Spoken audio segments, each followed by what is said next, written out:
Blue Dragon Emperor, Lord of Thunder. This video is purely for entertainment and does not infringe on copyrights or laws. The rights to the novel and image belong to the original author. We do not claim ownership. Don't like waiting and want to listen to this fanfic in full now? Subscribe to our Patreon, where you'll find the best fanfics. Chapter 176 Shyamut. Look, this is how the power of thunder and lightning is used. The electrical energy in Long N's body surged, and the bright blue lumens he stimulated flashed, making him look like a blue sun under the dark thunder clouds of doom. The invisible strong magnetic field was released again, and Long N's consciousness extended to every corner of the field along with the magnetic force. In the strong magnetic field, any slight change in the electromagnetic field of the electric current was sensed by Long N. With Long N as the center, the spherical strong magnetic field directly constructed a three-dimensional model in Long N's mind. From the rain dripping in the air, the beetles huddled in the soil, to the interaction of electric charges in the thunderclouds, and every imperceptible pulse of the earth, all were so clear. What a wonderful feeling. Long N looked at the ancient blue dragon Kyle clone in front of him, whose size was much larger than his own, and a sense of superiority arose spontaneously. This sense of superiority came from knowledge. Long N's broken and scattered flesh and blood, those body tissues containing a lot of electrical energy, were so dazzling in the perception of the strong magnetic field feedback. With a slight movement of his mind, the broken flesh and the blood that had long been soaked in the soil reunited and flew towards Long N. The blood flowed into Long N's blood vessels, and the broken flesh was rebuilt on Long N's wounds like building blocks. The flesh of a real dragon is extremely strong and has strong vitality, and their flesh and blood are also full of activity. After such a terrifying spell bombardment, these broken flesh and blood still maintain normal physiological functions. The flesh and blood that Long N reabsorbed with magnetic force seemed to have never been lost. It immediately rushed in Long N's blood vessels and burst out with powerful power on his bones. Kelkron's eyes widened, and his heart was inexplicably shocked. As a blue dragon, and an ancient blue dragon, he has a very high degree of control over the power of thunder and lightning. But that's all. No matter how powerful the thunder and lightning is, it is just thunder and lightning. There is no difference in essence. But the alien blue dragon in front of him is different. In Kelkron's careful perception, all the abilities displayed by this alien blue dragon are actually achieved through the power of thunder and lightning. Kelkron could feel the changes and operation of the electric current in Long's body. The more this happened, the more shocked he was. The electric energy that seemed very weak to him could actually exert a force that could compete with him after being operated in various exquisite ways. If I mastered these methods, Kelkron couldn't imagine how powerful he would be. Looking at Long again, his eyes were less furious and murderous. Kelkron now only wanted to know from this alien blue dragon these methods that could make him instantly more powerful. Kelkron pounced on Long, waving his sharp and powerful dragon claws, trying to interrupt Long's action of absorbing flesh and blood, but Long easily avoided it with gravity acceleration. Long's eyes looking at Kelkron didn't change much. It seemed that from the beginning he had never regarded Kelkron as a formidable opponent. He had no joy of victory in gaining an advantage or even winning the battle between him and Kelkron, as if it should be so. Such a disregarding attitude made Kelkron furious. Lightning flashed under the thunderclouds, and thunder exploded. But he only heard Long N say, "If it's just this level, then there's no need to continue. You are not my opponent."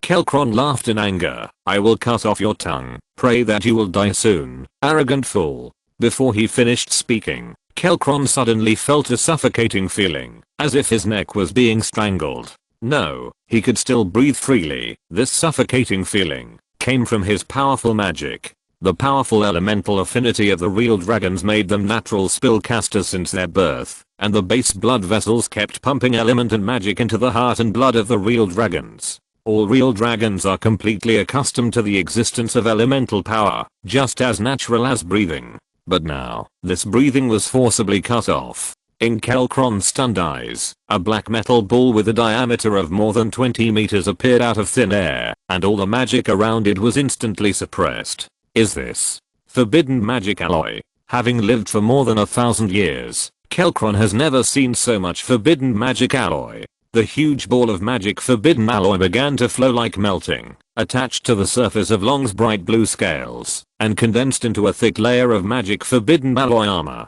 In a breath, Long's whole body was wrapped in the magic forbidden alloy armor, making Long look much bigger. The black metal appearance did not look like a blue dragon at all, but rather like some rare heavy metal dragon. Long's body moved slightly, and dazzling electric light shot out from the gaps in the black armor. The head wrapped in the hideous magic forbidden alloy slowly raised its head.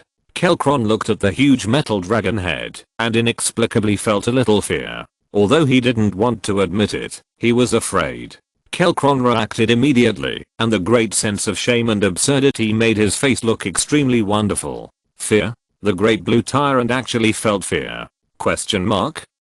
Just as he was about to roar out, releasing his anger, and venting the fear that he was unwilling to admit, Kelkron suddenly looked up at the sky with panic. Longen, who sensed a certain terrifying aura, also looked up, and his calm expression quickly turned solemn. Here it comes. Above the thunderclouds above Longen and Kelkron, above the dome of this world, a barrier covered with brilliant starlight quietly emerged. In the infinitely high starlight, a will that was both cruel, tyrannical, cunning, cold, and majestic descended. Kelkron closed his eyes respectfully and piously, allowing this will to merge into his body and replace his soul. With the integration of this will, Kelkron's breath rose steadily, and his huge body, which was originally 38 meters long, expanded again, and his bones and flesh grew wildly. On both sides of his head, 4 raised flesh balls grew at the same time, and countless tentacle-like buds sprouted from the flesh balls. These buds quickly entangled and grew, turning into 4 dragon heads that were one size smaller than the blue dragon head in the middle. Under Longen's gaze, red, green, black, and white scales began to appear on the 4 new heads, and dragon horns of various shapes also grew on the heads. The 5 heads came from the 5 colored dragons, which were the symbol of the 5-color dragon queen Shyamut. She also had another title, the 5-faced dragon mother. After a few more breaths, the changes on Kelkron's body tended to stop, and his body expanded to 45 meters. The 5 dragon heads looked coordinated and natural, and the terrifying dragon might was released from him. As he opened his eyes, the surrounding space faintly showed inexplicable distortion and disturbance, which was a manifestation of reaching the limit of the main material world. Longen, who had been watching the whole process, bowed slightly, with a little respect in his calm tone. "Hi, Your Majesty Shyamut." The 5 dragon heads turned together, and looked down at Longen from above. The 5 dragon heads spoke in layers of words, like the sound of majestic bell and thunder. "Why didn't you attack just now?" There was a tone of reproach in the voice, and there was also a sense of regret. This question made Longen silent for a few seconds. He thought that the 5-colored dragon queen would attack him immediately, but she didn't expect that she would ask Longen such a question first. "You didn't take the opportunity to attack. Are you blaming me for not being shameless enough?" Longen considered the tone and replied, "Because I think that as great as you are, you must not ignore the threat when the will comes. You should have been prepared." The 5 dragon heads exhaled white breath from their nostrils. If it weren't for Bahamut's stupid doctrine, there would still be hope. From the perspective of doctrine and dogma, the platinum dragon god Bahamut is simply a fusion of a wise monarch and an upright and glorious knight. Taking advantage of the opportunity to attack is not allowed. Hearing the 5-colored dragon queen Shyamut insulting the god he believed in, as a god-favored one, at least in the eyes of others, he believed in the god, Longen's expression did not change. He just remained respectful, and bowed his head slightly. Shyamut looked Longen up and down, and the 5 dragon heads nodded slightly with satisfaction. "You have merged with the soul of another world, and you have grown to this level before you are 5 years old. You are quite talented. No wonder Bahamut chose you to be a god-favored one." Then, the 5 dragon heads laughed disdainfully again. "Humph, forcibly choosing a dragon with no faith to be a god-favored one. This is different from what he usually says. It's really hypocritical." Seeing that Longen did not refute, the incarnation of Shyamut turned to an irresistible tone and ordered, "Submit to me, confess to the great 5-colored dragon queen, and I will forgive your mistakes. Child, you are originally a member of the 5-colored dragon clan." Longen looked up, and looked directly into the eyes of the incarnation of Shyamut. "What if I refuse?" Shyamut's 5 dragon heads narrowed their eyes, revealing a dangerous aura, and spoke coldly, "Think carefully, kid, don't put your hope on Bahamut, he can't spare the time to save you now." Long En sighed in his heart, thinking that it was indeed so. From the advent of Shyamut's will until now, Long En tried to pray to Bahamut several times, but received no response. In the realm of gods that Long En could not reach at all, something big must have happened, which restrained Bahamut, or even all the gods in the same camp as Bahamut. This was influenced by the conspiracy of the Spider Queen Rose, but it was definitely the plan of the 5-colored Dragon Queen Shyamut. Long En did not think that he was worthy of the 5-colored Dragon Queen so much thought. It was more likely that the 5-colored Dragon Queen was already plotting, and he was just a small chess move in this calculation. But even so, just such an insignificant move was enough to overwhelm Long En, who had to run around looking for ways to fight against the incarnation of the god. "But I refuse." The moment Long En finished speaking, a huge dragon claw slapped at him. Long En's claws collided violently with the dragon claws of the incarnation of Shyamut, and he was knocked back 300 or 400 meters by a huge force. The incarnation of Shyamut was huge, but its speed was surprisingly fast. The huge and broad dragon wings swung violently, sweeping a hurricane behind it, and even the heavy thunder clouds were blown away. I saw the huge 5-headed real dragon pounced on Long En at lightning speed, and the eyes of the 5 dragon heads were full of murderous intent. Long En was wrapped in the forbidden magic alloy, and used the forbidden magic alloy to resist the attack of the dragon claw of the incarnation of Shyamut, but the huge force of that claw was transmitted to Long En through the forbidden magic alloy, directly shaking Long En's whole body numb, and he immediately used electric current to control the vibrating muscles. If the whole body had not been strengthened by magnetism, Long En's internal organs would have been ruptured by this claw. While being repelled, Long En adjusted his posture and used gravity to accelerate and narrowly avoid the attack of the Shyamut incarnation. Under the suppression of so many forbidden magic alloys, even the incarnation of the gods would find it difficult to mobilize element to cast spells, but Long En's various abilities were not affected, which was his greatest advantage. After the claw missed, the Shyamut incarnation swung its dragon tail, and the speed was so fast that it made a whistling sound that broke through the air and hit Long En, who was dodging, but Long En used gravity to accelerate and quickly dodge again. Shyamut is worthy of being one of the most powerful dragon gods after the disappearance of the 9-faced dragon god. Even if it is difficult to cast spells, he can still suppress Long En with melee alone.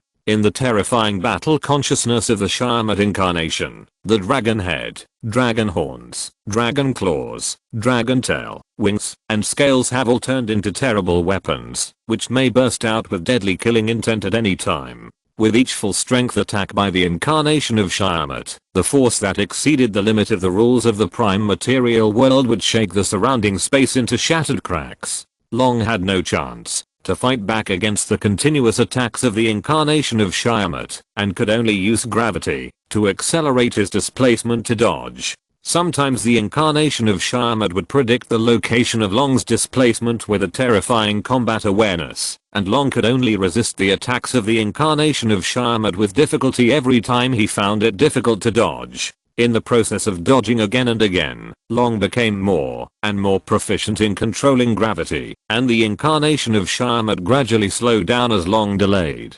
At first, this change was not obvious, but as time passed, every attack and every wing flap of the incarnation of Shyamut began to show obvious lag, as if it was put in layers of shackles that hindered its movement. This was Long's natural ally, the power of the prime material world. Every time the incarnation of Shyamut uses the power that reaches the limit of the world's endurance, the world will reject him a little more. These repulsive rule forces squeeze the body of the incarnation of Shyamut, trying to exile him outside the main material world. And any action of the incarnation of Shyamut must resist the restraint of this exile force. If the real body of Shyamut descends, it will not be difficult to destroy this world, but just an incarnation cannot compete with the power of the entire world. The speed of the incarnation of Shyamut can't help but slow down. Long En found an opportunity and used gravity acceleration to pull away. He immediately mobilized the faith bomb hidden in the thick magic forbidden alloy armor, and used the golden statue that carried the power of faith to control the power of faith and build a faith barrier covering a wide range. When the faith barrier appeared, the 5 dragon heads of the incarnation of Shyamut showed a look of surprise, and then sneered disdainfully, "Is this the confidence you reject me?" Long N was about to speak when his eyes suddenly widened. Before he knew it, the incarnation of Shyamut had actually used the space cracks that were created by the force, that exceeded the limit of the main material world, to create a huge trap. These tiny space cracks that Long N ignored were faintly connected together, splitting the space where Long N was. It only took an explosive force to directly shatter this small space, and Long N would fall out of the main material world from the space hole. The cold murderous intent on the faces of the 5 dragon heads of the incarnation of Shyamut instantly melted, turning into a cunning smile of conspiracy. Concentrating all his strength, the incarnation of Shyamut slapped out with one claw, and a huge space crack was created, splitting the space where Long N was into an independent piece. The space collapsed rapidly, so fast that Long N had no time to react. Chapter 177 Eat My Faith Bomb. The space where Long N was located was split by a space rift. The broken space and Long N in it collapsed to the inner plane outside the main material world, which made Long N, who had always remained calm, change his expression. The force of space collapse was like a miniature black hole. The space pulling force generated made Long N completely unable to resist. The gravity ability he mastered was too weak in the face of such a degree of space distortion, and he could not escape from the collapsed space. Fortunately, this collapse was not like a real black hole in the astral world. Falling into a black hole would only be squeezed and crushed by the power of the black hole, and then merged into the particle core of the black hole, while the space stripped from the main material world would fall into the inner plane outside the main material world. The broken space wrapped Long N, passing through a white mist of nothingness, and in a blink of an eye, the scene in front of him changed from the outside of the Blackstone City in the main material world to the polar region covered with blizzards. All he could see was a blue and white ice and snow wasteland, and no other colors could be seen. The power of rules different from the main material world came and bound Long N, a visitor from another world. Long N's heart sank, and he immediately realized that he had indeed fallen into the ice elemental plane of the inner plane through the space crack, and there was no chance of luck. Long N looked ugly and couldn't help but swear, "How insidious. Damn, they actually did this to me." Everything Long N prepared to deal with the incarnation of Shyamut was in the main material world, and he had to use the power of rules in the main material world to suppress the incarnation of Shyamut. As a result, the incarnation of Shyamut directly kicked Long N out of the main material world, making all the preparations Long N made go to waste. Next, I'm afraid that the incarnation of Shyamut will be teleported over, leaving the main material world, and entering the inner plane. The strength of the incarnation will no longer be restricted, and the strength of the incarnation of Shyamut will become even stronger, and Long N will have no power to resist. What should I do? While the incarnation of Shyamut hasn't arrived yet, I should run away first. Just as Long N was still thinking about how to deal with it, the space in front of him suddenly fluctuated violently, and a huge vortex appeared out of thin air. Long N looked solemn, and waited for a few seconds, but did not see the incarnation of Shyamut come out of it.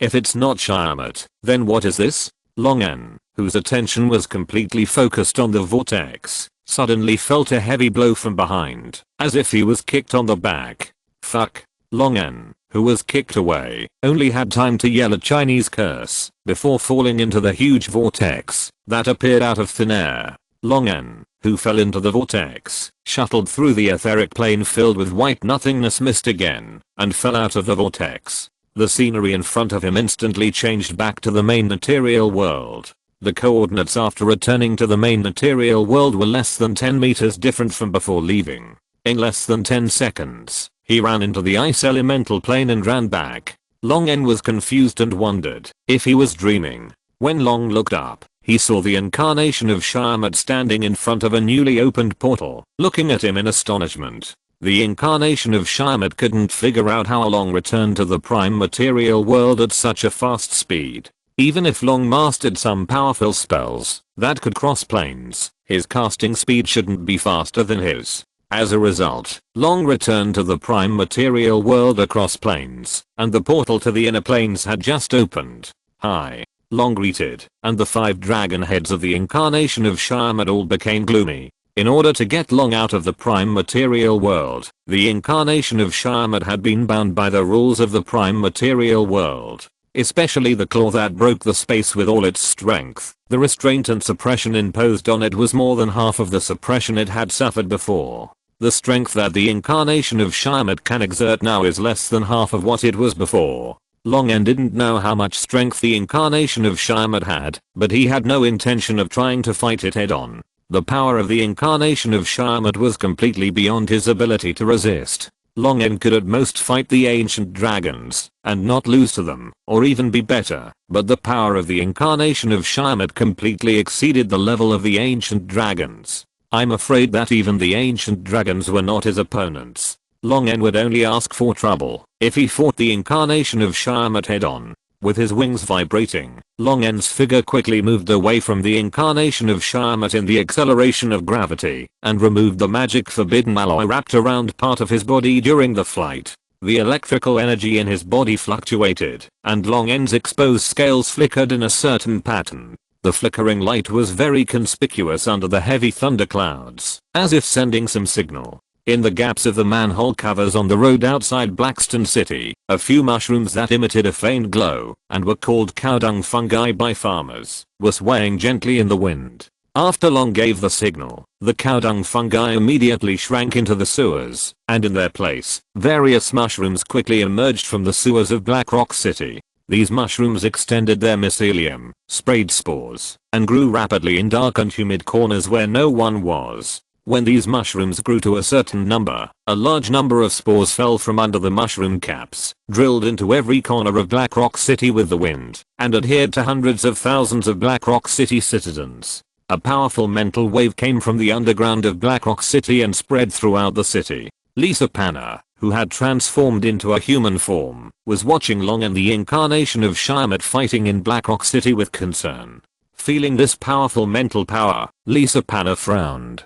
Crystal dragons are naturally good at psychic powers, so they are very sensitive to mental power. Lisa Panna can feel that this mental power is exerting an influence on the citizens of Black Rock City. But Lisa Panna could not stop it. This spiritual power was too powerful and vast, making Lisa Panna feel like she was facing a vast ocean. Lisa Panna was worried that someone would take the opportunity to sabotage Long's territory, so she instantly used magic to teleport to the Lord's Hall of Blackstone City and informed Corellia, who was managing Long's territory affairs. Underground psychic power. Corellia thought of the sewer project that Long ordered to be built immediately after returning from the southern part of Onia, and the surprisingly smooth excavation work in the Underdark, and vaguely guessed what Long had done. Such a powerful psychic power must be the Tanran King Karapazu who had protected her and Vidalpin before. It seems that Long and Tanran King Karapazu reached some kind of agreement in exchange for Tanran King's help. Corellia explained, and Lisa Panna was relieved. In Blackstone City, hundreds of thousands of citizens were swept by powerful psychic powers, and all the thoughts in their brains were affected unconsciously. Under the influence of this psychic power, the citizens who revered Long and suddenly recalled their past sufferings and the hopeful life they had after coming to Black Rock City. The pain and sadness of those sufferings in the past and the happiness and joy of the present were magnified hundreds of times by this psychic power. In the violent ups and downs of emotions, the faith of all the citizens of Black Rock City in Long End deepened rapidly, and the shallow believers became believers, and the believers became devout believers. And more than half of the citizens in the entire Black Rock City directly became Long End's fanatics. The power of faith, provided by these hundreds of thousands of people, soared rapidly, especially those fanatics. The power of faith, provided by a fanatic, was comparable to that of 100 ordinary believers. The faith barrier arranged by Long End received a large amount of faith power injection, and the effect was rapidly enhanced. The will of Shyamad descending from the infinite height was shielded and interfered with violent fluctuations, and there was a connection delay and even intermittent direct disconnection between it and the incarnation carrier occupied by him. This made Shyamad's will to control the incarnation several times more difficult. Coupled with the rejection of the incarnation by the prime material world, the power that Sharmat's incarnation could exert became less and less. Seeing that he could not catch up with Longen, Sharmat's incarnation felt strong anger and hatred. The faces of the 5 dragon heads became ferocious, and they stopped directly in place, and the 5 heads looked up to the sky and roared angrily. This reptile-like guy actually played him around. Even if it was just an incarnation, Sharmat still couldn't stand it. Sharmat, who was far more irritable and arrogant than all the red dragons he created, was already burning with anger at this time. He must kill this hateful blue dragon today. With the roar of the 5 dragon heads of Sharmat's incarnation, a space gate was forcibly torn apart. The huge space rift hundreds of meters wide was like a terrible scar of the prime material world, stretching across the sky above Sharmat's incarnation. In the space crack with endless starlight shining inside, a fist-sized 5-colored flame slowly fell. This flame did not burn violently, but as soon as it appeared, the faith barrier built by Longen immediately trembled violently, as if it was on the verge of breaking. Longen's pupils shrank slightly. Is this the divine fire? The divine fire is the foundation of the gods, and every wisp is extremely precious. The 5-colored dragon queen Sharmat was willing to use the divine fire to kill him. However, this should be because he was sure that no god would suddenly appear and take away his divine fire. So he was so unscrupulous.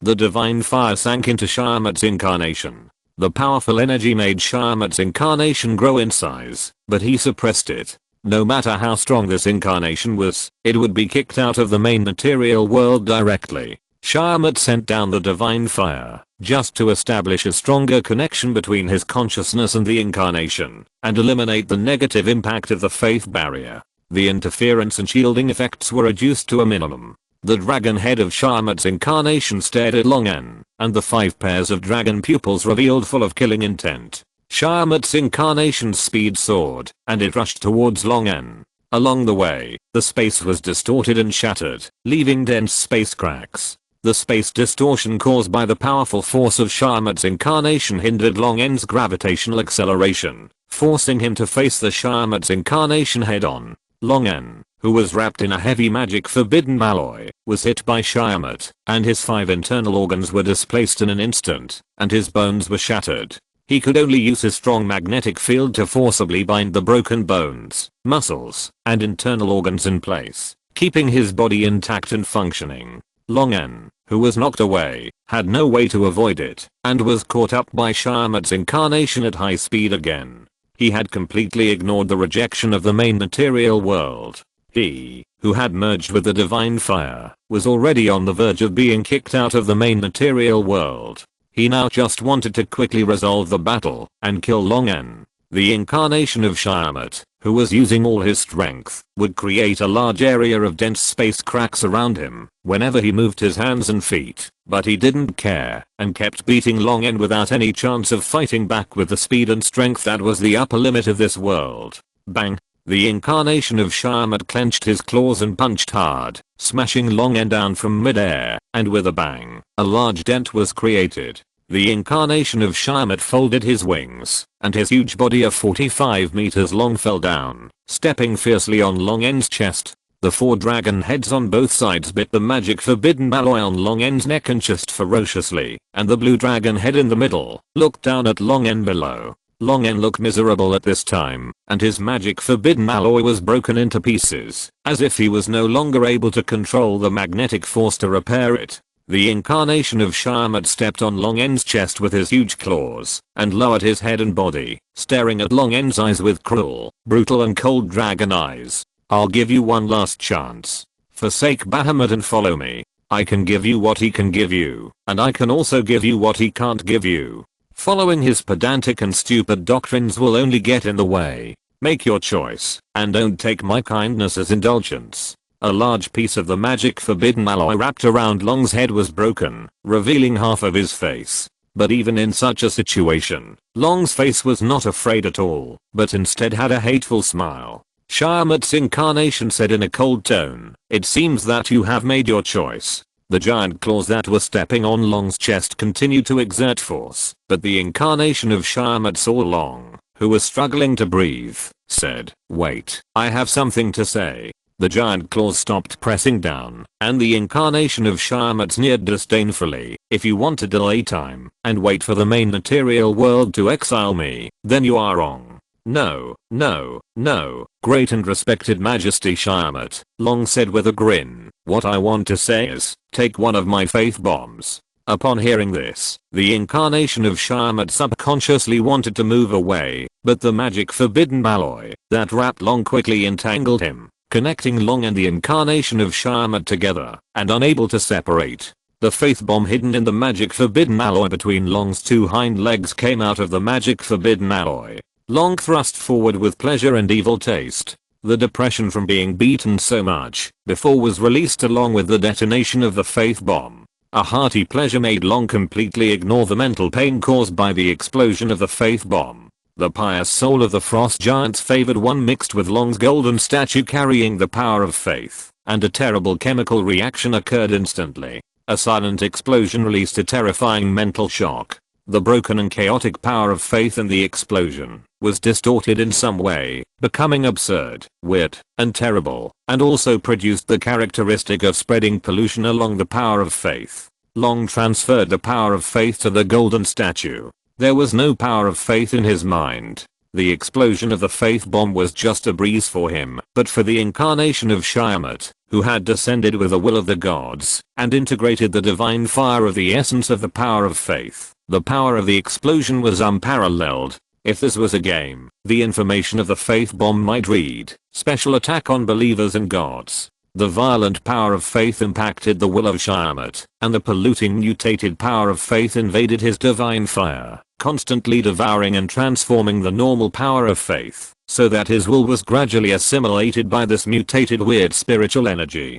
No. The five heads of Shyamut's incarnation roared in unison, looking at Long's hateful smile fiercely, wanting to kill Long, but the gradually polluted will had lost the ability to control its body. The pollution quickly deepened, and even spread to the infinitely high dome along with the descending will. Shyamut's incarnation stared at Long, and used the last of its strength to leave a five-headed true dragon mark on the scales on Long's chest, immediately cutting off the connection of this will, and even did not take back the divine fire. Chapter 178, Dragons Out of Their Nests. The moment Shyamut's will disappeared, the five-headed dragon incarnation that was pressing on Long was easily overturned by Long. As soon as Kelkrin regained consciousness, he saw Long's sharp dragon claws close together, piercing his scales and muscles, and passing through his ribs. "No!" Kelkrin shouted in fear, resisting the pollution of faith that corroded his soul. Long's dragon claws stopped between his ribs, and he looked up at Kelkrin. "I'm willing to serve you as your master, and become your servant. I only ask you to spare my life. I can also offer half of my treasure. No, all of it. Please save me." The five dragon heads all showed a pleading look in their eyes, like a dog wagging its tail for mercy. This is a very tempting proposal. A five-headed evil dragon servant whose body has been transformed by Shyamut, and whose strength is comparable to that of an ancient dragon, as well as the treasures accumulated by Kelkrin for more than 1,000 years, are hard to refuse. Longen looked into the eyes of the dragon head in the middle of Kelkrin, and in his hopeful gaze, he gently pulled out his claws, and then stabbed hard. In Kelkrin's horror and confusion, Longen's dragon claws cut off his basal blood vessels and heart, and pulled out the basal blood vessels. Dragon blood gushed out from the big hole in Kelkrin's chest like a fountain. Without the basal blood vessels, element and magic quickly flowed out of Kelkrin's body, making him so weak that he could hardly even roar with anger and hatred. No matter how strong the real dragon's body is, if the heart and basal blood vessels, the two most important organs besides the brain, are destroyed at the same time, it will only take a few tens of seconds to die. 5 dragon heads fell down, and this powerful blue dragon with titles such as the Lord of Thunder and Storm, the Destroyer of Mountains, the King of the Whirlpool Sea, and the Blue Tyrant fell. Longen pinched the elastic basal blood vessels, and put them into the storage ring. The basal blood vessels of an ancient blue dragon are precious and expensive extraordinary materials, and not many ancient dragons can be killed. Longen looked at the corpse of Kelkrin. What a pity. If it wasn't such a big threat, he would have had the help of the ancient dragon.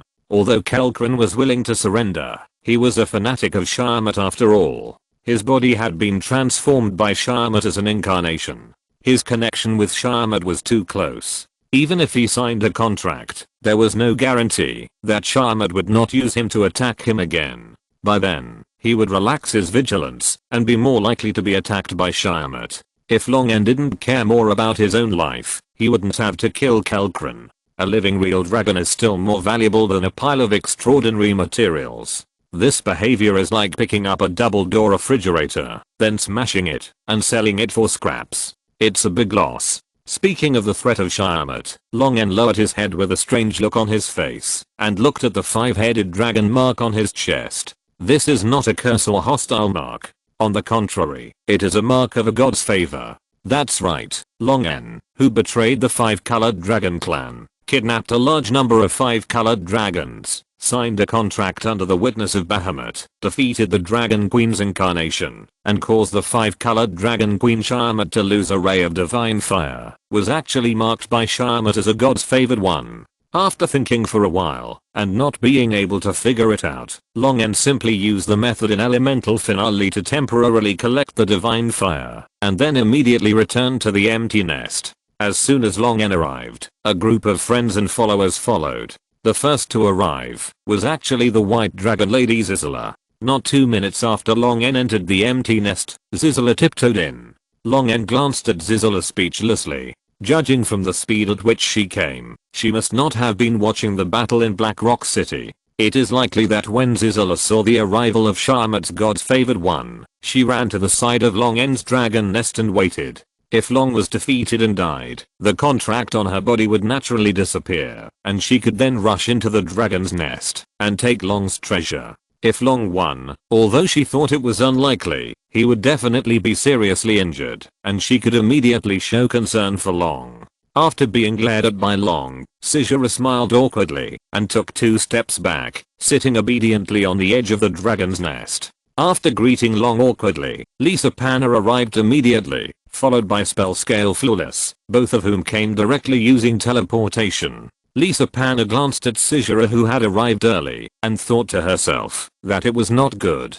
Sizura, this shameless guy, seemed to be pursuing Long. But Long should not like a dissolute female dragon like her. Sizura is not a big threat to me, so I can't lose my composure. Although Lisa Panna was worried about Long, she still maintained a dignified, intellectual, and elegant demeanor to express her concern for Long. Floris was amazing.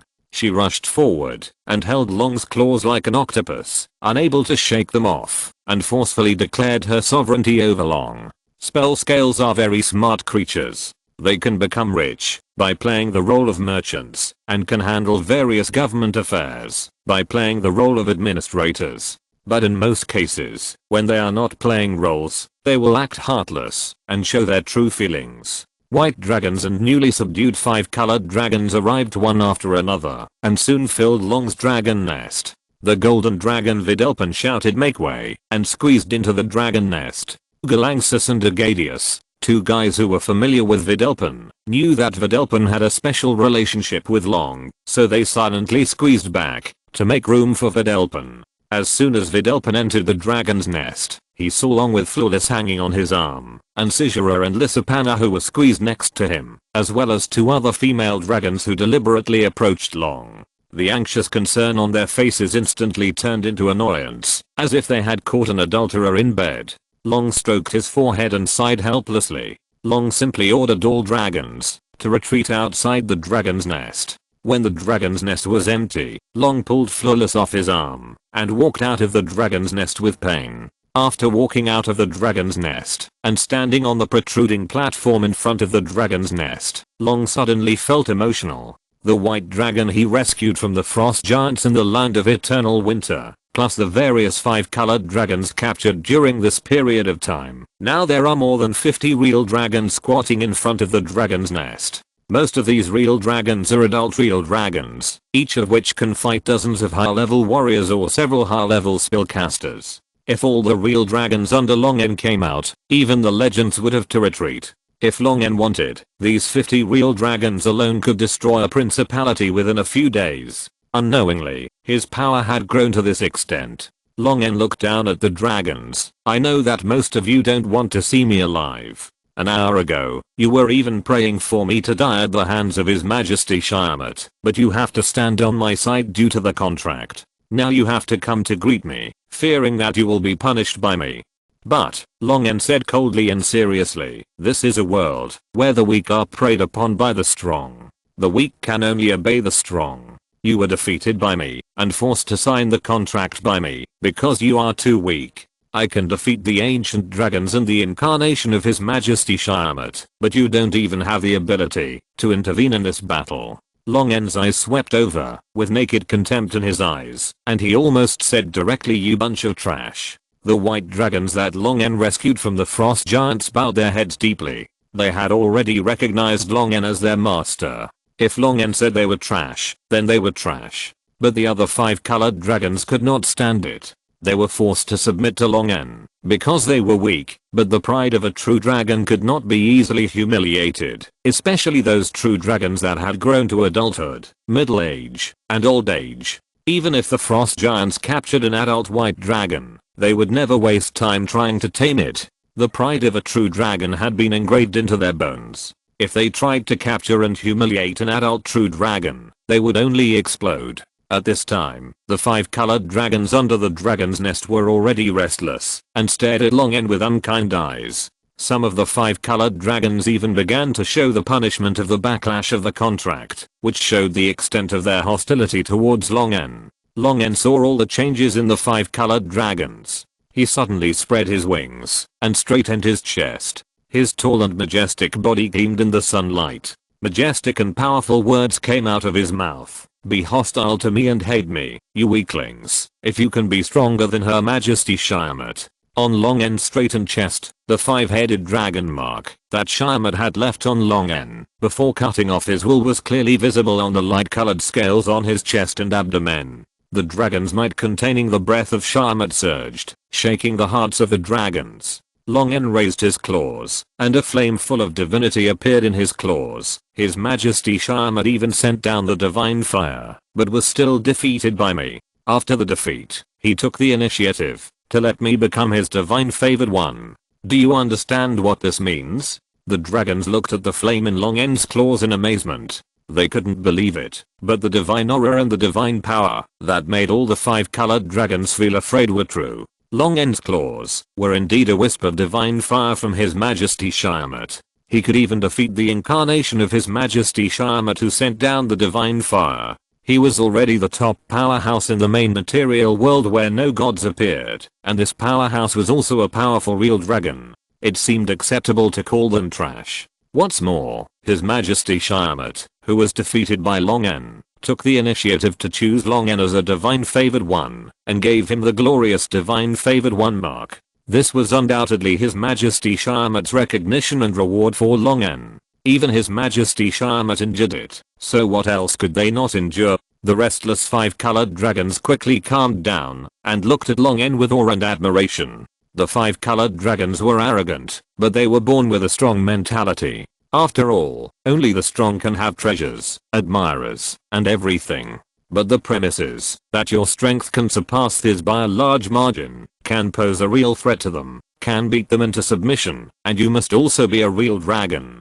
Just like Shyamut wanted to punish Longen, the traitor, and issued an oracle to all the 5 colored dragons, but the most powerful 5 colored dragons who responded to him were just some ancient dragons. The ancient dragons and the great ancient dragons were not afraid of the 5 colored dragon queen Shyamut, and usually only pretended to obey her oracle. Unless they could also get great benefits, they would just stand by and watch. The reason for this is that Shyamut can no longer pose a real threat to these powerful ancient and great ancient 5 colored dragons. The dragon power released by Longen became stronger and stronger, and Longen looked down at the dragons majestically. Under pressure from Long's might, and out of reverence for him, the 5 colored dragons bowed their heads one after another, paying respect and submission to Long. Long was already strong enough to defeat the incarnation of Majesty Shyamut, and how powerful he would be when he grew to old age or extreme old age. Submitting to such a powerful real dragon was not a humiliation for them, it was called tactical dog serving. Moreover, Majesty Shyamut recognized Long, so their submission to Long was not considered a betrayal of the 5 colored dragon clan. Moreover, Long only forced them to hand over half of their treasures as compensation for their attack on Long's territory, and they would receive a lot of rewards for doing things for Long in the future. They had no objection to becoming Long's subordinates. The clever green dragon Gryffindor suddenly shouted, "Lord of the Storm, God's favored dragon, King of Dragons." Longen, who had obtained the marks of Bahamut and Shyamut, was indeed worthy of the title of God's favored dragon, but the King of Dragons. This title was roughly equivalent to Dragon King or Dragon Emperor. It was very important and ordinary dragons could not take it, and would be easily beaten by the big guys. Longen smiled playfully at Gryffindor who shouted this title. The other 5 colored dragons reacted one after another. The more powerful Longen's title was, the more powerful Longen would appear, which also showed that the dragons who submitted to Longen were not too weak. See, King of Dragons. Losing to such a strong man is not, because I'm bad. Well, at least it will look better. The 5 colored dragons shouted in unison, King of Dragons. King of Dragons.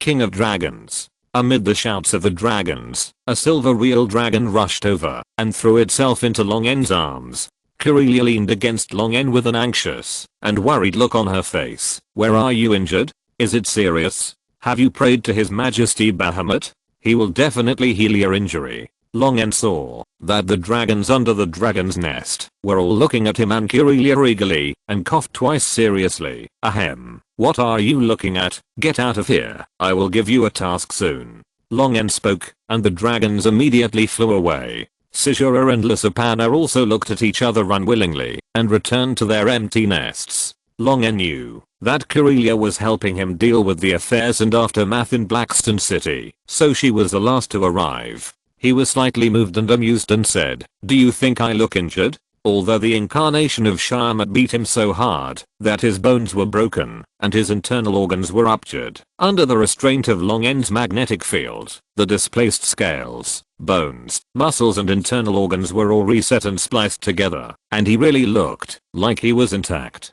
Corellia carefully checked Long's body and was relieved to see that he was not injured. However, the worry on her face was still there.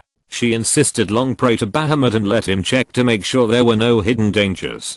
5 days later, 50 real dragons took off in front of Long's dragon nest and flew to the Principality of Balan and the Principality of Sidon in 2 groups. They went to Balan on Long's orders to wipe out the invading rebels of the Kingdom of Facity and defeat the old nobles of the Principality of Sidon who were still resisting Long's rule. The minions of the Dragon King showed their reginunia. If you're listening to this novel on a channel other than Fanfic World, it means they downloaded and uploaded it without effort. We cordially invite you to visit our channel, Mundo Fanfic Novelos. There you'll find the original version of this story and you can explore many other novels of various genres. We're waiting for you to immerse yourself in a world of incredible novels. Chapter 179 Platinum Dragon God's Warning. The miniature illusory dragon claws summoned by the wizard's hand squeezed a stack of documents into a ball, and the dragon claws flashed with lightning, burning the documents to ashes. This was the battle report sent from the front line.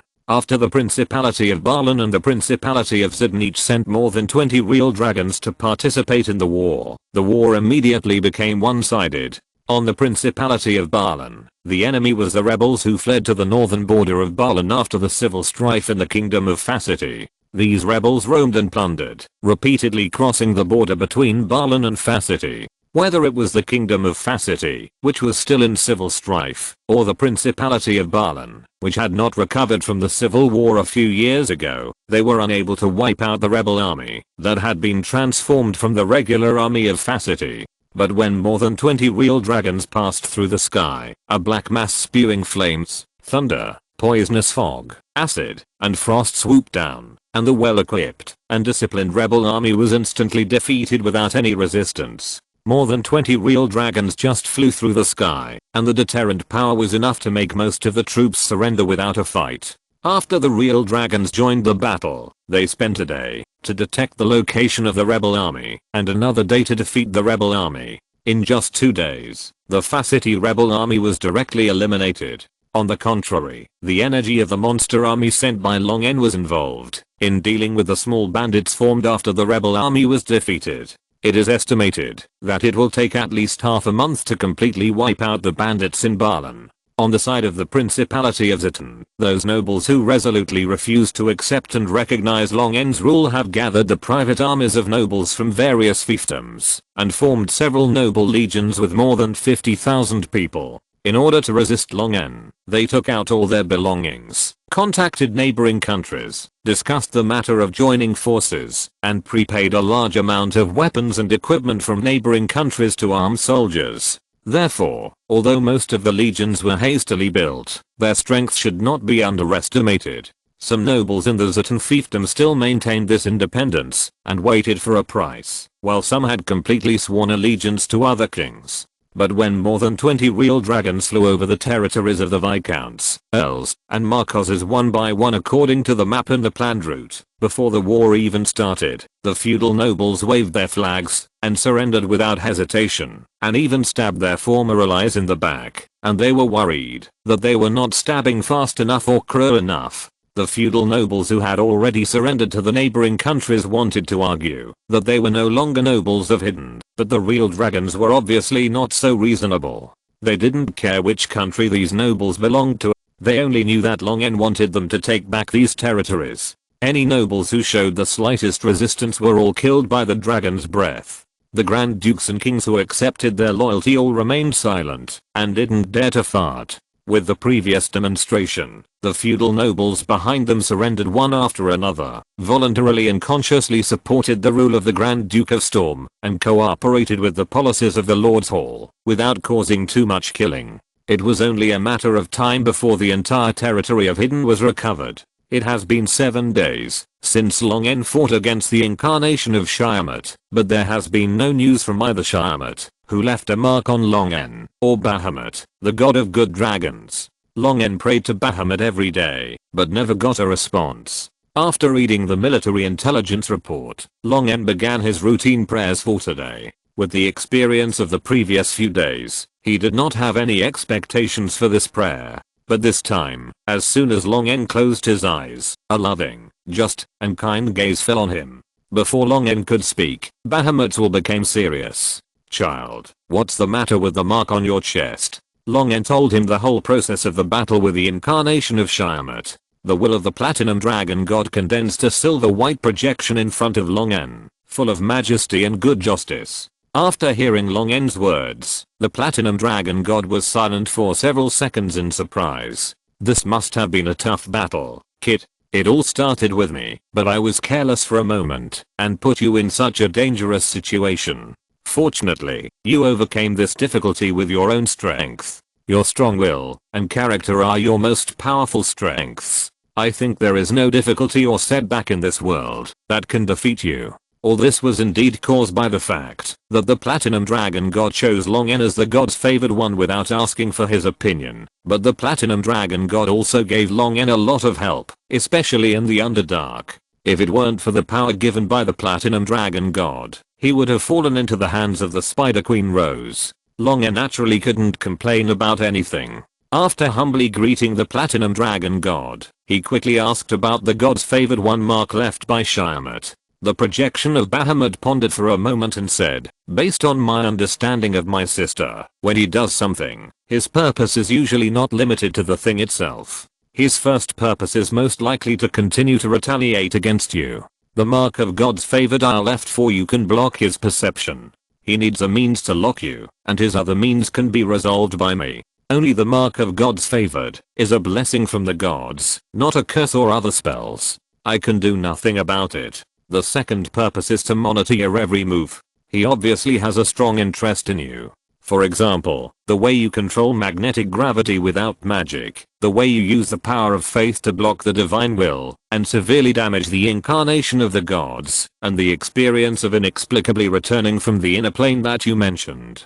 To be honest, I'm also curious about these, but if you don't want to disclose it, that's fine." Long En thought about it, and took out a few physics textbooks that were currently being used by Black Rock City Public College from the storage ring. These were samples sent to him for review by the Ministry of Education after being reprinted, and they happened to be given to Bahamut at this time. These textbooks all involve some basic but important theoretical knowledge of physics. Long N was very curious about how the gods of this world would react when they saw these completely different worldviews. Moreover, the application of electromagnetism in these textbooks is still at the stage of electromagnetic induction, while Long N can already use electromagnetic force to convert weak interaction force and gravity, and will not reveal too many of his own cards. Seeing Long N presenting a stack of books, Bahamut's projection showed a curious look on his face. After taking the books, he heard Long N say with some entanglement, "Well, the things in it may have a certain impact on your cognition. Please read it carefully." The more Long N said this, the more curious the Platinum Dragon God became. Aren't these just a few books? Can they threaten him, the Dragon God? A breeze blew by, and the books Long N presented were quickly flipped by the wind, and Bahamut's will swept through the pages of basic textbooks. After reading less than half of the elementary physics textbook, Bahamut became serious and closed his eyes, as if he was calculating and verifying the authenticity of the content in the textbook. When he opened his eyes again, a strong wind blew up immediately, and several textbooks were flipped at a rapid speed at the same time, and the knowledge in them fell into the eyes of the Platinum Dragon God. After a long time, the projection of the Platinum Dragon God Bahamut let out a long breath and looked at Long N with a complicated expression. These contents seem to be correct. Long N said, "All the contents have been verified and calculated, and there is no problem." The projection of the Platinum Dragon God suddenly looked a little dazed. "My cognition has been completely solidified, and it is difficult to imagine what the world described in these books looks like, but based on experience alone, I can also judge that most of this knowledge is correct. This world does have another side beyond our cognition." Cognition solidification? Long N frowned slightly, took out a set of ready-made microscopes, aimed at the slide, and released the disease spell, and said to the projection of the Platinum Dragon God, "You can take a look at this." Bahamut regained his calm, and looked at the machine curiously. Long N handed over to biology textbooks again, and thoughtfully turned the textbooks to the part that explained the composition of microorganisms and human cells. After reading the textbooks, the Platinum Dragon God looked at the microscope again, smiled bitterly and shook his head. "No, I can't see the tiny creatures you described. All I see are element and magic." Long N also showed a little disappointment, but he was also thankful. He was disappointed that he couldn't use the Platinum Dragon God to further verify and study the impact of cognition on the world. Fortunately, he didn't have to worry about the knowledge being known and controlled by the gods. The knowledge was safe in his hands. The Platinum Dragon God suddenly asked, "Are you spreading this knowledge?" Long N nodded. The Platinum Dragon God immediately looked serious. "Do you know the consequences of spreading knowledge?" "Consequences? What consequences can there be for spreading knowledge?" The Platinum Dragon God said, "The power of gods comes from faith, and faith comes from conviction, or ignorance. For many gods, the more ignorant the believers are, the more they can stick to their dogmas, and devote more power of faith. But when believers master knowledge, and have the power to realize their wishes, the faith caused by ignorance and weakness will gradually disappear." The Platinum Dragon God looked at Long N and said, "Once in another main material world, the intelligent races there developed a civilized society. At first, they just found a way to use magic power. Just like this world, the extraordinary people are superior to mortals. But later, this civilization suddenly developed rapidly. Everyone could receive education and learn to operate various machines that consume magic power, and ordinary people could also exert power comparable to that of extraordinary people. They gradually stopped believing in the gods. In just a few decades, the power of faith provided by that world was almost gone. This caused dissatisfaction among some gods. Later, in order to make that world provide them with faith again, several gods took action and destroyed that world, destroyed all their civilizations, and started all over again. Under their interference, the knowledge of that world was restricted and circulated only among a certain group of people to prevent that world from becoming a world without faith again."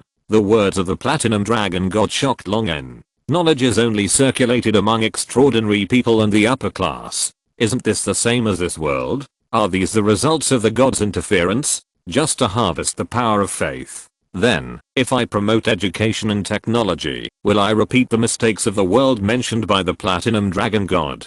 The Platinum Dragon God looked at the change in Long N's expression and solemnly warned, "You should understand what this means." Long N was silent for a moment, then nodded. "It means that I may become enemies with the gods, and not just one, but a group of gods. So, will you still choose to spread the knowledge?" Long N thought about it, looked at the projection of the Platinum Dragon God, and said seriously, "Yes. The pursuit of a better life is the instinct of intelligent creatures, and knowledge is undoubtedly one of the most convenient ways to obtain a better life. Only when more people master knowledge can society develop faster and the overall civilization be upgraded.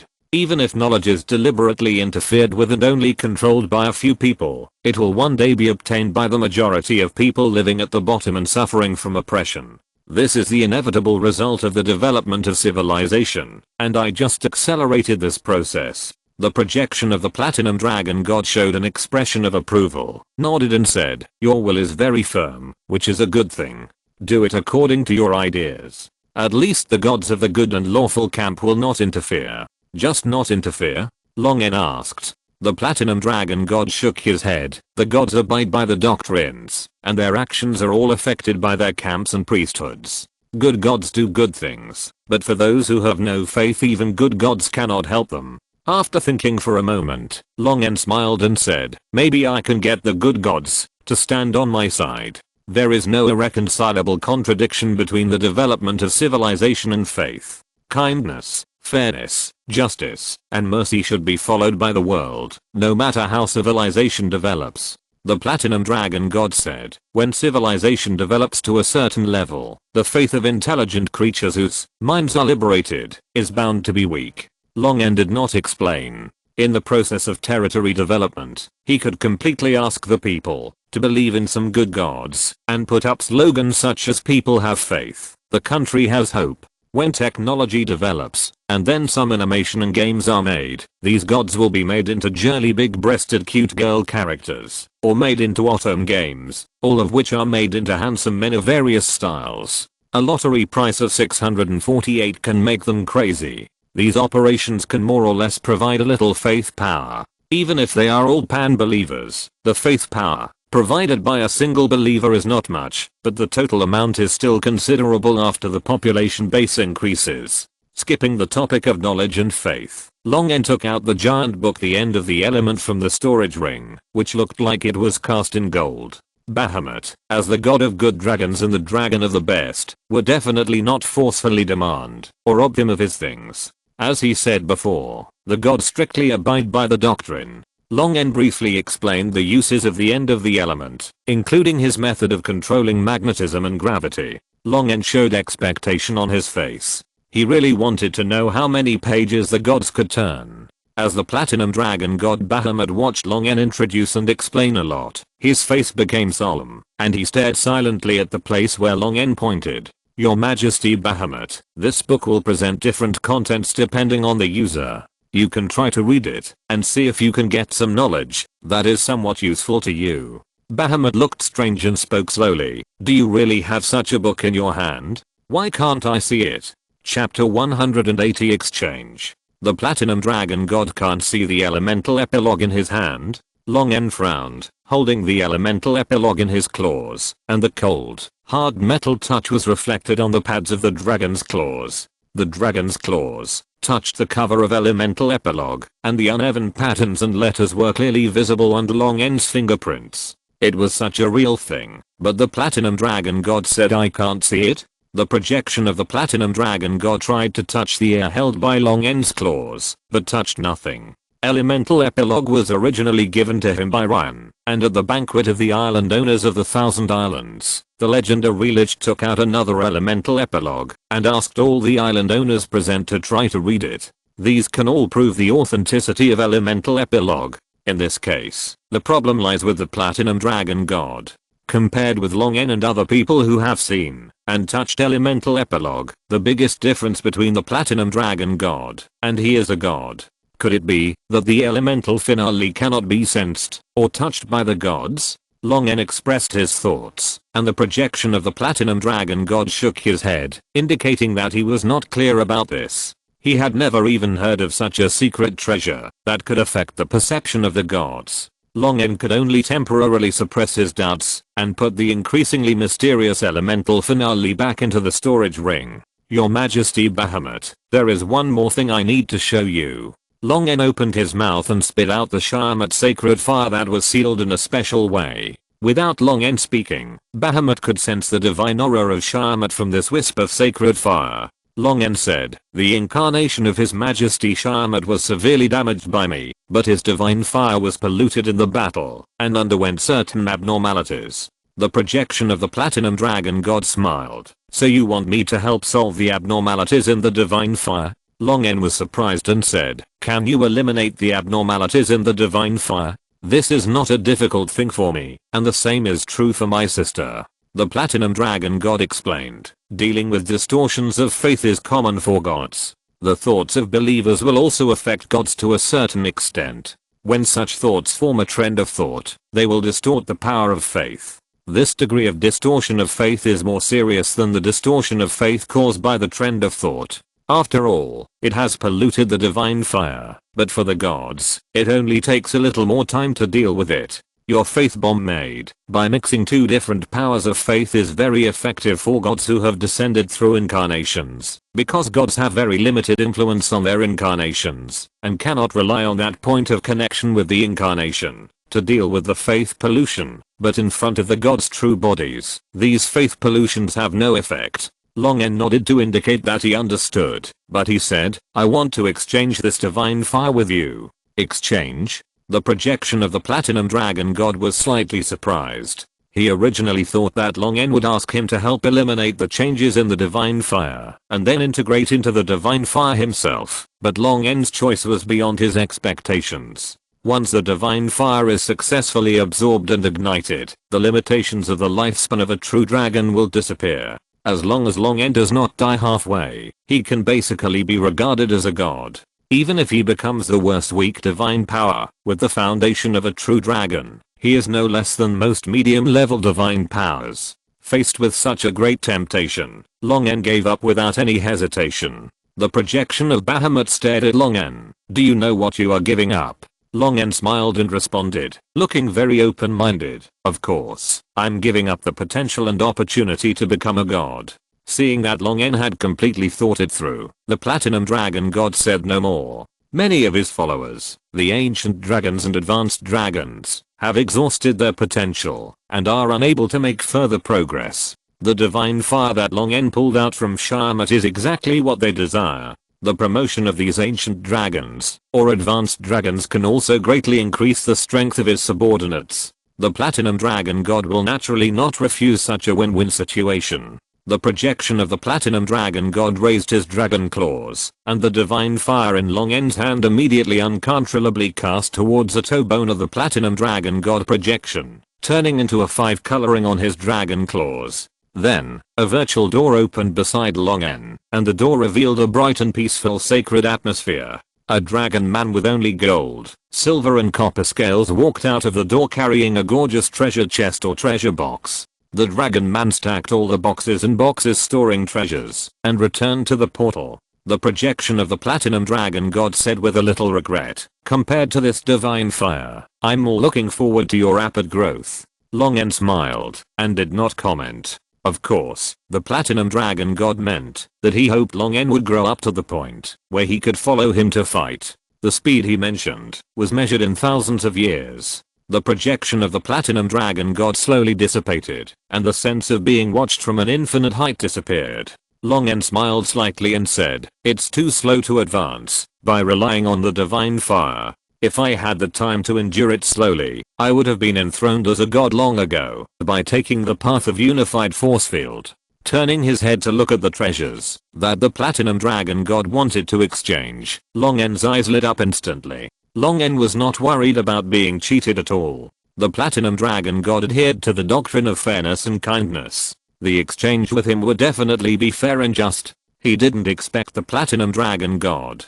to take care of him as a junior and give him more. At least it would be an equal exchange. The most important thing now was what good things the Platinum Dragon God would give that were equivalent to a ray of divine fire. Long N couldn't wait to open the treasure chest and treasure box and drooled at the various rare and unnamed good things.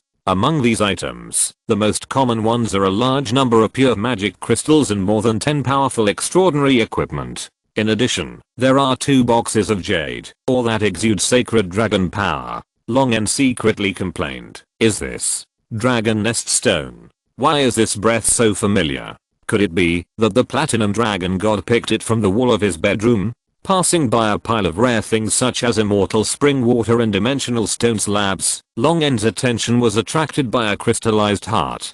From the physiological structure, this is undoubtedly a real dragon's heart. Long N can feel a domineering and powerful dragon power from it. The violent lightning element permeating it indicate that this heart comes from a blue dragon. With only one heart left, there is still such a strong dragon power. How strong is the owner of this heart?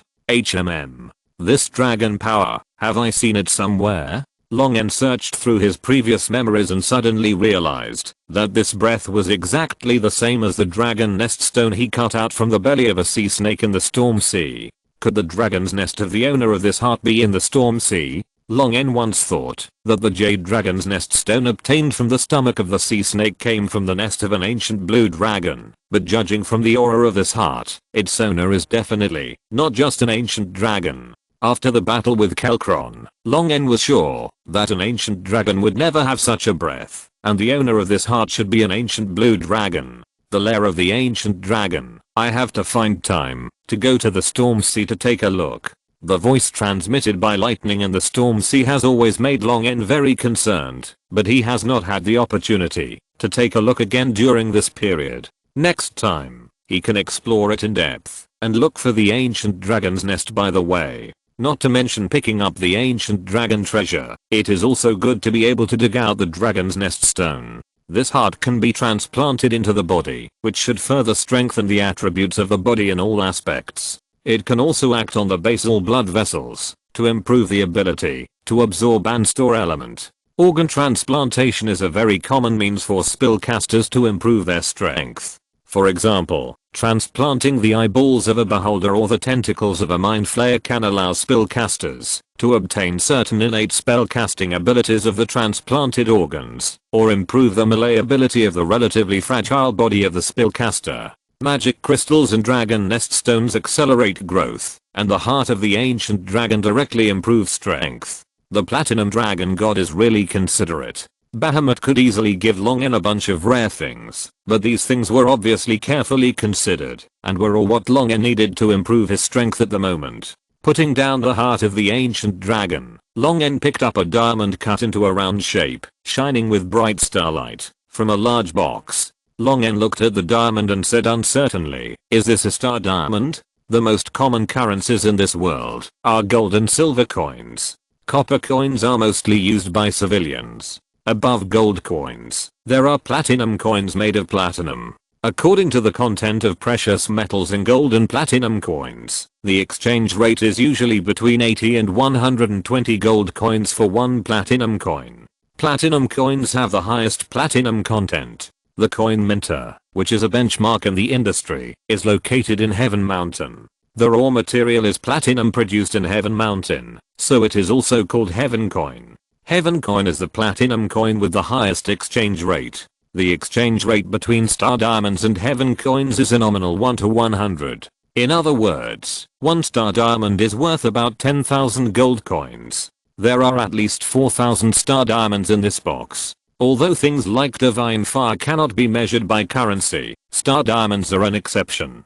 Star diamond raw stones are rare and contain huge star energy. Absorbing this energy can greatly improve the ability to control element and magic. Long-term absorption can also strengthen the soul and increase the upper limit of one's potential. Therefore, star diamonds are a rare hard currency. Whether in Beta Hell, Twin Heavens and other planes controlled by gods, or in Sigil City, which connects to different dimensions in the outer world, some things cannot be purchased with platinum coins, but there is almost nothing that cannot be bought with star diamonds. Are you giving me a box of star diamonds for me to absorb, or are you suggesting that I go to Sigil City? Absorb it. One star diamond costs 10,000 gold coins, which is too expensive, and it hurts. Hinting him to go to Sigil City? There are so many high-ranking legends in Sigil City, and his strength may not be enough. Long N decided to keep this box of star diamonds first. He believed that he had not yet reached the point where he needed to absorb star diamonds to improve his potential.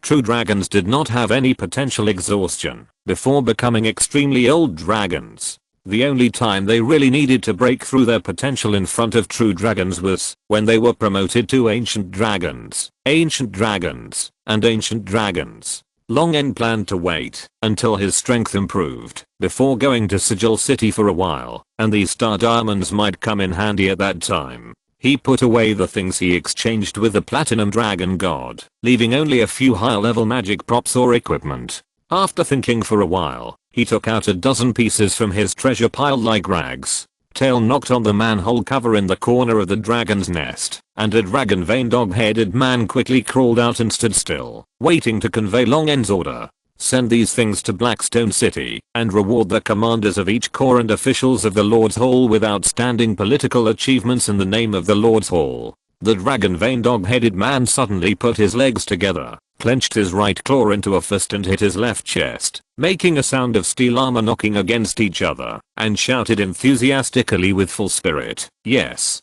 great Lord of Dragons, great King of Dragons." Long N was slightly stunned by the momentum of the dog-headed man, and said with a smile, "Very good, very energetic." He picked up a mid-level magic helmet, and threw it over. "This is for you." The dragon vein dog-headed man caught the flying helmet and immediately prostrated himself in excitement. Long N felt a sense of familiarity when he saw the appearance of the dragon vein kobold, and asked casually, "What is your relationship with Blue Ear?" "Great Master, Dragon King, I'm the nephew of the clan leader." Among the kobolds who followed him, Goldfoot had been leading the kobold army, and was now one of the two kobold corps commanders. Scar, with his war talent and clever mind as a mutant kobold commander, became the commander-in-chief of Long N's army, and his power was only second to Long N. Only Blue Ear, as the clan leader, had been handling and coordinating the relationship between the kobold clans. Now he could not keep up with the development of the territory, and instead seemed to be in decline. Long N nodded to indicate that he understood, and said to the kobold who was kneeling on the ground, "Tell Blue Ear to focus on the territory. Think more about what the kobolds can do for the territory now. Instead of being clever in this place, contact the Lord's office more often, read more newspapers, learn more about the latest territory policy news, and seize the opportunities in the development of the territory. That's the right way." Blue Ear's nephew was already sweating, and said in a trembling voice, "Yes, Master." Long N waved his claws. "Go." Another few days passed, and Long N had a rare period of peace. After defeating the incarnation of Shyamut, no 5-colored dragons came to attack him, the traitor, and the front line was also smooth as expected. The land of all the feudal nobles in Hidden had been recovered, and Boran completely expelled the Facity rebels. Long's monster army also went to the capital of Boran, and put pressure on the nobles. Ryan and Grand Duke Vinier of Boran, who were forced to flee by the Council of Nobles, were finally welcomed back. Vinier, who had been in Blackstone City for more than a month, was in a much better mental state than before. He was wearing a simple tuxedo that was popular in Blackstone City, and had a trendy hairstyle in Blackstone City. He bowed to Long.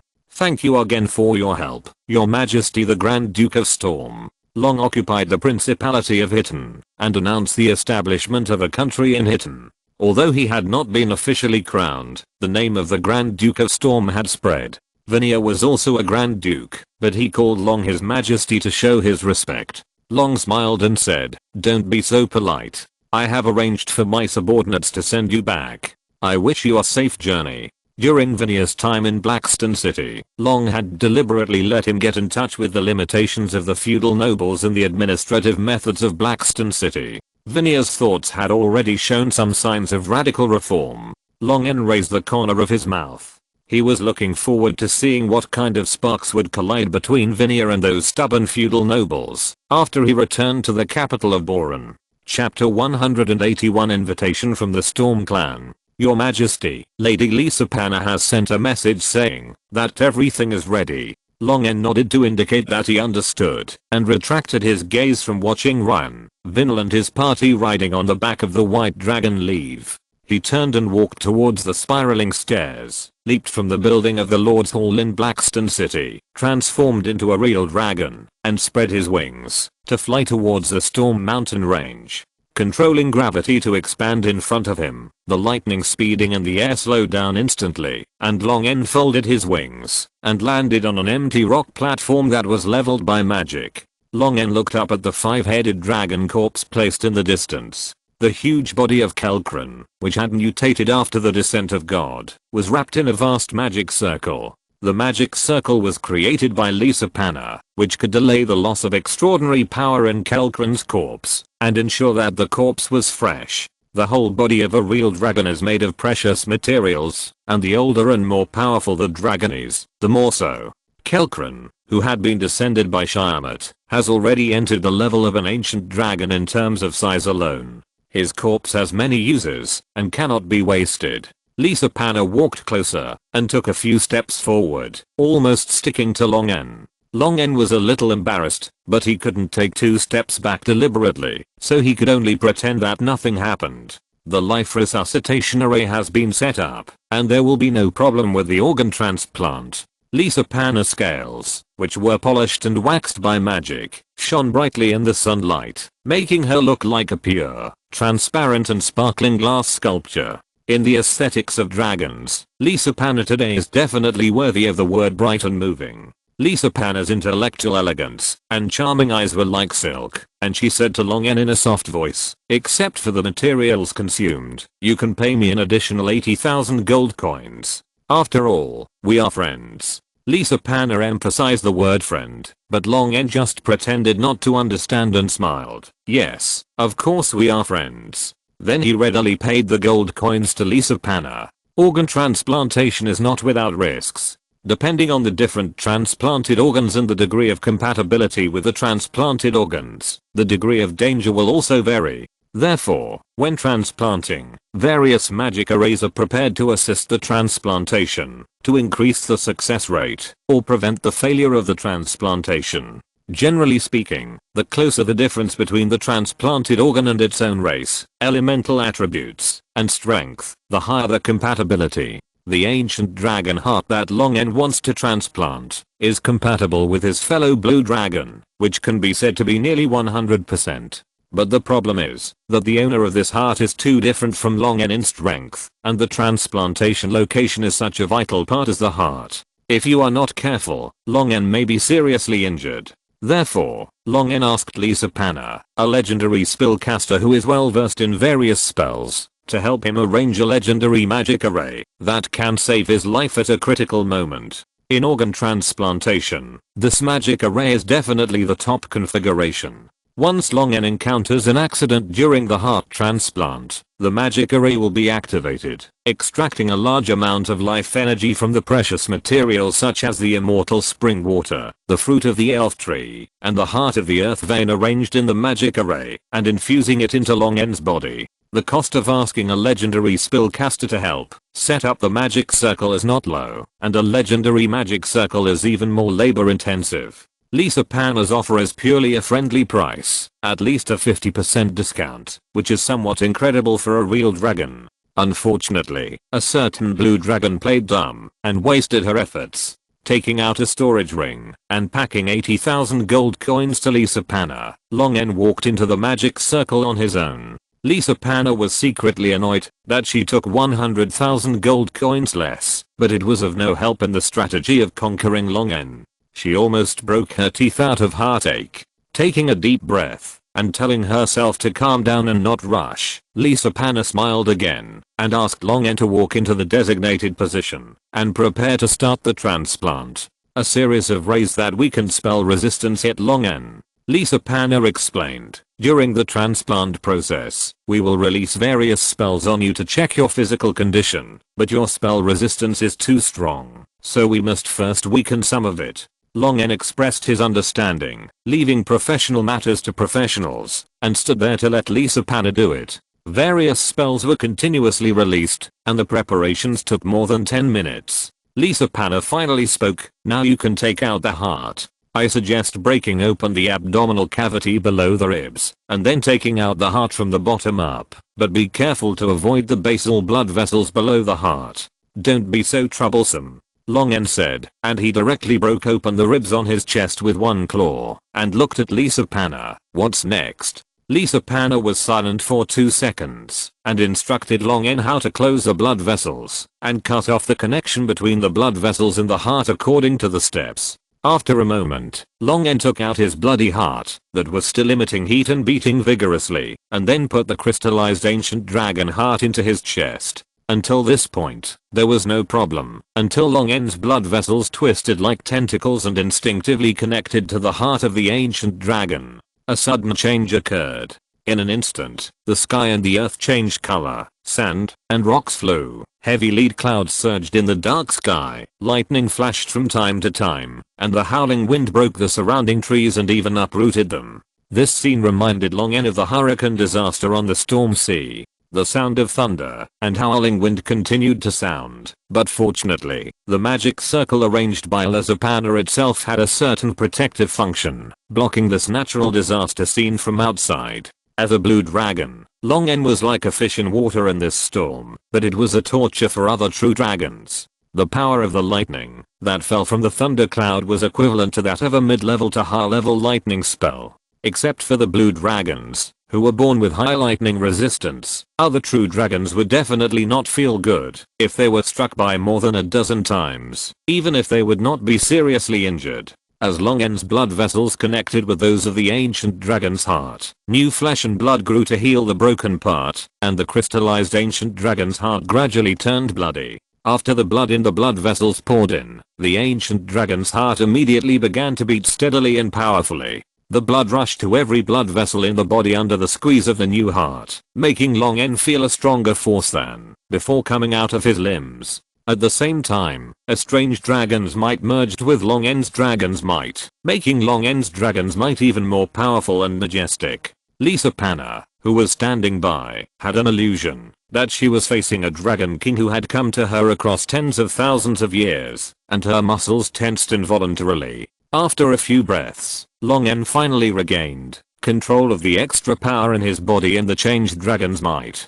Long N took back the dragon's might, and Lisa Panna raised her claws and patted her bulging chest with lingering fear. Long N bent the flipped ribs back again, pressed them back to the correct position with force, and cast a few healing spells. The frequency of the ancient dragon's heartbeats became more and more consistent with Long N's body, and the thunder clouds and howling winds in the sky gradually dissipated. Long N stroked the position of his heart, recalling the scene of being in the Storm Sea just now, and a bold guess came to his mind. There was no Storm Sea originally, until an ancient blue dragon fell there, and the ancient blue dragon's corpse caused the surrounding environment to change, and then the Storm Sea gradually became what it is today. This is not an unfounded guess. The corpse of a fallen real dragon does have the power to change the surrounding environment.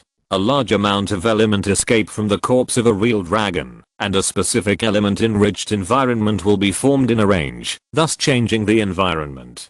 The place where the red dragon fell will mostly become arid redland Gobi, the blue dragon will cause frequent hurricanes in the area, the green dragon will be a dense jungle, and the black dragon will be a wetland swamp.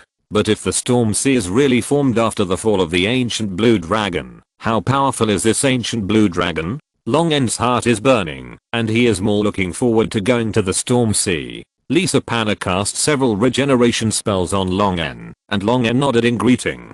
The heart transplant process went very smoothly, and the life resuscitation array that Long N entrusted Lisa Panna to set up was completely useless. But Long N did not intend to dismantle it. Later, for example, extracting the dragon blood from the red dragon head of the 5 heads of the Kyle clone, further increasing the dragon blood content in Agadius' body, and using the dragon blood of the Kyle clone to perform the dragon blood transformation ceremony on the followers, would all be carried out here.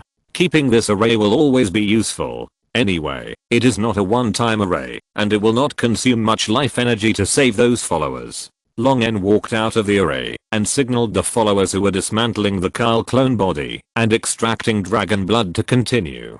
Decomposing the body of a real dragon into materials for making extraordinary items or weapons and equipment is strictly speaking an insult to the real dragon. If humans do such things, they will inevitably retaliate against the real dragon. Therefore, even though there have been 9 dragon slaying incidents in the past 500 years on the continent of Onia, there are only 5 sets of dragon scale armor made from real dragon bodies that have been confirmed. The scales of an adult dragon can be used to make at least 30 sets of armor worn by humans. This is because the dragon slaying clan that makes dragon scale armor is protected by the Roman Empire. But that's all. If there are more, the Roman Empire can't protect them. Therefore, most dragon slaying people can only secretly pry off teeth and claws from the dragon corpse, dig out eyeballs, hearts, basal blood vessels, and draw blood, which are more valuable, but not so noticeable.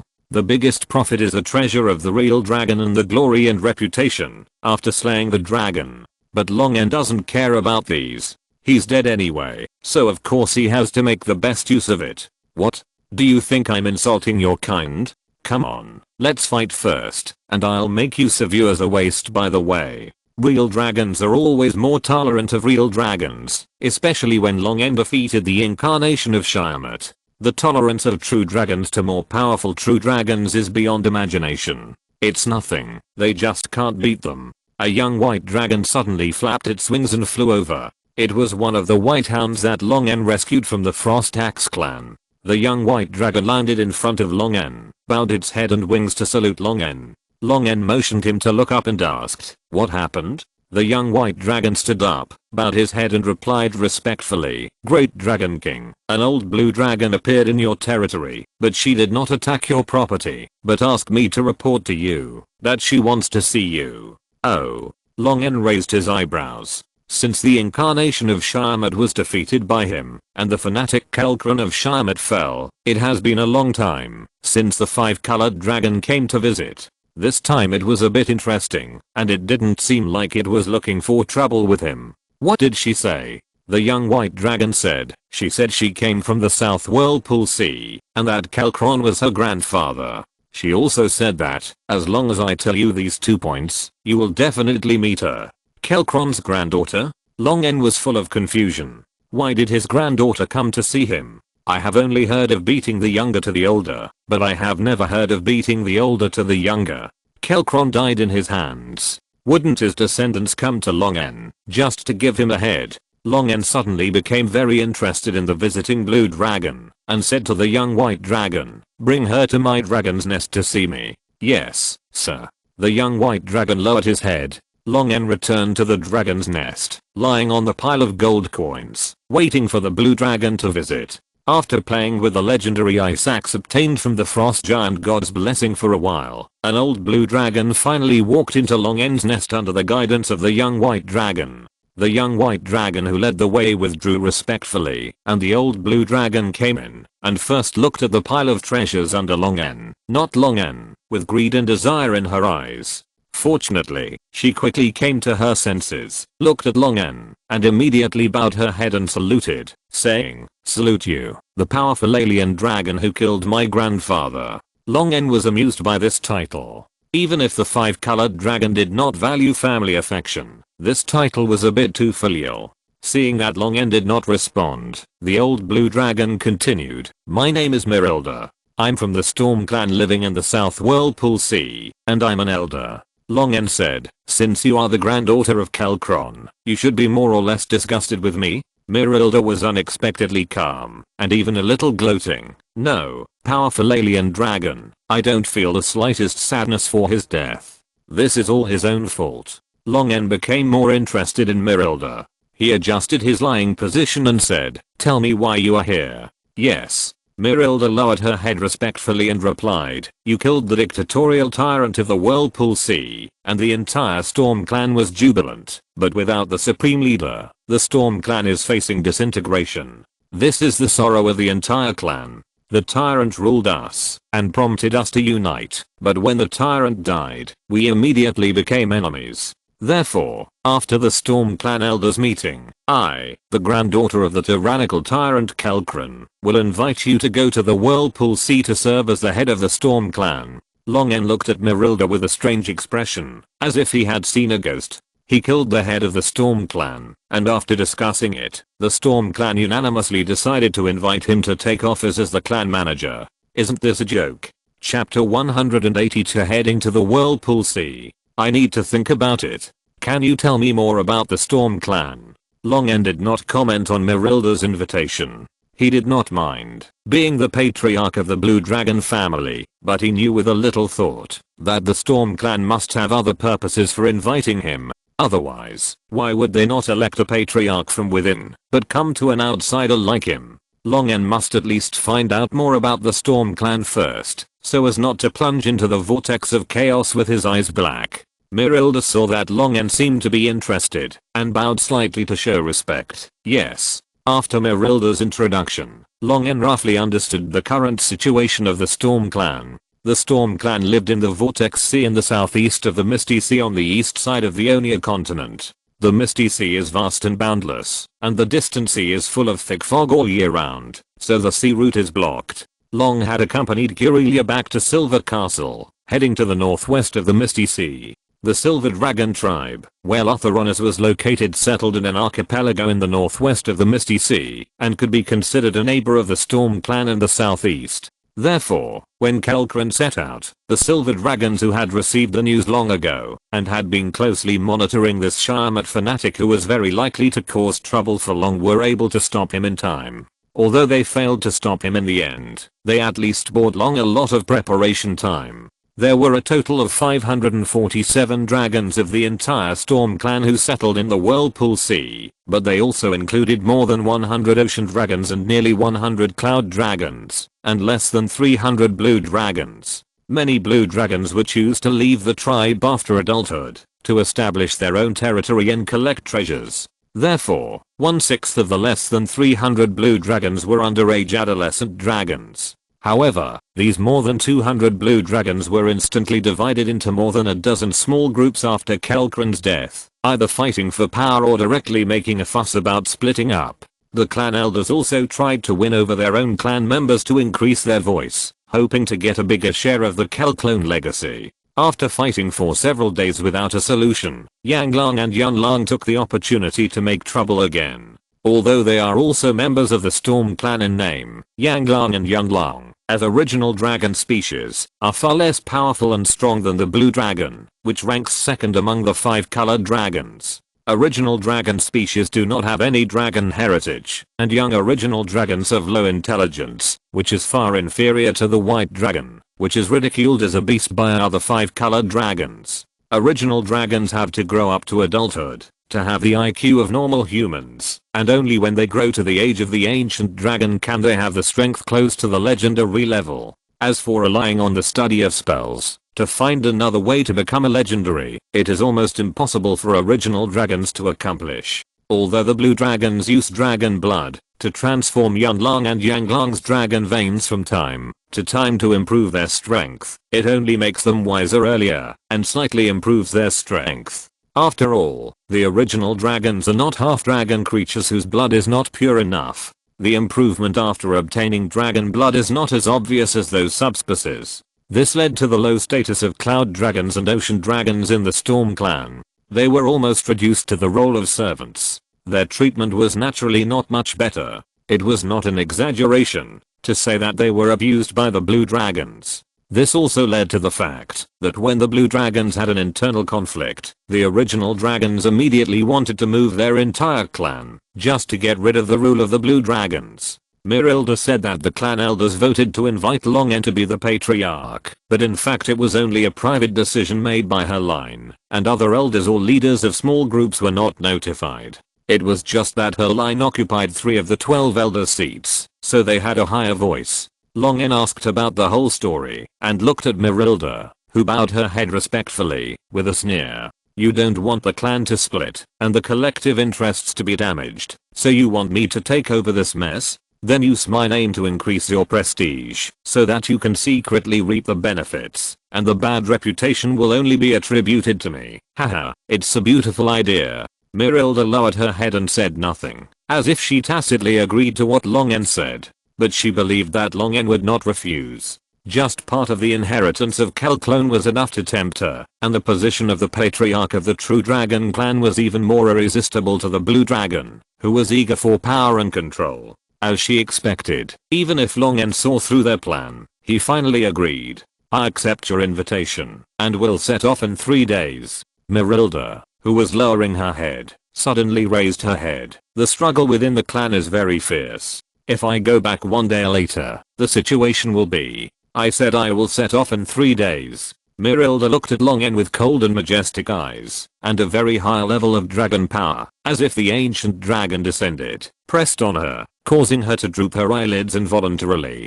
Yes. Longen's strength made Merilda start to waver. The foreign aide they chose didn't seem to be easy to talk to. Perhaps they made a wrong decision. He waved his hand to let Merilda retreat, and the young white dragon guarding outside the dragon's nest took her to a random place in the Storm Mountains to build a temporary dragon's nest. Merilda, who was submissive in front of Longen, glanced at the young white dragon with disdain and looked down at the young white dragon with her nose arrogantly. Lead the way. The young white dragon, who was born as a white hound, was numb to insults. He ignored Merilda's contempt and flew ahead on his own. Merilda, who was originally comparing Longen's territory with the Storm Clan, suddenly saw a crystal dragon flying towards Longen's nest and immediately keenly sensed the legendary aura of this crystal dragon. Merilda felt that Longen was not a young dragon with a shallow foundation who suddenly appeared. He still had some powerful subordinates. Before flying to the halfway point of the Storm Mountain range, Merilda looked at the 50 or so caves densely packed on the cliff and fell into deep thought. After the front line was completely stabilized, most of the real dragons sent out had returned. At this time, real dragons would come in and out of the dragon's nest from time to time and would look at Merilda curiously. What shocked Merilda was that there were many old dragons and very old dragons among these real dragons coming in and out, and even 2 powerful red dragons looked down on her. Although they were ranked below the red dragons by the world, the blue dragons didn't think so. Kelkron was called a tyrant, and his granddaughter was not much better. The irritable Merilda was furious, but soon it fell back. A huge golden dragon and a red dragon flew past her, talking and laughing, making her dare not breathe more. These are 2 ancient dragons? Question mark? Merilda held her breath and waited for the 2 ancient dragons to leave before taking a deep breath to calm down. They were indeed wrong. Longen was not only powerful, but his power was also terrible. The Storm Clan could not take the initiative by cooperating with Long, and it was more likely that Long would eat them up. But it was too late to regret now. Since the words had been spoken, the initiative fell into Long's hands. She didn't think Long would take the initiative to give up this feast that was delivered to her door. Merilda could only comfort herself that the consequences of inviting Long would be borne by the entire Storm Clan, and it was not just her family that would suffer. They who took the initiative to invite Long were at least much better than those who were still fighting in their nests. Merilda, who was buzzing with the noise at the elders meeting all day, felt that this was also a good result. At least there would be no more quarrels every day and group fights at every turn. Anyway, Long and the others would definitely not be able to stop them. Since it was irreversible, she would just lie down and start. On the other side, Long's dragon nest had just been quiet for a few minutes when Lisa Panna rushed over. What are you going to do with the replaced heart? My suggestion is to soak it in water that does not decay and put it in a glass container as an ornament, or marinate it with dragon's breath fruit, rock salt and pepper, and then fry it until it is half cooked. It will taste very smooth. What is going on? Lisa Panna can do this kind of work with a serious face. Longen said speechlessly. Can't I do something more meaningful with it? Lisa Panna asked in confusion. It's so rare to have the opportunity to taste yourself. Isn't this very meaningful?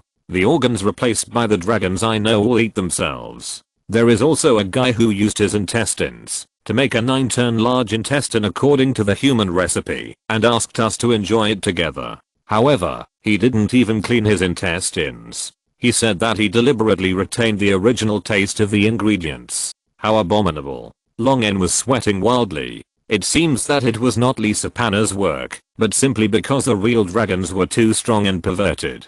After Longen crossed over, he learned all the knowledge obtained from humans, and he still didn't understand the behavior habits of other real dragons. But Longen still rejected Lisa Panna's proposal and asked Lisa Panna to help him merge his dragon heart into the body of the mutant lightning goblin Luolei Kano.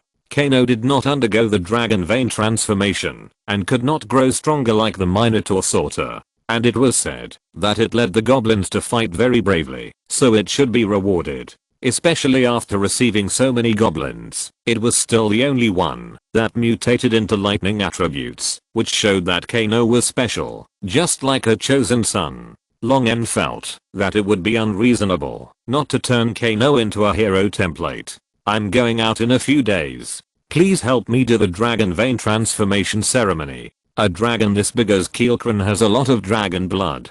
By the way, cut off the red dragon head from the incarnation's body and give it to Agadius. The red dragon blood from the dragon queen should be able to completely transform him into a red dragon. Valona wants 2 heads, so the red dragon head can't be given to him. Let him choose the remaining 4 heads. I remember that an old red dragon wrote that he was good at forging magic equipment in the specialty column of the employment registration form. Give him Keelkran's dragon skin, dragon scales, and the remaining bones and other materials, and let him work overtime to forge some dragon scale armor and weapons. After explaining how Lissapana completely skinned and drained Keelkran, Long N found Corellia, who was busy with government affairs, and took out a sparkling necklace made of various gems from the treasures exchanged from the platinum dragon god, and gave it to her. This necklace is a legendary treasure that can withstand 3 fatal injuries below the legendary level or 1 legendary level or above. This kind of life-saving treasure is always more expensive and rare, but it is a bit useless for Long N now. It is hard to say whether the direct attack spells below the legendary level can break his defense. Only the spells with strange effects such as time stop can pose a greater threat to Long N, but this thing cannot work against such spells. It is better to give it to Corellia to increase the favorability and enhance the relationship. Corellia, the little silver dragon lolly, is getting more and more adept at managing government affairs, and Long N can be a hands-off shopkeeper and relax. Not to mention the relationship that has not yet begun. The annual salary of management talents of this level cannot be less, especially this talent as the first dragon. If he works hard, he can work for him for at least 1,000 years. It is reasonable to give him some treasures as salary. Corellia refused to accept the gift at first because it was too expensive. After Long N said, "I told you to take it, so take it. What is our relationship? Why are you so distant?" She accepted it with her face full of bloodshot and slightly open. Looking at Corellia's reserved and coy appearance, Long N suddenly thought of Lutheronis. This old man. Oh no, the seniority is a bit confusing. This uncle has helped me a lot, but I'm kidnapping his daughter. Isn't it a bit unkind? And his ex-girlfriend seems to be interested in me. Should I tell him about this? Forget it. It will be embarrassing for both of us. Shaking his head to get rid of these absurd things, Long N stood up and walked out of the dragon's nest. He found a nearby manhole cover and shrunk his body to crawl in. The sewer was not dirty and smelly, and there were no sneaky ratmen or evil goblins living in it. Instead, it was full of glowing Hiffy. Looking at the well-growing Hiffy, Long N nodded and flew deep underground along the main trunk of the Hiffy. Passing through the dark and deep underdark that was also full of Hiffy, Long N landed in a new mushroom forest. As soon as he landed, the voice of the Tan King Carapazu rang in his heart. "You are here, my friend." Long N took a roasted king oyster mushroom from a Tan's body and took a bite. "It tastes good, my friend. How are you doing here?" The Tan King's voice was filled with a gentle and satisfied smile. "Very good. This place is much better than where I was before. Fortunately, you persuaded me to move here." Before Long N faced Keelkran and the incarnation of Shyamut, he made a special trip to the Underdark in the south of Onia to persuade the Tan King to move to the underground of Blackstone City. The sewer project of Blackstone City was also built for him. The daily life of hundreds of thousands of people in Blackstone City generates countless garbage and waste. In the past, they had to be piled up outside Blackstone City and handled by mages regularly. Now all these garbage have become nutrients for the Tan King. Whether it is rotten and expired food, burning ashes, excrement, food residues, etc., the Tan King accepts everything. It is much more convenient and faster to obtain nutrients and water from the sewer than to pick up corpses everywhere before. The fungus that it lost when it moved here has completely grown back in the past few days and even expanded a bit. In the past, it would take it at least 10 years to achieve this growth. The price is that it has to produce a batch of edible fungi from time to fill the food gap in Blackstone City. When necessary, it also needs to help Long N fight against the enemy. For example, this time when fighting with the incarnation of Shyamut, Long N asked King Tanran to use his psychic power to mobilize the emotions of the citizens of Blackstone City in advance, increase the power of faith, and strengthen the power of the faith bomb. Long N nodded to the giant King Tanran and said, "I need to leave the territory for a while. Please help take care of it." King Tanran agreed very readily. "No problem, my friend." After visiting King Tanran and handling some other matters, 3 days passed quickly. Long N said to Merilda, who was waiting in front of the dragon's nest, "Let's go. Let me see what the storm clan of the Whirlpool Sea can do to me." Chapter 183, Changes in the Misty Sea. 4 figures flew through the sunlight, their scales reflecting the dazzling light, casting large shadows across the sky above Blackrock City. Long chose an old red dragon and an extremely old black dragon to accompany him. If some blind guys want to challenge Long, they have to defeat his subordinates first. After all, if he has to do everything himself, any cat or dog can fight with Long, which is a bit cheap. Long has to maintain his status when he goes to conquer the Storm Clan. No matter how lawful and social the blue dragons are, they are also ferocious and brutal 5-colored evil dragons. If you want them to surrender, you have to show them the power that makes them feel afraid. The better Long pretends, the less resistance the Storm Clan will have.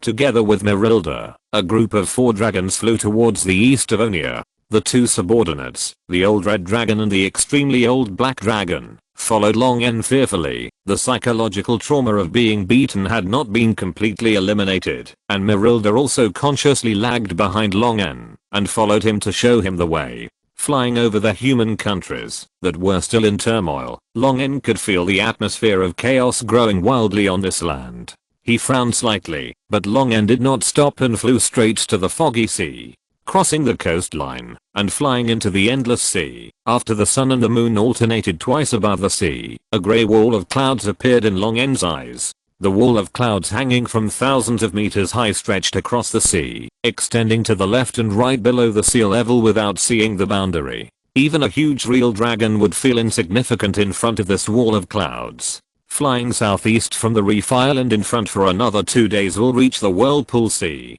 Merilda's respectful voice reached Long N's ears. Slightly deviating from the direction, the 4 eel dragons plunged into the wall of clouds. As soon as he entered the cloud wall, thick and moist water vapor immediately flowed into Long's nasal cavity along with the airflow of his breath. The visibility in front of him dropped to less than 200 meters. Even his mental perception was blocked by some force and could not expand to a place 100 meters away from his body. Long closed the valves on his nostrils to filter the moisture in the air, which would reduce his breathing efficiency by half, but it was enough to support flight. Long looked at Merilda, who hurriedly said, "This is the characteristic of the fog sea. These fogs cannot be dispelled. Even legends will be suppressed if they enter it. All perceptions will be greatly weakened. Moreover, we have never been able to crack the secret of the fog sea, and the same is true for the group of silver dragons in the northwest. But our research on the fog sea is not without results."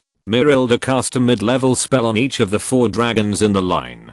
Long immediately felt that his mental power resonated with the surrounding fog in some way, and his mental power could spread out more than 300 meters. Merilda said proudly, "Those silver dragons are also exploring the secrets of the fog sea, but they haven't found a way to remove the restrictions of the fog sea. A little bit of the solution is still a solution, and at least it is better than their metal dragon neighbors. However, the spiritual detection range of more than 300 meters is not useless, but it can only be said to be better than nothing. At their level, if the enemy approaches within 300 meters, it will be enough for the enemy to launch 2 or 3 attacks." Long N shook his head, and the current flowed in his body. A circle of invisible magnetic field expanded. Long N weakened the intensity of the magnetic field in exchange for the expansion of the magnetic field range. The invisible spherical magnetic field encompasses all matter within a diameter of 3000 meters.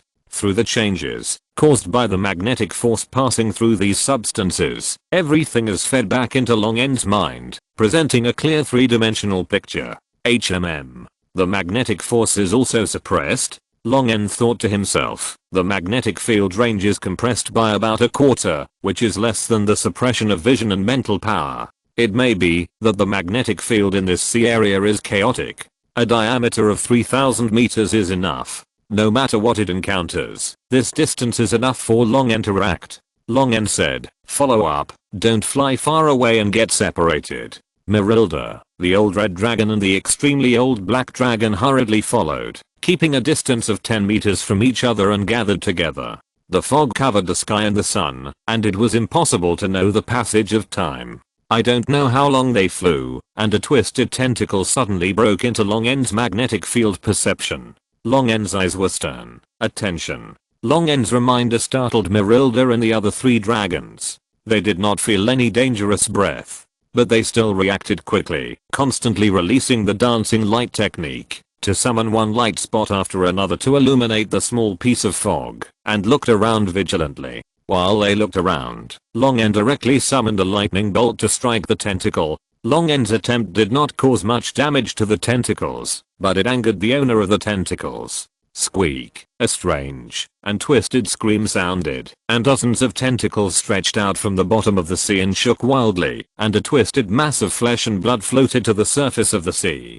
Hundreds of eyeballs all over the monster's body stared at Long N, and dozens of large and small mouths covered with sharp protruding fangs screamed loudly, and the vicious and twisted negative emotions made Long N feel a strong disgust. What the hell is this? Hearing the scream, Merilda's face was not very good, and she quickly answered, it's a fog monster. This thing only exists in this fog. If you kill it, it will disintegrate into fog, and it will reappear in the fog after a while. The fog monster is not strong, but when they encounter living things, they will scream and summon their kind. Once the fog monsters gather, they will merge into a larger and more twisted monster. The strongest one can even threaten the life of the old dragon. Merilda said seriously, this thing can't be killed. I suggest you retreat directly and bypass them. Too late. Long N had just finished speaking when a giant tentacle 5 or 6 meters thick emerged from the sea below them and grabbed the real dragon flying in the air. Long N, who was well prepared, turned around in the air to avoid the tentacle, and the other 3 dragons also narrowly avoided it. Several tentacles of different sizes rose up and danced wildly on the sea. Merilda, the old red dragon, and the very old black dragon had limited perception and were like half-blind people in this fog, but their enemies were not affected by this and were chased by this monster and fled in panic. The old red dragon and the very old black dragon wanted to increase their altitude to avoid the tentacles extending from the bottom of the sea, but they were stopped by Long N and Merilda at the same time. Don't fly up. In Long N's magnetic field perception, a thin layer of evil chaotic creatures with countless fins, wings, tentacles, eyes, and mouths was shrouded in this fog. The tentacles waving on the sea surface suddenly stood upright in place and began to swell from the roots, like spires standing on the sea surface. On top of these flesh and blood spires, bulges rose one by one, and the bulges quickly turned into heads of various creatures, wolves, bears, fish, deer, humans, dragons. These heads swung the spines, and ribs connected to them, swam away from the tower like fish, and pounced on Long N and his party. The eyeballs on the surface of the membrane creatures covering the sky also twisted, and broke free from the flesh and blood, and grew an indefinite number of wings, to fly in the air. They each exhaled several dragon breaths, clearing a large number of heads with spines and eyes with wings. The extremely old black dragon couldn't help but curse. What the hell is this thing? It looks so weird. There is no record of this thing in my dragon heritage. The old red dragon also bared his teeth and shook his head. It's not in the red dragon heritage either. Seeing that everyone was looking at her, Merilda said depressedly, the blue dragon has no record either. The Storm Clan has settled in the Whirlpool Sea for tens of thousands of years, and they only figured out their basic characteristics and gave them a name, but they don't know what these things are. After each of them killed a large number of heads and eyeballs, an island suddenly emerged in the middle of the spires that the tentacles had turned into. No, that's not an island. It's a huge mass of flesh and blood comparable to a hill. Countless heads and limbs were burrowing like maggots between the flesh and blood in the thick and tangled blood vessels. The twisted flesh and blood mass created large waves and rose into the air, supported by the tentacles. Something seemed to be growing out of the flesh and blood, and finally found a crack at the top of the flesh and blood mass, and forced its way out. A huge golden eyeball with a cross-shaped pupil appeared at the top of the flesh and blood mass, and an inexplicable mixture of sacredness and evil permeated the sea. Long En looked at the twisted and chaotic body of this creature, and couldn't help feeling bored, disgusted, and nauseous. He subconsciously didn't want to look at it anymore. This thing looked too awkward, and it made people dizzy, and want to vomit. Long En inexplicably remembered the Cthulhu element that he often saw in the online articles of his previous life. The twisted evil and unbearable look of this flesh mass really had a bit of Cthulhu meaning. The huge golden cross pupil slowly moved down, and stared at Long En intently. A creepy feeling made Long En's muscles tense. Long En had only felt this level of threat from the incarnation of Shyamut that had merged with the divine fire.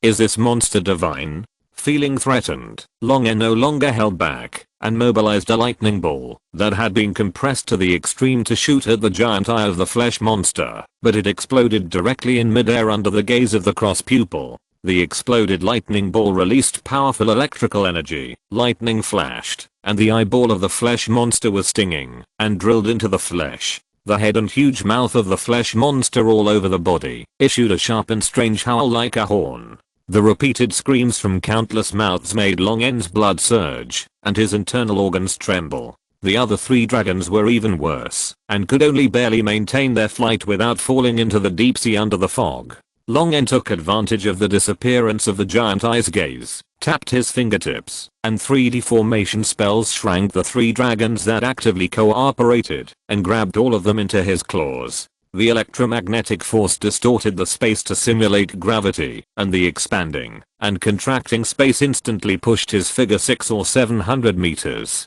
Gravitational acceleration was used continuously, and in just 2 seconds, these flesh monsters were thrown 3 or 4 kilometers away, and the distance was still widening. The roar of the flesh monsters could no longer catch up with Long En, who was moving directly on the spatial coordinate level. As soon as Long En slowed down, Merilda, who was squeezed in Long En's claws with the old red dragon and the old black dragon, immediately said, "Can't slow down. The monster is still there. As long as it is still in the fog, the monster can catch up at any time." Long En frowned, and could only control gravity again, to fly towards the vortex sea at a high speed. The power consumed by controlling gravity is hundreds of times that of magnetic force.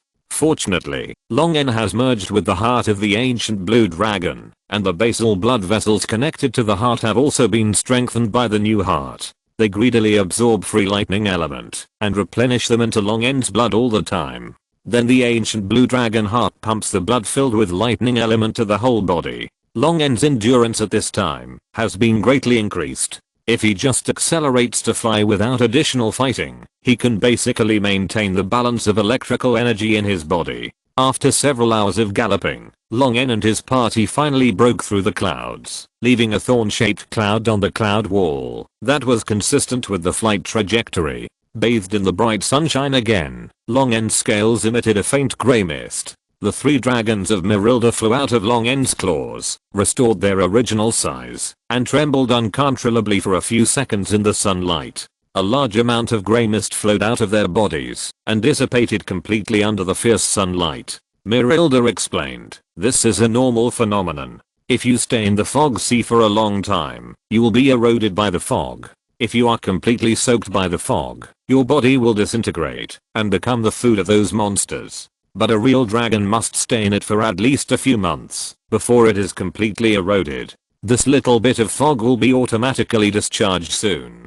Long En nodded and asked again, "What's the matter with that giant-eyed monster?" When Long En asked, Merilda immediately recalled the giant golden eye with a cross pupil, the flesh and blood monster mixed with divinity and twisted evil. Her eyes froze, and she couldn't help turning around and vomiting. Long En frowned and used magic to soothe Merilda's violent mental power. After 10 seconds or so, the old blue dragon finally recovered. "Excuse me, thank you." Long En waved his claw indifferently, and Merilda suppressed her memory of the giant-eyed monster and said, "We call that thing the Chaos Evil Eye, and the silver dragon in the northwest calls it the Eye of Disorder. The Chaos Evil Eyes are entrenched in various places in the Misty Sea. Whether you can encounter them depends entirely on luck. Our luck was not very good this time. When there are too many fog monsters, new Chaos Evil Eyes will be fused. Each Chaos Evil Eye has a strength close to that of an ancient dragon. And just like the fog monsters, the Chaos Evil Eyes will be regenerated in the Misty Sea after being killed.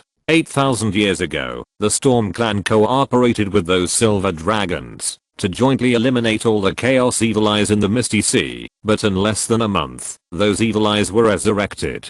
My grandfather Kelkran was not only blocked by the ancient silver dragon when he left the Whirlpool Sea, but he also encountered two Chaos Evil Eyes. That's why he has been unable to go to Onia for a long time. Long N was speechless, so this Chaos Evil Eye bought himself a lot of time. Should I thank them? The Storm Clan living in the Misty Sea only knew so much about these monsters, and Long N temporarily put aside his thoughts of exploration. Continuing forward, when the sun in the sky fell into the wall of clouds behind Long N and his party, a vast continent appeared in Long N's eyes.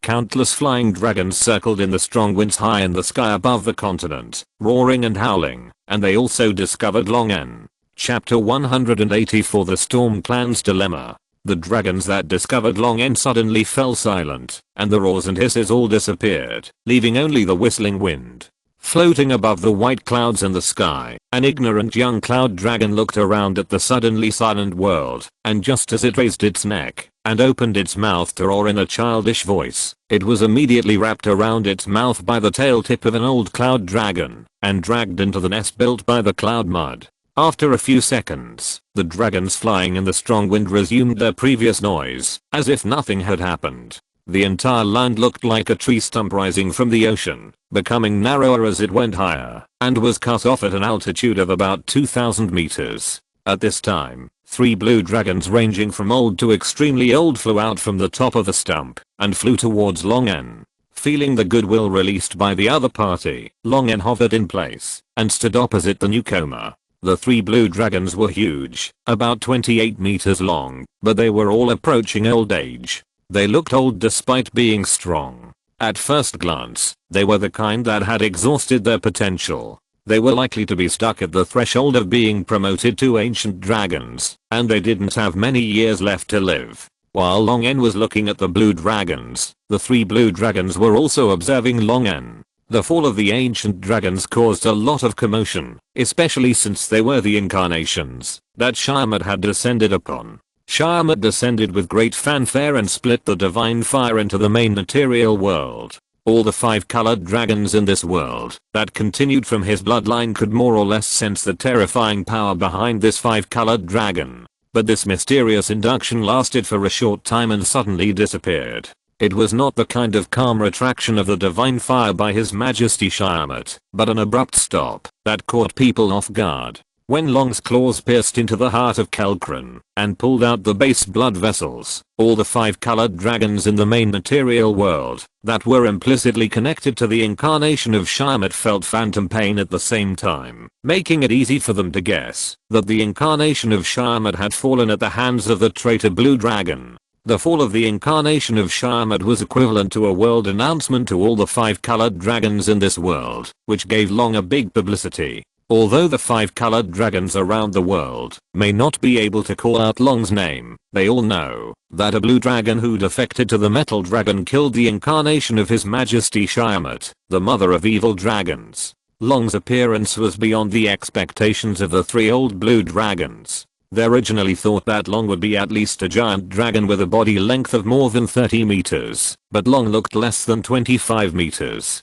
Moreover, Long's alien blue dragon had a more agile and flexible body and well-proportioned muscles, which seemed not strong enough to the standard blue dragons, and was only slightly better than the black dragons with skeletons. Long N's too thin body made them feel a little contemptuous, but the old red dragon and the extremely old black dragon who were staring at him behind him made them dare not show their contempt on their faces.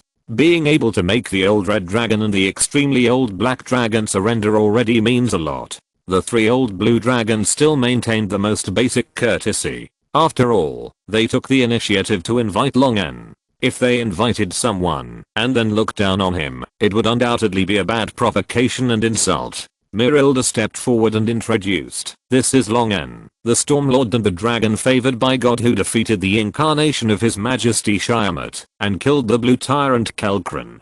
The 3 old blue dragons glanced at the silver-white scales on Longen's neck and the black 5-headed dragon mark on his chest at the same time, and bowed their heads slightly with strange expressions, as if they were greeting the Spokesperson of the dragon god walking in the world. Mirilda continued, "These 3 are Sandlet, Sineth, and Circebelotten, and they are all members of the Council of Elders." As Longen nodded to the 3 old blue dragons, Mirilda exchanged glances with Sandlet, and then she realized that Sandlet and Sineth had won over Elder Circebelotten while she was away. Now they have 4 elders, and their say is a little more powerful. Although blue dragons belong to the 5-colored evil dragons, their lawful nature allows them to perform vividly when they need to use the tool of etiquette. The old blue dragon Sandlet, who was in the lead, stepped aside to make way and made an invitation gesture. "Please come to my lair to discuss in detail." Longen nodded in agreement. As the 7 dragons approached the top of the stump, 4 more blue dragons broke through the air.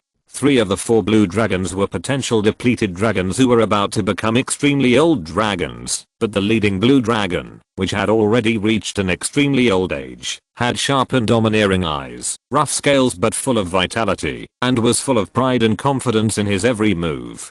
He looked at Longen without disguising his strong hostility. Seeing the appearance of the 4 blue dragons, the faces of the blue dragons such as Mirilda and Sandret became gloomy. Sandret glared at the extremely old blue dragon in the lead with hostility. "Kilangus, you are not welcome here. Get out of here." The young but huge Kilangus sneered disdainfully. "What a joke. Sandret, have you become so old that your brain has shrunk? Or were you knocked unconscious by the Chaos Evil 40 years ago? I'm an elder, and of course I can come to the Great Council whenever I want." After retorting to Sandret, Kilangus looked at the 5-headed dragon mark on Longen's chest, and his hostile eyes revealed a strong jealousy. Longen secretly laughed, knowing that this Kilangus was probably the main target of his show-off and slapping.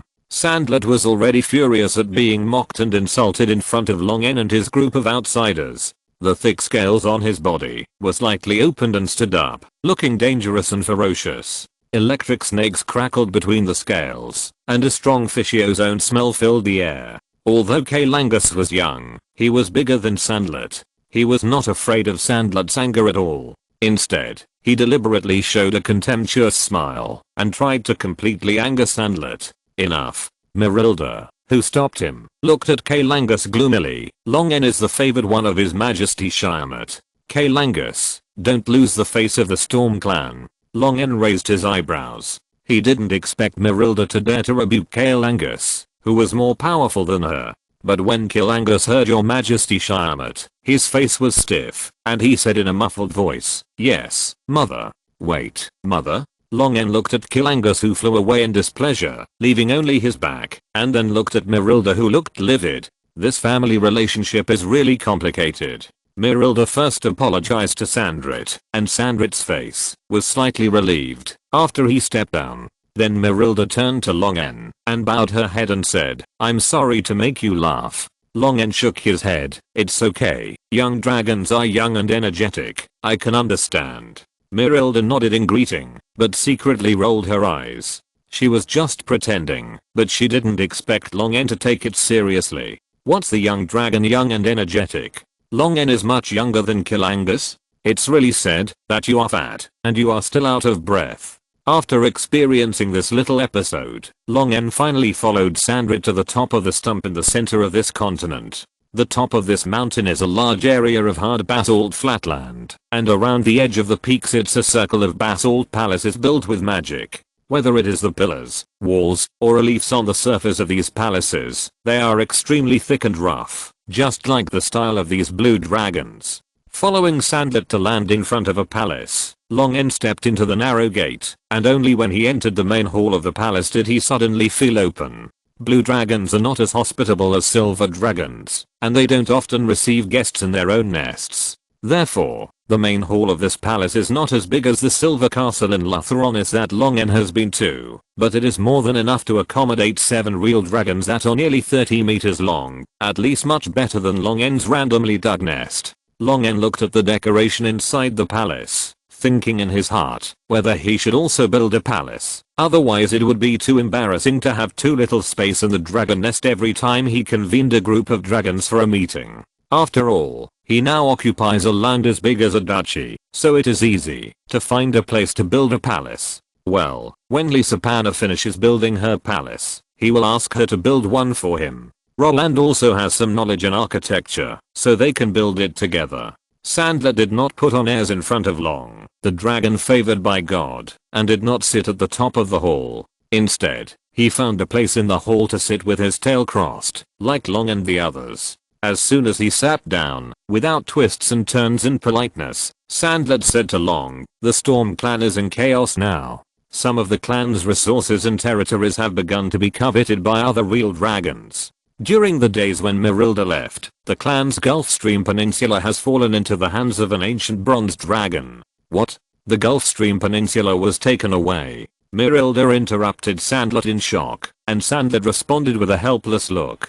Although Kelkran was a tyrant who ruled and exploited them with high pressure, without Kelkran's leadership and the ancient dragons, the various resource points occupied by the Storm Clan seemed to be beyond their control. Not only the Gulfstream Peninsula, but also the archipelagos and seas along the line of the Philanthus Current are basically out of our control.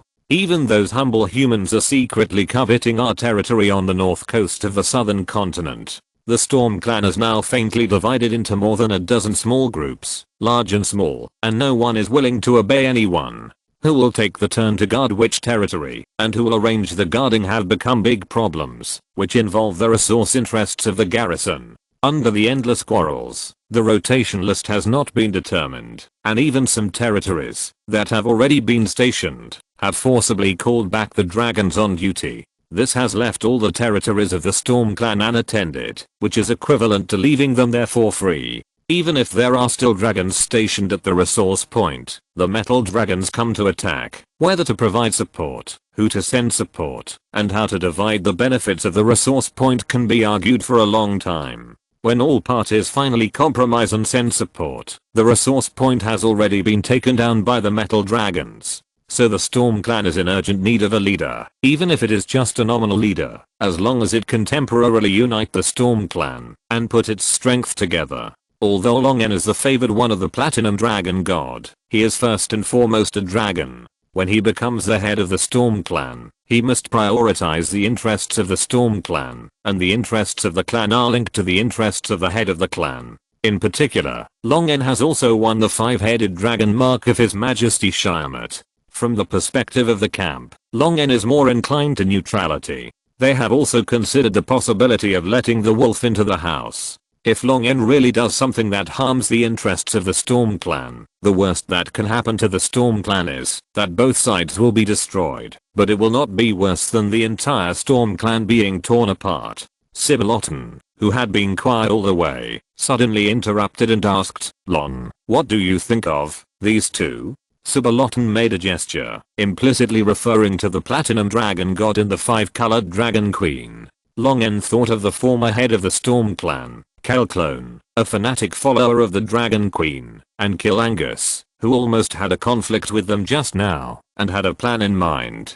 He smiled faintly and said, "God is God, I'm me." Sibylotton tasted the meaning and nodded, "I have no problem." Sandler and Sineth also exchanged glances and nodded slightly. After that, they discussed how to support Long En to become the head of the family. Sandler and his faction now occupy 4 of the 12 elder seats, and have 1/3 of the voting rights of the elder seats. The other small groups are led by only 1 or 2 elders, and Sandler and his team have a great chance of winning. But if the other elders jointly exclude Long En, there will be 8 votes against him. They had to give Long En a boost before voting at the elders meeting, and get more support from the elders and tribesmen. After nearly an hour of discussion, Long En and his party walked out of the Obsidian Palace under the leadership of Merilda. As soon as he walked out of the palace gate, Long En felt several unfriendly gazes from the elders who had received the news and stood in front of their palaces waiting for Long En to appear. Long En smiled coldly, with a ferocious arc at the corner of his mouth.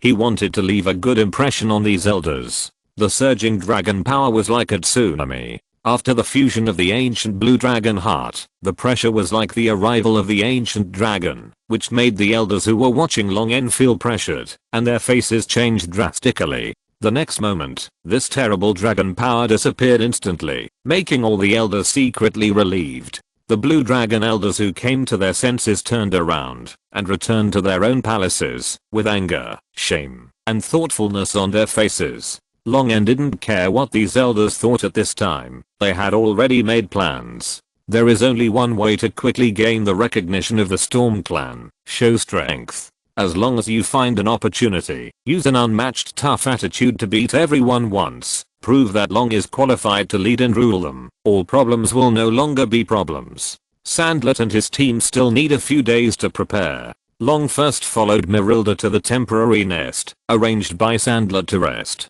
In the next few days, Long walked around the Storm Clan as an outsider, looking at the scenery, while observing and testing the attitudes of other forces. All small groups remained strangely silent. Even Merilda's son Kellandos, who was hostile to Long, did not take the initiative to cause trouble for Long. Instead, Long spent a few days of wonderful island holidays. Lying in the temporary dragon nest, Long was flipping through the biography of the heroes of the southern continent that he had asked for from Merilda, while throwing the golden coconut into his mouth, treating this hard dragon scale golden coconut as a hard candy snack that would burst. The old red dragon walked into the dragon's nest and bowed his head, saying, "Great Dragon King, Merilda is here to visit." Long En closed the biography, stood up, and smiled. Finally, Long En was itching to fight. Chapter 185, Surprise or Not? Stepping out of the dragon's nest, the bright sunlight and the sea breeze caressed Long's scales, reflecting the luster of gemstones. Long looked at the clear and cloudless sky, and squinted his eyes. What a good day. Merilda, who was waiting in front of the dragon's nest, said, "Sandret and the others are ready." Long nodded. "I'm looking forward to today's feast." According to the custom of the Storm Clan, a grand banquet will be held when the patriarch is elected, with unlimited meat of all kinds, and all the dragons of the clan will participate. After a hearty meal, the priests of His Majesty Sharmat will bless the selected candidate and announce that he will succeed the position of patriarch. But today's banquet is different from the past. The elders meeting did not vote to select a clear successor. However, this banquet to celebrate the succession of the patriarch was unanimously passed by all the elders, including Kilangus. The meaning is self-evident: the patriarch must succeed today, and as for who will be the successor, of course, it depends on their own means. Merilda led Long to the feast site, on the south side of this continent-like island. Long had wandered here a few days ago, and at that time he had only used magic to quickly build 2 stone platforms. At this time, the 2 platforms, which were 30 meters wide and 2,000 meters long, were already piled with all kinds of food. From the Anders cows that were emptied of their internal organs and simmered over charcoal fire until half cooked, to the freshly fished and cut deep sea octopuses, squids, eels and other sea monsters, they were piled on the platforms in different categories, allowing all the true dragons to feast on them. At this time, whether it was the blue dragons or the original dragon species such as the cloud dragons and ocean dragons that were usually discriminated against by the blue dragons, they were all the hosts participating in the banquet. Serving the great true dragons were the half-dragon sea iguanas, Sahuagin fishmen and a small number of sea giants under the rule of the Storm Clan. Long's arrival attracted the attention of some dragons. In the days of preparing for the feast, Sandlet mobilized his subordinates to spread the details of Long's honors and achievements, which greatly improved Long's reputation. The dragon folded its wings and landed on the ground. Sandlet, Sineth and Sibiloton nodded to Long, and Long nodded in return. The dragons gathered around the 3 blue dragon elders looked at Long with curiosity and scrutiny, the guy they were about to support as a successor of the patriarch. As I said, Long was too thin in their eyes, and did not fit the aesthetic taste of blue dragons. After a few casual conversations, and confirming the next action, Long waved his hand, to let the old red dragon and the extremely old black dragon following him on both sides to act separately, and enjoy the feast first. Long walked alone along the stone platform where the buffet was stacked, choosing the food he liked. starting from the territory, arriving at the Storm Clan's territory, and staying there for so many days. Long N hadn't eaten a single bite of food for more than 10 days. Not to mention a good treat. Sandrat and his men didn't even prepare a little food for Long N and his subordinates. Although at their level, a full meal can last for more than 10 days or even a month. Long N had just replaced the ancient dragon heart, and the energy consumption was too great. In the past 2 days, he could only eat gems in the dragon's nest to fill his stomach. Today, he finally had a full meal.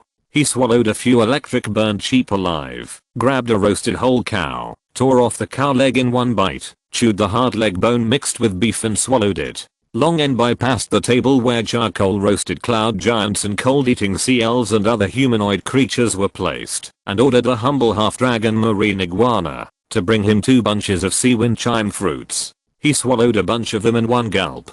The fist-sized light blue transparent fruit fell into his mouth and burst open under the chewing of dragon teeth. The cool juice with a small amount of ice element soaked his mouth. The sweet and refreshing taste with a hint of salty seawater washed away the greasiness brought by pure meat, which made Long N's appetite open. Before Long N put another bunch of sea wind chime fruit into his mouth, there was a fierce elemental fluctuation and the excited roar of the dragons in the distance. The venue of the feast was too large. Long N was more than 1,000 meters away from the location of the elemental fluctuation. There were dozens or hundreds of equally large dragons in between. He could not see what was happening in the distance for a while, but the red flame that suddenly burst out in the dragon group made Long N put down the half-eaten cow in his claws. Blue dragons can't spit out bursting red flames. This was released by the old red dragon he brought with him. Long N walked towards the center of the battle. Seeing that it was Long N, the onlookers took the initiative to make way for him to pass smoothly.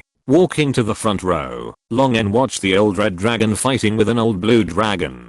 He did not step forward to stop them, but squatted aside to watch the show, and even stretched out his claws to ask the dragon next to him for a handful of baked moon clams as melon seeds. Long N had warned the old red dragon and the very old black dragon not to take the initiative, to cause trouble before the action, but if someone provoked them, they did not have to tolerate it, just fight back directly, and Long N would cover it if a fight broke out. At this time, there must be someone behind the fight between the old red dragon and the old blue dragon, and the target must be Long N. But Long N looked indifferent, and did not intend to fight. The old blue dragon fighting with the old red dragon was slightly larger in size, but the difference was not obvious. Instead, the old red dragon had the upper hand, and the advantage was getting bigger and bigger. The red flames burned all over his body and gradually pressed the old blue dragon to the ground, and beat it violently. Every punch thrown by the old red dragon left a black mark of burning on the old blue dragon's visor. The suppressed old blue dragon kept struggling to turn over, but the more powerful old red dragon stepped on its wings and held its neck, making a humiliating and angry roar. Boom. A thick breath of thunder swept over, blowing the defenseless red dragon riding on the old blue dragon back. Kilangus, who was nearly 30 meters tall, waved his huge wings and fell from the sky, looking down at the red dragon that climbed up from the ground. "You are an outsider, red dragon. How dare you attack the people of the Storm Clan? Who ordered you to do that?" Long N curled his lips, but he couldn't help it. He still overestimated this guy's patience. Long N thought he had to wait until at least the routine thunder duel in the evening of the feast. The old red dragon stood up angrily, flapped his wings, and rapped in hot wind, wanting to fight with the blue dragon that attacked him, to let the other party know who is the boss of the 5-colored dragon. Of course, he automatically excluded mutants like Long N. Long N suddenly walked out from the crowd, stood in front of the old red dragon, and looked at Kalendos. Kalendos, who was nearly 30 meters long, was several times larger than Long N, who was less than 25 meters long. At this time, he stood more than 2 heads taller than Long N, looking down at Long N's eyes. Long N looked straight at Kalendos. His calm and detached temperament and the blessing of the ancient blue dragon's breath made Kalendo's eyes wander unconsciously, and finally he took the initiative to look away. He lost in this confrontation of momentum. Kalendos was angry in his heart, but he sneered secretly. "You took the bait."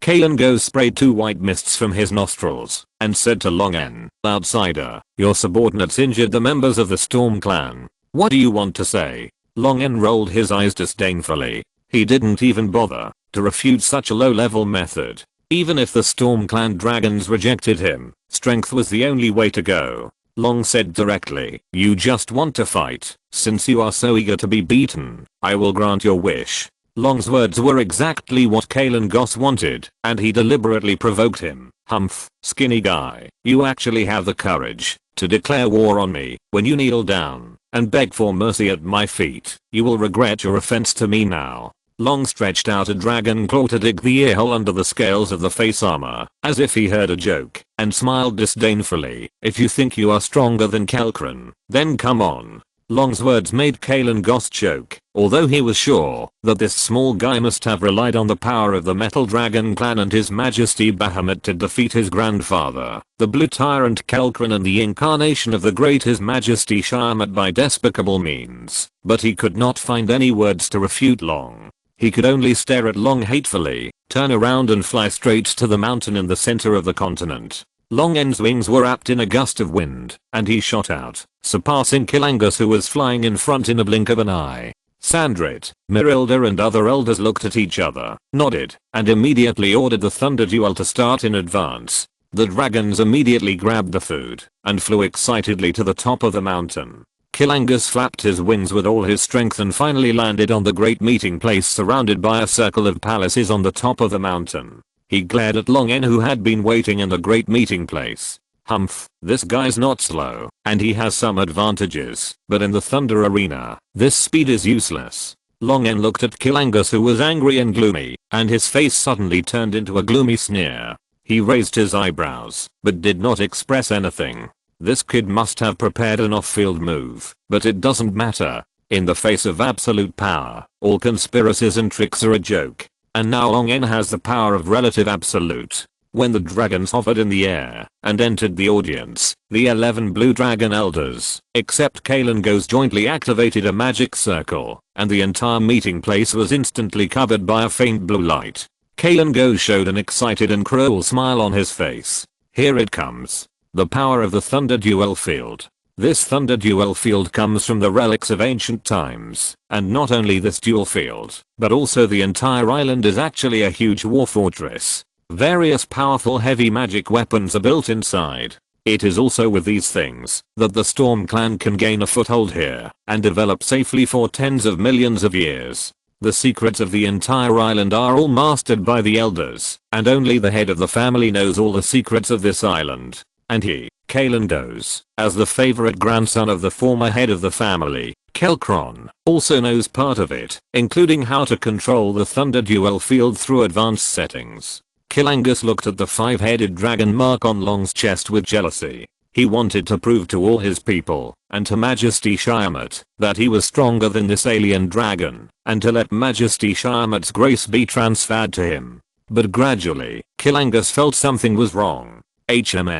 Where is the power blessing of the Thunder Duel Arena? Long raised his eyebrows when the faint blue light came out of the Great Council Arena. As the blue light touched his torso, ripples appeared, and a cold, emotionless, and genderless mechanical voice sounded in his mind. "The highest authority has been detected. The number of the outpost monitoring station is 07. All members welcome His Majesty the Emperor to come for inspection. It has been detected that the authority of the monitoring station has been lost. You have automatically obtained all the authorities. It has been detected that the Thunder Duel Field has been activated. You can perform the following operations.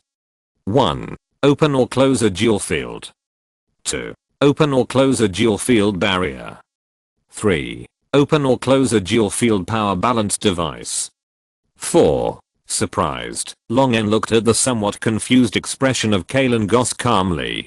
From his face, he probably guessed that Kalen Goss was confident and relied on him. He immediately smiled at Kalen Goss playfully. Kalen Goss, who was still at a loss, saw Long En's hateful smile and immediately gnashed his teeth in anger. "Humph, I can defeat you, a weak guy, without the blessing of the Thunder Duel Field."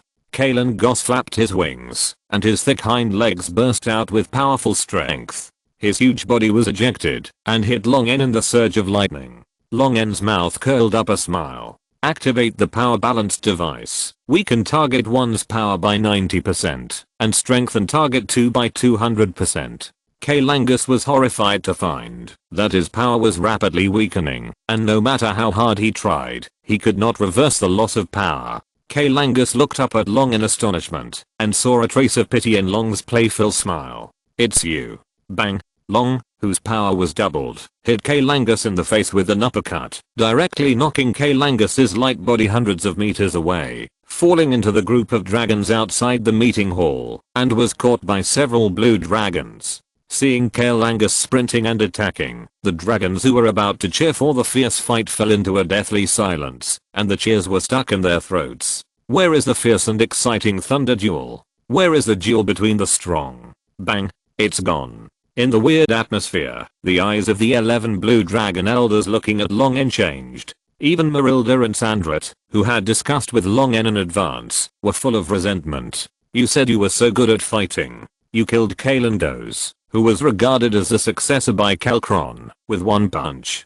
Why do we still have to do all these things? Isn't it better to just punch through?" The leaders of the other small groups gave up the idea of fighting for power and looked down at the ground outside the field. TSK, this obsidian is really black. If Kaelangus was still awake, he would definitely roar in grief and accuse Long En of cheating with the thunder duel field. This is unfair. He was obviously here first. But Kaelangus's face armor collapsed halfway in this punch. Although it was not fatal, he probably wouldn't wake up for 4 or 5 days. Long En looked around and grinned with ferocious fangs. "I'm the head of the family. Who is in favor and who is against?" If you're listening to this novel on a channel other than Fanfic World, it means they downloaded and uploaded it without effort. We cordially invite you to visit our channel, Mundo Fanfic Novelos. There you'll find the original version of this story and you can explore many other novels of various genres. We're waiting for you to immerse yourself in a world of incredible novels.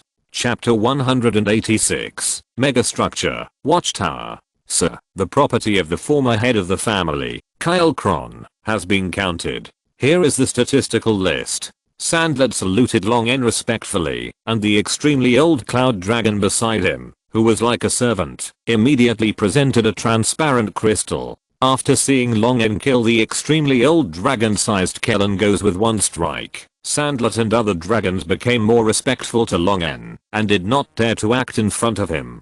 In the world view of the 5-colored dragons, the strong are respected, and Long En has won their respect with his strength. Long En controlled his mental power to probe into the crystal and read the data recorded in it. The statistical list data will definitely be different from the actual data, but as long as it is not excessive, Long En will not cause trouble for Sandlet and others. This part of the privately embezzled benefits was tacitly approved by Long En, which is why Long En asked Sandlet's blue dragons to count Kalkron's property together with the 2 original dragons, the Cloud Dragon and the Ocean Dragon. Blue Dragon, Cloud Dragon, and Ocean Dragon counted the inheritance together. It seemed that the 3 parties were supervising each other, but in fact, they were working together to embezzle property and conceal the amount of property under Long En's instruction. This was the benefit Long En gave to Sandret's family, and it was also a means for him to stabilize the 2 original dragons who wanted to take the opportunity to split. The inheritance of Kalkron was tempting, but Long En didn't care much about ordinary gold coins and gems. The factory profits and taxes in Blackstone City were enough for Long En to enjoy. Although the loss of property would still make Long En heartbroken, it was mainly due to the influence of the true dragon's nature. When it came to spending money, Long En would not be stingy. The part of Kalkron's inheritance that was concealed and embezzled must have been mostly from Sandret's family as a blue dragon, but the remaining benefits were enough to win over the leaders of Cloud Dragon and Ocean Dragon. Long En withdrew his consciousness from the crystal stone of statistical data and nodded secretly. The data was not outrageous. Even with his instructions, Sandret and his people were very restrained in their greed, which was good. Apart from the lost parts, most of Kalkron's legacy is various magic equipment or rare materials, and there are not many gold coins and gems left. As for the reason, one is that it was divided by Sandret and others, and the other is that Kalkron is a fanatic of Shiamat, and he dedicated half of his gold coins and gems to Shiamat. This is incredible for a dragon who values money as his life and can feel uncomfortable for several days if he loses a copper coin. This shows how devout and fanatical Kelkran is in his belief in the 5-colored dragon queen. He even tried every means to deduct a few gold coins from the people of the Storm clan just to sacrifice and please Shyamut. This is also one of the main reasons why most of the dragons of the Storm clan hate Kelkran and call him a tyrant. High pressure rule, forcing all tribesmen to pray to the 5-colored dragon queen regularly. Forget it, you still want my lovely gold coins? Who can stand this? Putting the crystal back into the claw of the old dragon, Longen said, I don't need to choose a new location for my nest. I can just use the one cloned by Kyle.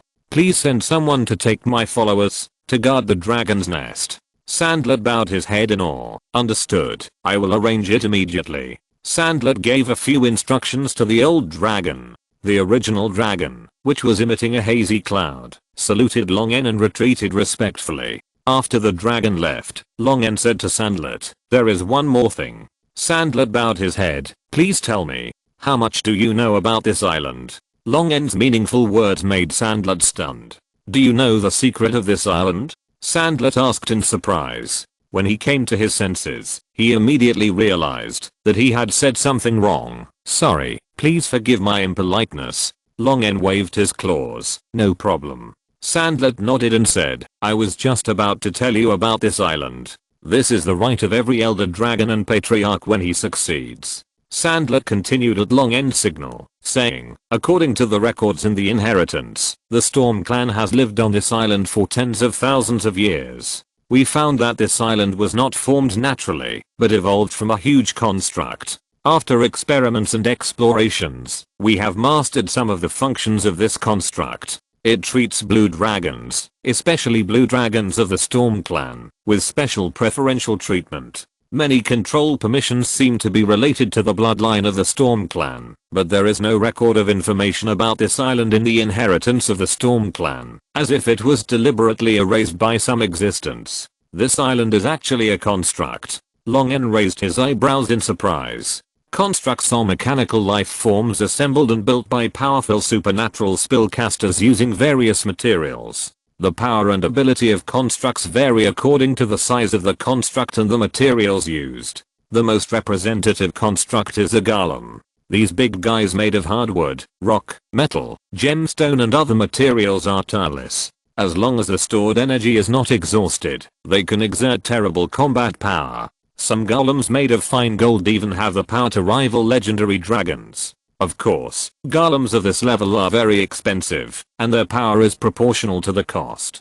The construct under Longen and his men's feet can support a small continent. It is at least tens of thousands of meters in size. Rather than saying it is a construct, it is better to say it is a terrifying war fortress. Longen can't imagine how powerful this construct is.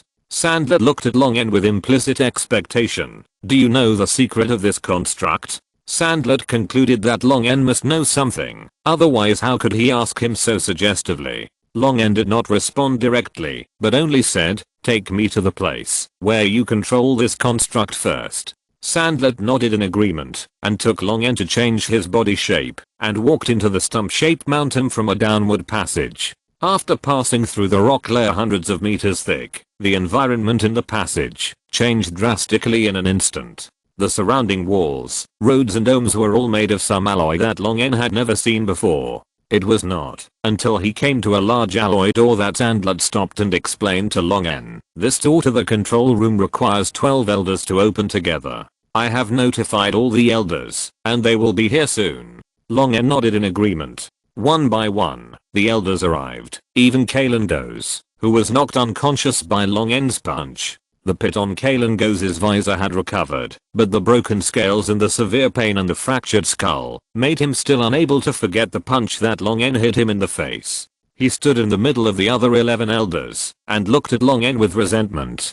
Feeling the gaze of Kalengos, Long turned his head and gave him a hideous smile. Kalengos looked away, suppressed the anger in his heart, and took turns with the other elders to press the dragon claws on the alloy door. The bright blue light activated, the door slowly opened, and a familiar cold voice sounded in Long's mind. Temporary certification authority detected. Temporary routine equipment failure inspectors are all present, and the secondary control room is open. Good guy. It turns out that the 12 elders are just temporary maintenance workers selected by the construct for its own maintenance needs. I don't know what they would think if they knew. Sandlet made a gesture of invitation, and Long strode forward and walked into the secondary control room. The secondary control room is not big. The 12 Blue Dragon Elders and Long took the initiative to reduce their size and entered together. It still seemed a little crowded, but considering that this is just a secondary control room, it may only be used for emergency purposes. It is already very good that there is no utility room like the motor room. In the soft blue and white light, crystals of all sizes were suspended on the tables engraved with magic inscriptions. To Long En, it looked like a magic version of an airplane cockpit, except that the buttons and levers were replaced with control crystals. Sandlet introduced, "This is the control center of the construct, but we have not been able to crack its operating rules and make this construct work for us. It's a pity." Long En smiled strangely and did not respond. Guess why it can't be cracked? Because this is just a secondary control room, and they let you in on purpose. It would be strange if you could crack it. Sandlet pointed to the largest crystal in the room and said, "This is the control hub. Through the control of the 12 elders, a blue dragon can be selected to obtain the ability to partially control the construct equipment." Long En put his dragon claw on the crystal after hearing this. Sandlet said, "Please keep this posture. We will do it for you now." Snap. Rows of lights suddenly lit up at the same time, and the light turned and focused on Long En, making him shine. The magic patterns and control crystals on the walls, floors, and domes gradually lit up one by one. A rumbling sound came from deeper inside the construct. An extremely dangerous aura that all the Blue Dragon Elders felt gradually spread, as if the entire construct was waking up. The 12 Blue Dragon Elders looked at everything in front of them in astonishment, surprised by the reaction of the construct. Why can they only master the pitiful control authority of the infrastructure after tens of thousands of years of research, while Long En can wake up the entire construct as soon as he comes? This is unfair. They were here first. An emotionless, cold mechanical voice rang out in the secondary control room, with the highest authorization. Outpost detection station number 07, exiting offline energy saving mode, waking up all units. Error. The energy stored in the magic well has been consumed. Error. Damage to the magic well has been detected. Starting backup energy. Backup energy reserves. 84.7%. Sentry status endurance. 72 days, 6 hours, 33 minutes. Soldier combat status endurance. 13 hours, 26 minutes. Error. The backup energy is detected to be inconsistent with the actual reserves and is being recalculated. Please wait. Just as the mechanical sound of the construct rang out, the lights activated by the entire construct all flickered to varying degrees. Obviously, the situation of the backup energy was not optimistic. Seeing this, Long En immediately said, 07, turn on the energy saving mode. The rumbling sound inside the construct paused, and then it sounded again. Are you checking? Dormant state. Long En didn't care about the embarrassment. Turn on the dormant state. Yes, Your Majesty, the Great Emperor. The dormant state has been turned on. The voice of the construct fell, and various lights went out one by one, and even most of the magic patterns everywhere went out. The 12 Blue Dragon Elders who could ignore the darkness looked at each other in bewilderment. The situation was far beyond their expectations, and for a moment they didn't know how to treat Long En. The entire Storm clan lived on the island formed by this construct, and this construct had long been regarded as the clan's property. But now, the construct that they have been unable to control for thousands of years has a tendency to completely awaken in the hands of an outsider. Although Long En has become the patriarch of the Storm clan, what is the patriarch of the Storm clan in front of this powerful and extremely valuable construct? They have no doubt that Long En will run away with the construct. Fortunately, it seems that this construct has a lot of problems now, and they may still have time to renegotiate with Long They may not be qualified to negotiate with Long, but for this construct, they can also grit their teeth and pay the price, inviting a large number of extremely old dragons who are trying to break through the ancient dragon level, as well as ancient dragons and even ancient dragon ancestors who have long left the main material world and roamed between various planes. After all, after tens of thousands of years, the Storm Clan still has many hidden thighs, but these thighs are usually not easy to contact. The eyes of the Blue Dragon Elders fell on Merilda. Long was invited back by her. In comparison, she is more familiar with Long and easier to talk to. Merilda, who was under the gaze of 11 people, cursed in her heart that a group of bastards pushed her out to offend Longen, but she said with a stiff smile on her face, "Respected head of the family, about this construct. You go out first. Wait until I have checked this construct carefully before I speak." Merilda was interrupted by Longen directly. Longen's commanding words were full of irrefutable meanings, which made the Blue Dragon Elders quite annoyed. They could surrender because of Longen's power, but now the entire construct has a tendency to activate, which is different. This is a conflict between the interests of the clan and Longen, an outsider. A Blue Dragon Elder was about to speak, and Longen glanced at him, and his mental power spread along the dragon, claws into the control crystal. With a flash of blue light, the Blue Dragon Elder instantly disappeared in front of them. In the horrified eyes of the Blue Dragon Elders, the light flashed one after another, and one by one they were teleported outside the construct. The world was finally quiet. Longen retracted his claws and lay back on the recliner, extended from the construct. Well, the surface is made of coin-shaped movable parts. It feels like being nestled in a pile of gold coins. It's really nice. Longen adjusted his posture to make himself more comfortable. Several magic lines lit up, and a tall illusory light and shadow in the shape of a blue dragon man emerged in the center of the magic lines. The Blue Dragon Man, wearing an extremely gorgeous and complicated dress decorated with gold ribbons and gems, bowed deeply to Longen on the recliner and said with a bent waist, "Your Majesty the Supreme Emperor, the Imperial Megastructure Sentry Tower has been waiting for your instructions." Chapter 187, The Lost Mission of the Watchtower, 5K Chapter. Your Majesty, the Supreme Emperor, the Imperial Megastructure Sentry Tower has been waiting for your orders. Unlike the previous cold tone, the dragon light and shadow that emerged was excited and enthusiastic, showing awe and admiration for Longen. Longen looked at the dragon light and shadow curiously. Is this something similar to the wizard's Tatter spirit? Or is it a permanent consciousness of an animated object created by magic? Longen tapped his knuckles on the armrest, thought about it, and asked a brain teaser, "What is the thing that comes every day, but never really comes?" The dragon light and shadow bowed deeply, and kept this posture motionless. The light and shadow suddenly flickered, as if it had crashed. The magic pattern under the dragon light and shadow's feet became brighter and brighter, as if it was overloaded. Longen was afraid that the thing would short circuit, and was about to order the construct to stop, but the magic pattern under the dragon light and shadow's feet dimmed by itself. The bowed dragon man light and shadow replied apologetically. No answer was found in the preset. Unable to connect to the Imperial Library. Unable to connect to the Imperial Secret Scroll Library, and the search failed. Longen shook his head. It turned out to be just a preset mechanical program, at most similar to intelligent AI, and completely inferior to those tower spirits and activated consciousness that truly have wisdom and can think. But then Longen was relieved again. If such a large construct really had self-awareness, he would not dare to use it. With self-awareness, he would think about what is good for him, and he might not obey orders or even betray. Once a creature with such terrifying power becomes an enemy, it will cause unimaginable losses to himself. Only constructs that act completely according to orders are good constructs. Longen looked down at the bowed dragon man light and shadow. "Tell me your information and origin." After receiving Longen's order, Long Renguangying immediately put on a serious and loyal expression, like an elite soldier.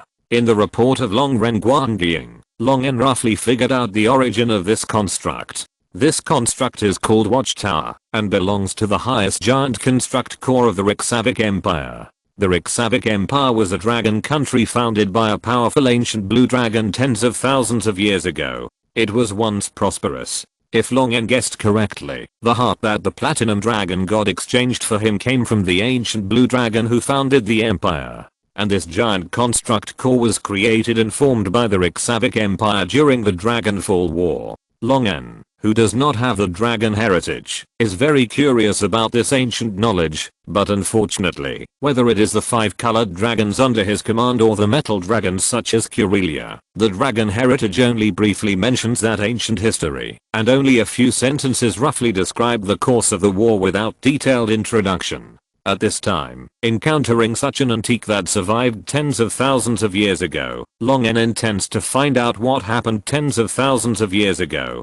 Unable to connect to the Imperial Library, unable to connect to the Imperial Secret Scroll Library, search failed. Long N sighed. According to what the giant armored soldier named Sentinel said, it was born at the end of the 1,000-year war between the dragons and the giants in the Dragonfall War, and it didn't know much more than Long N. Their makers did not instill more knowledge in them, but put them into use quickly after they were built. But the strange thing is that at the end of the 1,000-year war, the relationship between the dragons and the giants had long been irreconcilable, but these giant armored soldiers that were created did not go to any battlefield between the dragons and the giants, nor did they stay in the important cities of the Rixavic Empire. Instead, they were ordered to guard the foggy sea far away from the Empire, separated from the storm sea where the Empire was located by a continent. Facing Long N's question, Sentinel opened his mouth to explain, but suddenly froze in place, as if the pause button was pressed.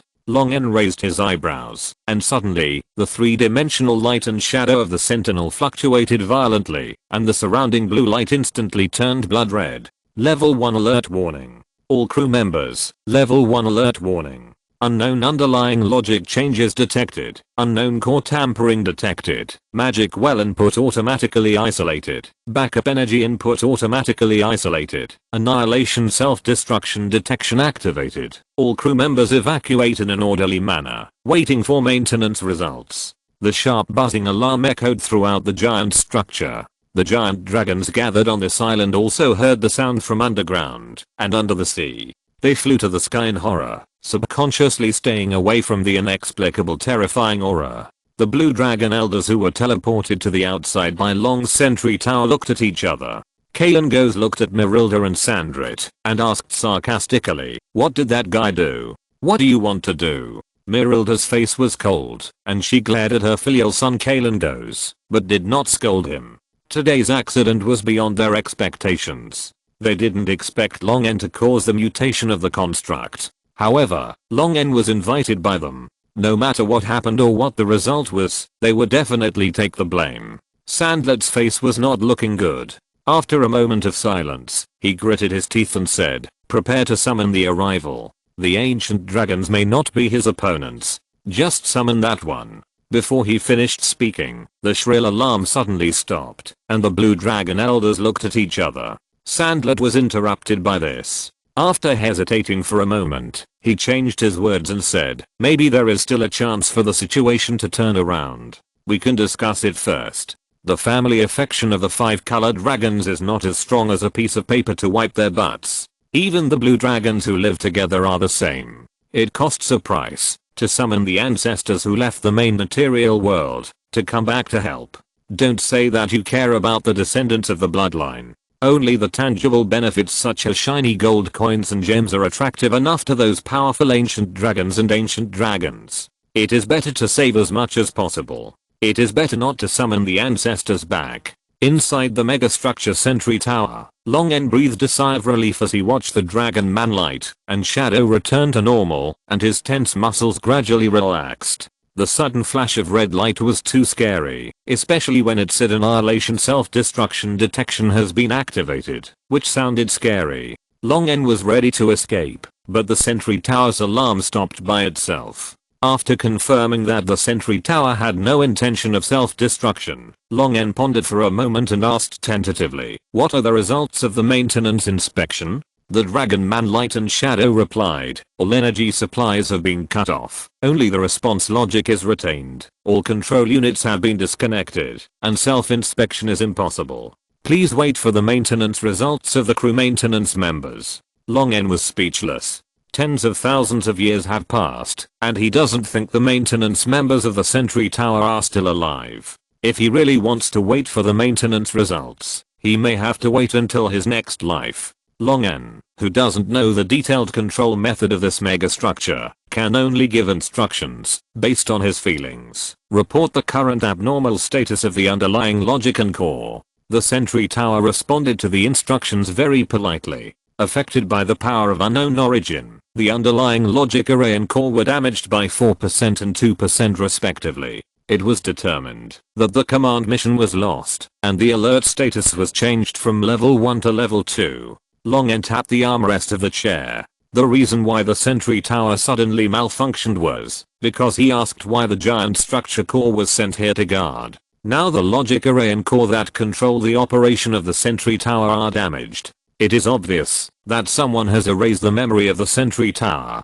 I don't know if it is only the Sentry Tower, or if all the giant structure core sent here in the past have had their core memories tampered with like the Sentry Tower. Unable to learn from the Sentry Tower the purpose of their guarding here, Long N became more and more curious. His intuition told him that there must be a very important secret in it. But now Long N can only give up the exploration temporarily, so as to prevent the Sentry from continuing to have an overreaction of level 1 alert. Long N turned to ask about the current situation of the Sentry Tower, but was told that the entire unit was damaged by more than 65%, and it was almost scrapped. Only some weapons were still usable. If you want to start this war fortress to conquer the world, you might as well sleep. Everything is possible in dreams. The communication device of the Sentry Tower can still be used. Long N asked about other giant structural soldiers, but the Sentry Tower said that it could not find the signal of other giant structural soldiers. Most of them have been annihilated. The Sentry Tower is likely to be the only one left among those giant structural soldiers. Long N shook his head regretfully. The current state of the Sentry Tower is like a giant piece of scrap metal. If Long N wants to use it for his own benefit, he must at least repair it first. If it is an ordinary structural body, Long N can still find a way to get repair methods from the caster, who is proficient in structural body making, but the giant structural body of the Sentry Tower is obviously beyond the scope of ordinary structural bodies, and it is extremely difficult to repair it. Long N is not in a hurry. He still has hundreds or thousands of years to live. He will slowly study the Sentry Tower and there will always be a day when he can repair it. Long N ordered the Sentry Tower to re-enter the dormant energy saving mode and use the teleportation to leave the Sentry Tower. As soon as the spatial fluctuation of the teleportation was generated, a group of blue dragon elders immediately surrounded Long N, who came out through the teleportation portal.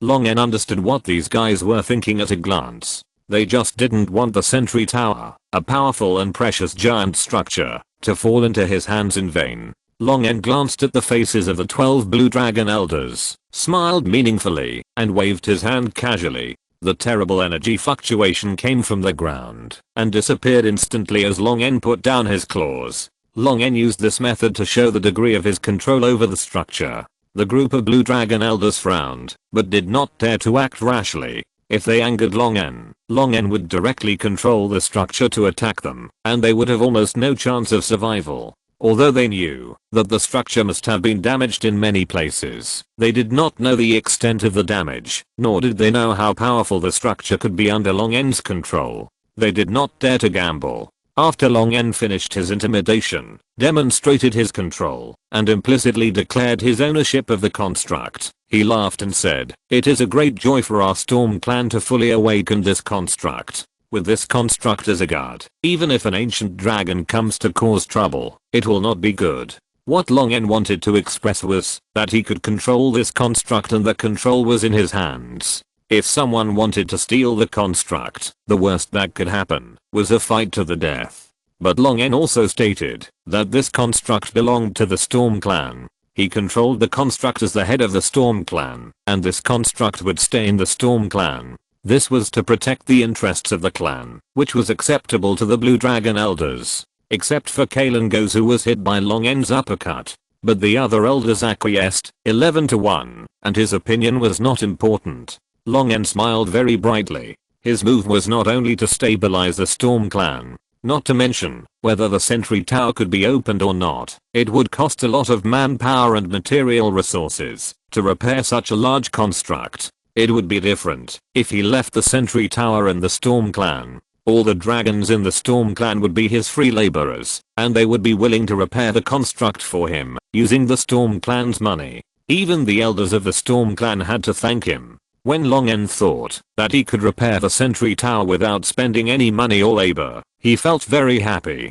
Well, it was another win when the old red dragon and the very old black dragon guarding the entrance of the lair bowed their heads to salute Long En, who walked out of the cave and only raised their heads when Long En spread his wings and raised the wind and his back gradually disappeared. As powerful old red dragons and very old black dragons, they were arranged by Long En to serve as guards at the door. The red dragon and the black dragon were not dissatisfied, but were very happy. This was certainly not because of Long En's dragon charm, but because of the reward he gave them. There were about 300,000 gold coins left in the Calclone lair. Long En gave each of them 100,000 gold coins. Even for a real dragon, this was a considerable fortune. Only a part-time capitalist like Long En could be so generous and give it all away. Although the purity of the gold coins accumulated by Calclone was not as good as the gold coins used by the Principality of Balan, they were no different in terms of brilliance and attraction to real dragons.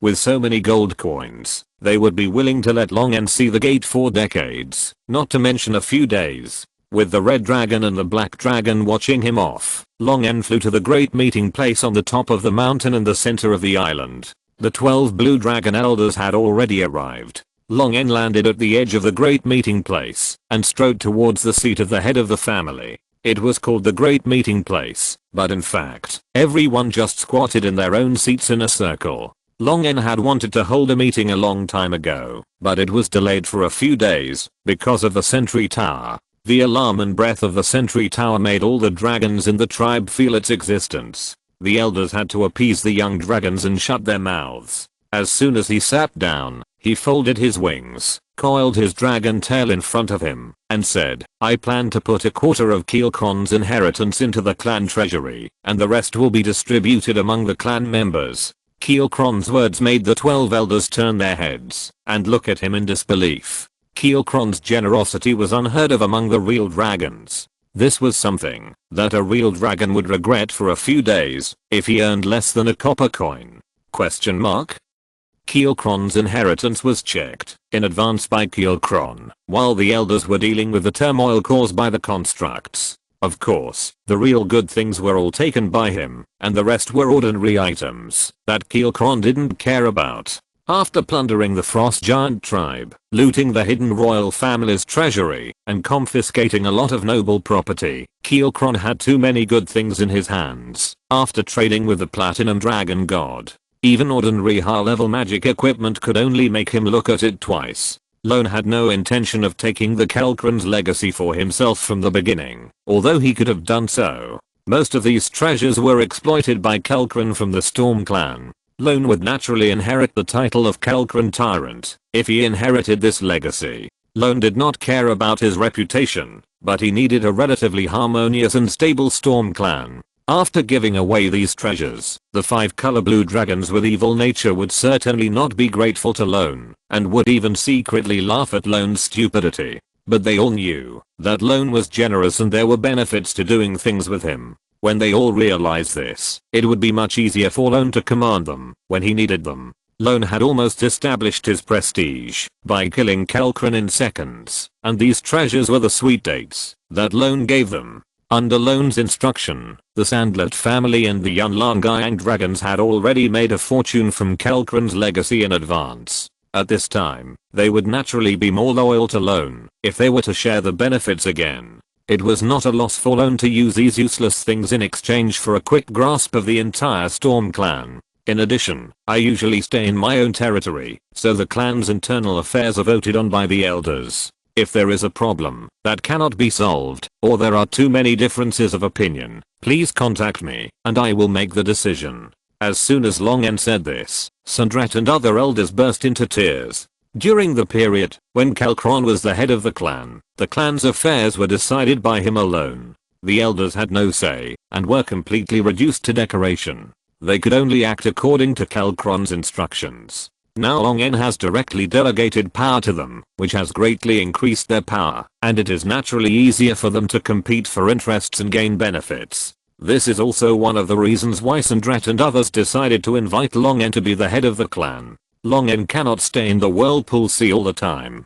He must return to his own territory. Then they can exercise the rights of the head of the clan on behalf of Long N. Although the current situation is not as perfect as they thought, it is still within their expectations and acceptance. Also, you don't need to keep the nest of Kelkron for me. Let the extremely old dragons in the clan who want to break through the ancient dragon live in it. It will increase the success rate of the breakthrough. Long N originally wanted to live in the dragon nest of Kelkron and absorb the ancient dragon breath in the dragon nest stone. However, if he absorbed the ancient dragon breath, he would be affected by this breath. Long N had only lived there for a few days, and he already felt that he was becoming a little irritable, and arrogant. After thinking about it, he decided not to absorb the dragon nest stone of Kelkron. He didn't want to become a stupid person like Kelkron who had a bad temper and a bad brain. The most important point was that Long N felt that Kelkron was too ugly. If he absorbed the dragon nest stone, he would look more and more like the owner of the dragon nest stone. He couldn't accept the ugly appearance of Kelkron with overbite and buck teeth. He might as well take out the nest of Kelkron and let the extremely old dragons who were seeking a breakthrough bid for it. Whoever bids the highest will live in it. Those extremely old blue dragons who are almost at the end of their lifespans gave up the chance to become elders, just to concentrate on breakthroughs. They would definitely be willing to spend money to increase the chances of success. If a dragon breaks through and becomes an ancient dragon by chance, it will increase the strength of the clan. The ancient dragon that has just broken through will not threaten Long N's position, and it can also generate income for the clan, which is killing two birds with one stone. Long N flicked his tail and tapped the ground, making a sound, attracting the attention of the elders. One last thing, how much do you know about the Rixavik Empire and the Blue Dragon Emperor? Chapter 188 The Glorious Black Rock City People. How much do you know about the Rixavik Empire and the Blue Dragon Emperor? The Blue Dragon elders looked at each other. Long N asked how much they knew, not whether they knew, as if he had determined that they were related to the ancient empire and the emperor. This was indeed the case. The Storm clan's dragon heritage contained a history of the clan's heyday, when the dragon clan was still invincible in all the main material planes. At that time, there were kingdoms established by true dragons everywhere, and all creatures were slaves serving the true dragons. To the west of the Onia continent, in the Storm Sea, which was then called the Broken Star Sea, a powerful ancient blue dragon established a powerful dragon empire, and the Storm clan was one of the first tribes to follow the ancient blue dragon. The heritage spent a lot of space telling the glorious history of the Storm clan following the emperor to fight and bullying others in the empire. But there was no mention of how the clan declined and how they came from the Broken Star Sea to the Whirlpool Sea. As a blue dragon, the ancient blue dragon emperor also left a lot of records in the heritage of the Storm clan, a large part of which can even be called ancient secrets. These knowledge and secrets can be described as expensive. Even if Long N took the initiative to exchange the legacy of Kelkron, it could not compare to the value of that history. But the problem now is that the Blue Dragon elders don't know how much Long N knows about the Storm clan and the emperor. Playing dumb and saying that they don't know may annoy Long N, and they will suffer if they say too much. After all, in their view, although Long N has become the head of the clan, he is still just an outsider with a cooperative relationship, and the clan's secret knowledge cannot be revealed at will. Long N saw the Blue Dragon elders exchange glances, understood that they were still hesitating, and immediately awakened the sentry tower. The dragon light and shadow of the sentry tower appeared in the center of the great meeting place and bowed to Long N. Your Majesty the Supreme Emperor, the sentry tower is on standby at any time. The appearance of the dragon light and shadow surprised the Blue Dragon elders, and what he said made them even more stunned. This thing that looks like a construct intelligence actually calls Long N His Majesty the Emperor. There is no information about the giant construct core in the dragon heritage. They don't know that the Sentry Tower is related to the Rixavic Empire, but Long N mentioned it at this time, and combined with what he said before, the Blue Dragon Elders also had a vague guess in their hearts. This construct is from the Rixavic Empire, but it seems that you don't know about it. Long N's light words made the Blue Dragon Elders look serious. If this construct is the legacy of the Rixavic Empire, then why is there no mention of it in their heritage? What is the situation of this construct calling Long N His Majesty the Emperor? Long N briefly explained the situation of the construct, and confirmed that this construct did come from the Rixavic Empire tens of thousands of years ago. Seeing that Long N was so frank, the Blue Dragon Elders no longer concealed it, and told him the secret history they knew, which was considered an information exchange with Long N. But combined with the knowledge in the Storm Clan Dragon heritage and what Long N learned from the Sentry Tower, he still couldn't find out the lost memory of the Sentry Tower. On the contrary, the history that seemed to be deliberately not recorded in the Storm Clan heritage made things even more confusing. Long N couldn't think of the purpose of the Rixavic Empire sending the giant construct core here, but he felt a little uneasy. Why does this construct call you His Majesty the Emperor? Long N, who was frowning and thinking, was interrupted by Merilda's question. Long N saw that the elders gathered in a circle were all looking at him, so he released the Dragon's Might directly. The agitated Dragon's Might swept over, and a group of Blue Dragon Elders shuddered involuntarily. The pressure of the ancient dragon due to the difference in bloodline and life level made them feel afraid. Long said, I exchanged a wisp of Sharmat's divine fire with Bahamut. One of the items I got in exchange was a heart of an ancient blue dragon, which I have integrated into my body. I guess the owner of this heart should be the Blue Dragon Emperor who founded the Rexxavic Empire. The Blue Dragon Elders looked dazed, not knowing whether it was because Long had integrated the heart of the ancient Blue Dragon Emperor who lived tens of thousands of years ago, or because Long had given up Sharmat's divine fire so easily. Kilangus, who was a fanatical believer in Sharmat, almost bit his dragon teeth to pieces when he heard that Long had exchanged Sharmat's divine fire for Bahamut. He was even more jealous that Long, who was so disrespectful to Sharmat, was chosen as the god's favored one. You bastard. Do you know what you did? That was the sacred fire of Majesty Sharmat. How dare you do such a disrespectful thing to Majesty Sharmat? Long N didn't take Kilangus's scolding seriously. Majesty Sharmat has no objection. Why are you barking like a dog? Majesty Sharmat has no objection. Kilangus seemed to have been hit hard, and his eyes were a little dazed. Yes, Majesty Sharmat has no objection, and chose him as the favored one of God. What does the opinion of a believer count for? Kilangus thought of his usual devout worship and prayer to Sharmat, and suddenly felt like a joke. Sharmat favored a traitor who had no respect for him, and betrayed the five-colored dragon clan. In the subsequent conversation between Long N and the other elders, Kilangus, who was in a daze, didn't listen to a word until Long N and all the elders left, and then he woke up, and a bold idea popped up in his mind. Does His Majesty Sharmat like rebellious five-colored dragons? How about I try to betray the five-colored dragons secretly? A blue dragon that got stuck in a dead end was going to be beaten up by Sharmat. Of course, that was all later. Roar. The roar of the old red dragon was heard, and the cloud dragons, whose formation was a little scattered, immediately followed. This was the 5th day since Long N and his team left the Whirlpool Sea.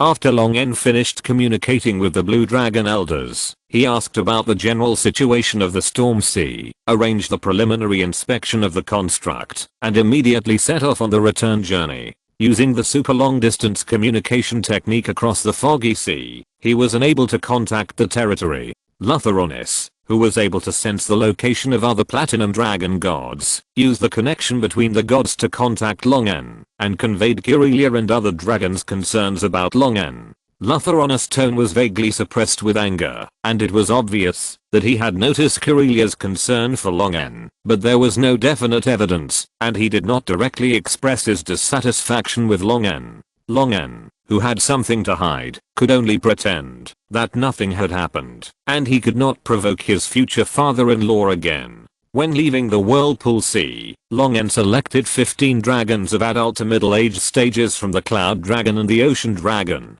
to return to the territory with him.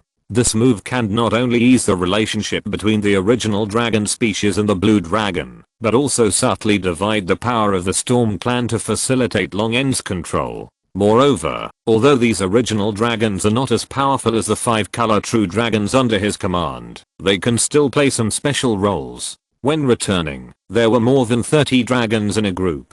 The target was too conspicuous. In order to avoid encountering the Chaos Evil Eye and the Misty Sea again, Long N chose to detour from the Whirlpool Sea to the south, directly bypassing the cloud wall of the Misty Sea, flying to the sea area in the south of the Onia continent, and then heading north to return to the territory. But in this way, the return time was doubled. After a few days, Long N and his party finally arrived at the southern end of Onia. It took another 6 days to pass through the human kingdom full of ruins and corpses, and Long N finally entered the territory of the former Principality of Hidden. No matter how chaotic the outside world was, the Principality of Zitan, which had been owned by Long N, was peaceful. The soldiers and noble private armies of the former Principality of Zitan were all dismissed and turned into civilians. They borrowed grain from the Lord's Hall and cultivated the land that originally belonged to the nobles and was allocated from the Lord's Hall. These civilians who were once serfs and soldiers even burst out with a higher enthusiasm than before the war and sincerely thanked the people of Blackstone City who were secretly scolded as invaders not long ago.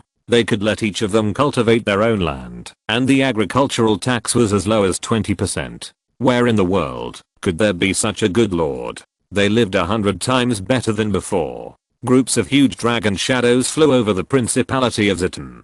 People who were busy in the field stopped their work, took off their sunshade straw hats, and crawled on the ground, kissing the shadows of the flying dragons. The dragons flew over Blackstone City, and the sharp-eyed people who recognized Long N immediately saluted, and some of them were still counting how many dragons followed Long N back. After Long N's figure disappeared into the distance, a fruit vendor talked to the stall owner selling herbs nearby. Hey, have you noticed that the real dragons the Lord brought back this time are different from the previous ones? I wonder what kind of dragons these are. 5-colored dragons often fly over the cities in Long N's territory. Some 5-colored dragons will land outside the city and enjoy the worship of the people who fear eel dragons. Long N's people have seen more eel dragons than some dragon research scholars. The herb stall owner rolled his eyes at the fruit vendor. What eel dragon? That's an original dragon. You have no vision. What kind of dragon is an original dragon? Didn't you read last week's Blackstone Weekly? The fruit vendor sprinkled water on the fruit and said, hey, last week's weekly sold out too quickly, and they didn't reprint it, so I didn't get one. The herb stall owner proudly pulled out a folded newspaper from the box under his butt. Last week's Blackstone Weekly was a color printed collector's edition, so of course it sold out quickly. The fruit vendor looked at the newspaper in the herb stall owner's hand with envy, and after a lot of persuasion, he finally borrowed this color printed collector's edition which sounded very impressive. The herb vendor arrogantly scolded, be careful, don't get it dirty or wrinkled. This newspaper costs 4 silver coins. The fruit vendor was secretly shocked by the price of this collector's edition of Blackstone Weekly, but said impatiently, I know, don't worry. When he opened the newspaper, the biggest difference from the usual newspapers immediately became apparent. This newspaper was actually in color. It's worthy of being a collector's edition. It looks better than all black newspapers. The fruit vendor hurriedly turned to the page the herb vendor mentioned, and a large headline came into view. Dragon God's favored lady Red Dragon Ronisha helps the allied Black Gold Kingdom restore the country. The attractive words Dragon God's favored and restore the country were printed in conspicuous red, which attracted the attention and immediately aroused the interest of the fruit vendor. This report was about something that happened in a world that did not happen in this world, which made the fruit vendor feel even more novel. The drama of the fire dwarves being destroyed and the prince restoring the country after enduring humiliation for 100 years made the fruit vendor exclaim that it was exciting. After reading the report, there was a picture of the lava dragon that shone brightly in the restoration wall printed below. The original dragon species were introduced at the same time, and each one also posted a picture. The various beautiful and terrifying dragon pictures gave ordinary people like the fruit vendor the opportunity to carefully observe these powerful creatures, which gave him an inexplicable sense of excitement and satisfaction. It turns out that there are so many kinds of dragons. This newspaper is really worth buying. Alas, why didn't I grab one? The fruit vendor turned to the previous page and was about to read from the beginning. Suddenly, a burst of hurried footsteps came from the corner of the street. A group of dog-headed people, humans, and goblins, wearing blue uniforms, ran towards them. The herb vendor next to the fruit vendor, who had been lazy just now, jumped up immediately, quickly packed the linen under the herbs, picked up the wooden box used as a stool, turned around and ran, shouting as he ran, "The urban management is coming. The urban management is coming." Many small vendors who did not apply for formal business licenses in the Lord's Hall joined the ranks of running away. The fruit vendor was delighted, his eyes rolled around, and he secretly folded the herb vendor's collector's edition newspaper, preparing to close a stall early and go home to read it slowly. Just as he took down the awning, the fruit vendor suddenly felt a pain in his arm and his eyes went dark, and he was pressed to the ground. "Don't move. I'm from the City Comprehensive Management Department of the Lord's Hall." The fruit vendor looked at the dog-headed man on his back in horror and shouted, Sir, I have a business license. You caught the wrong person." The dog-headed man took out a vine and put it on the fruit vendor's wrist and immediately automatically held the fruit vendor's hand behind his back. "Why are you running away when you have a business license? Pa." The dog-headed man spat to the side. "I hate you guys who don't apply for a license, evade taxes, and maliciously embezzle the Lord's property the most." The fruit vendor was handcuffed by vines and was about to cry, "It's unfair, sir. I really have a business license. I really do. Stop talking nonsense. Take it away." Long N folded his wings and landed on the platform at the entrance of the dragon's nest. The cloud dragons and foreign dragons followed the old red dragon and the extremely old black dragon to land on the open space in front of the dragon's nest.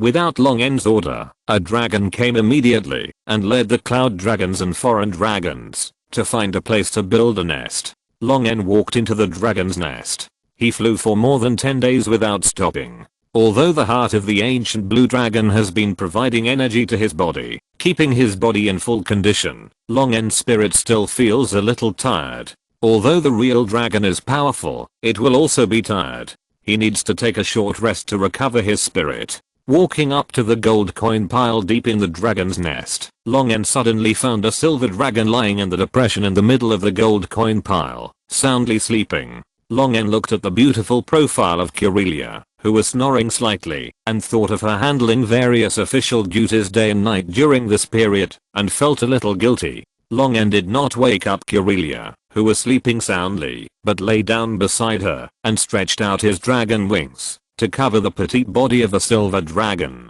Chapter 189 Giant Crisis 5K. Curelia arched her body in her sleep and suddenly realized that she was covered with a thick blanket. Smelling Long's scent, the elegant silver dragon, with only its head exposed under the blue wings and gold coins, quietly opened one eye and happened to meet Long's gaze. "Awake. How did you sleep?" Long asked, and Curelia could only quickly open her eyes that had been closed again to pretend to be asleep. Thinking of the inexplicable sense of stability and security in her dream, Curelia lowered her head and whispered, "RS well." Long smiled and raised his paw to touch Curelia's head. The warm pad in his palm stroked Curelia's small and cute dragon horn. Curelia, whose blood was rushing to her head and her fine scales were slightly open, trembled as if she had been electrocuted, and a shy and charming hum came out of her nose. The sudden pleasant moan made Long N a little confused, and his claws unconsciously exerted a little force, causing the petite silver dragon to exclaim. Ah, Long N realized that he seemed to have accidentally touched some of Curelia's wonderful switches. Lutheronis's old face appeared in Long N's mind, and he secretly looked at Curelia's petite body that was not yet 9 meters tall, and a sense of guilt arose spontaneously. Ahem. Long N coughed twice and retracted his claws embarrassedly. "Well, what, do you want to rest for a while?" No.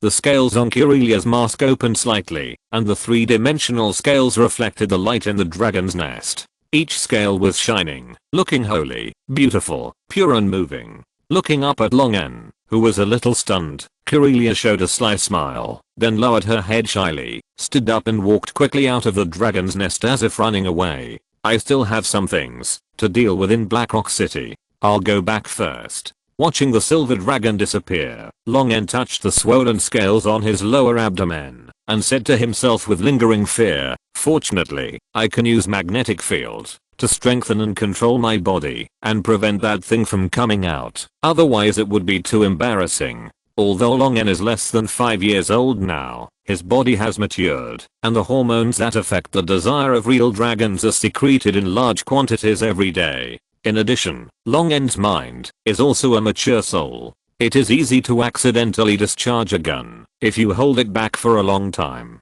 Fortunately, Longen still controlled it. After successfully suppressing the fire in his stomach, Longen knocked on the tunnel cover in the corner of the dragon's nest. A strange dog-headed man came out of the tunnel. It seems that, after being secretly reprimanded by Longen last time, Bluehair has replaced his nephew, ordering the dog-headed man to bring him important information about the territory and surrounding human countries during this period. Longen quickly flipped through it. Oh. The fire dwarves have declared the restoration of their country. Longen read the report carefully and shook his head. The fire dwarves are still too weak compared to the giants, not to mention that, after being driven out and enslaved by the giants for hundreds of years, it is almost the limit for them to counterattack a few cities with the help of Ronisha and her family.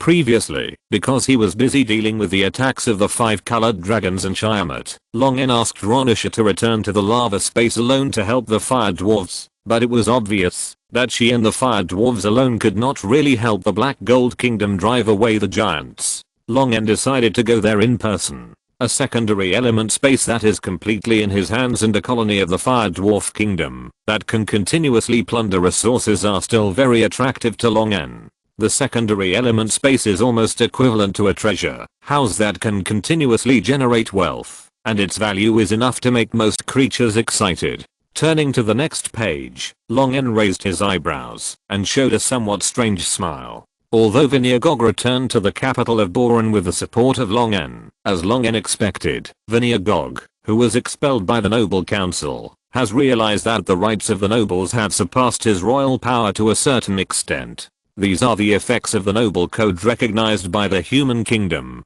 As long as the Noble Code exists, the privileges and rights of the nobles will always be supported by law, and the royal power will always be restricted. He must take the risk to make changes, abolish the privileges of the nobles, and take back his rights as a Grand Duke. But this is too difficult for a human Grand Duke. He has almost no one to win over in the duchy, and all the privileged nobles are his enemies. Vinya started with the nobles without fiefs, and first abolished the right of those nobles without fiefs and real power to participate in the noble meeting and vote. This move greatly increased the influence of the nobles with real power in the fiefdom in the parliament, which had no effect on Vinya, because the noble council had no nobles supporting him anyway.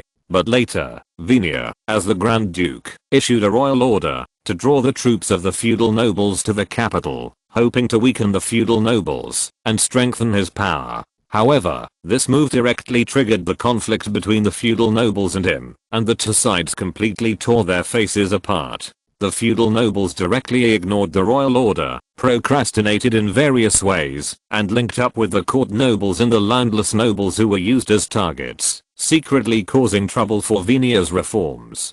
Longen smiled. The Grand Duke Boran should be exhausted now and completely disappointed with the royal noble system. But in order to achieve Longen's goal, he still needed to gently push Vinya from behind. Come on, go and find Flawless. The magic scale Flawless soon came to Longen, and Longen looked at Flawless, who was wearing a loose and dirty linen worksuit with burn marks and oil stains. Have you been acting as a smelter worker recently? Flawless put her hands on her hips and rolled her eyes unhappily. I just finished the experiment halfway and came here, and you just want to see what I'm acting recently? Longen shook his tail awkwardly and didn't answer. It seemed that Flawless was doing business. Flawless didn't expect this unfaithful dragon to care about her, and said to herself, we have found a way to stably activate the spells engraved on the shells, but it will take a long time of trial and error before it can be put into mass production. There is another problem. If we want to put it into mass production, the people who make the shells must be spellcasters, which will lose the advantages of mass production and low cost. We also have to find a way to make a mass production line that mortals can control. Hearing this, Long N happily took out a string of sparkling pearl crystal necklaces from his storage ring. This was a magical equipment he found in the legacy of Calclone. It was engraved with advanced water element transformation that could save lives at critical moments and element substitution that could resist fatal attacks. Floris took the necklace. The shiny crystals and round, smooth pearls seemed a bit flashy to her current role as a heavy weapons researcher, but because of her love for sparkling things and the influence of a small amount of dragon blood in her body, she still accepted this expensive gift. But she still didn't give Long N a good look. At the beginning, she followed Long N to Long N's territory when he was hunted down by the legendary Lich. She was deceived by Long N to work as an agent for more than 3 years because of her interest in Long N. Now she no longer has any expectations for this blue dragon who is full of lies. She has now found something more interesting, invention. Originating from the steam engine, which is completely different from the technology tree of spells. Various new inventions have been born quickly. Floris is now full of passion for scientific research. With new achievements every day, her enthusiasm can be maintained continuously. It can be predicted that this magic scale, who is famous for his proficiency in magic, will never turn back on the road of invention. Seeing that Fiolulis accepted the necklace, Long N changed the subject and said, "I asked you to come here for something else." Fiolulis pulled out the pocket watch hanging on her neck from the half-exposed waves. "The experiment I have suspended is urgent. You have 4 minutes." Long N was sweating wildly. This girl has completely turned into a fanatical scientist. She has such a strict sense of time. Long N said, "The Principality of Balan needs you to go there secretly to stimulate the conflict between the feudal nobles and the Grand Duke of Balan. The hidden secret lines will cooperate with your actions at that time. I don't trust others to do this." Fiolulis asked, "Ideological conflict?" Long N nodded, and Fiolulis stuffed the pocket watch back into the waves. Long N was frightened by the surging waves. Fiolulis waved and turned around. "I understand. I will go there as soon as I finish the experiment." Really dedicated. Long N sighed with emotion.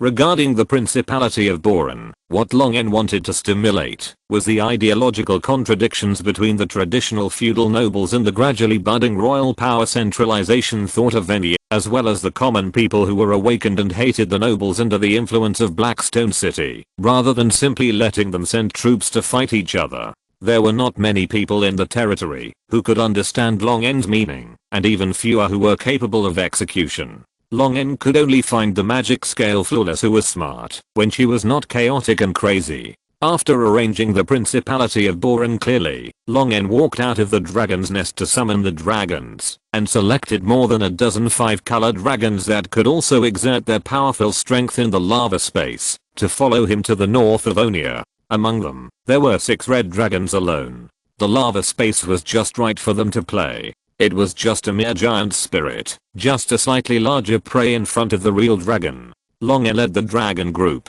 to wash the ground back and forth and destroy those giant spirits without leaving any residue.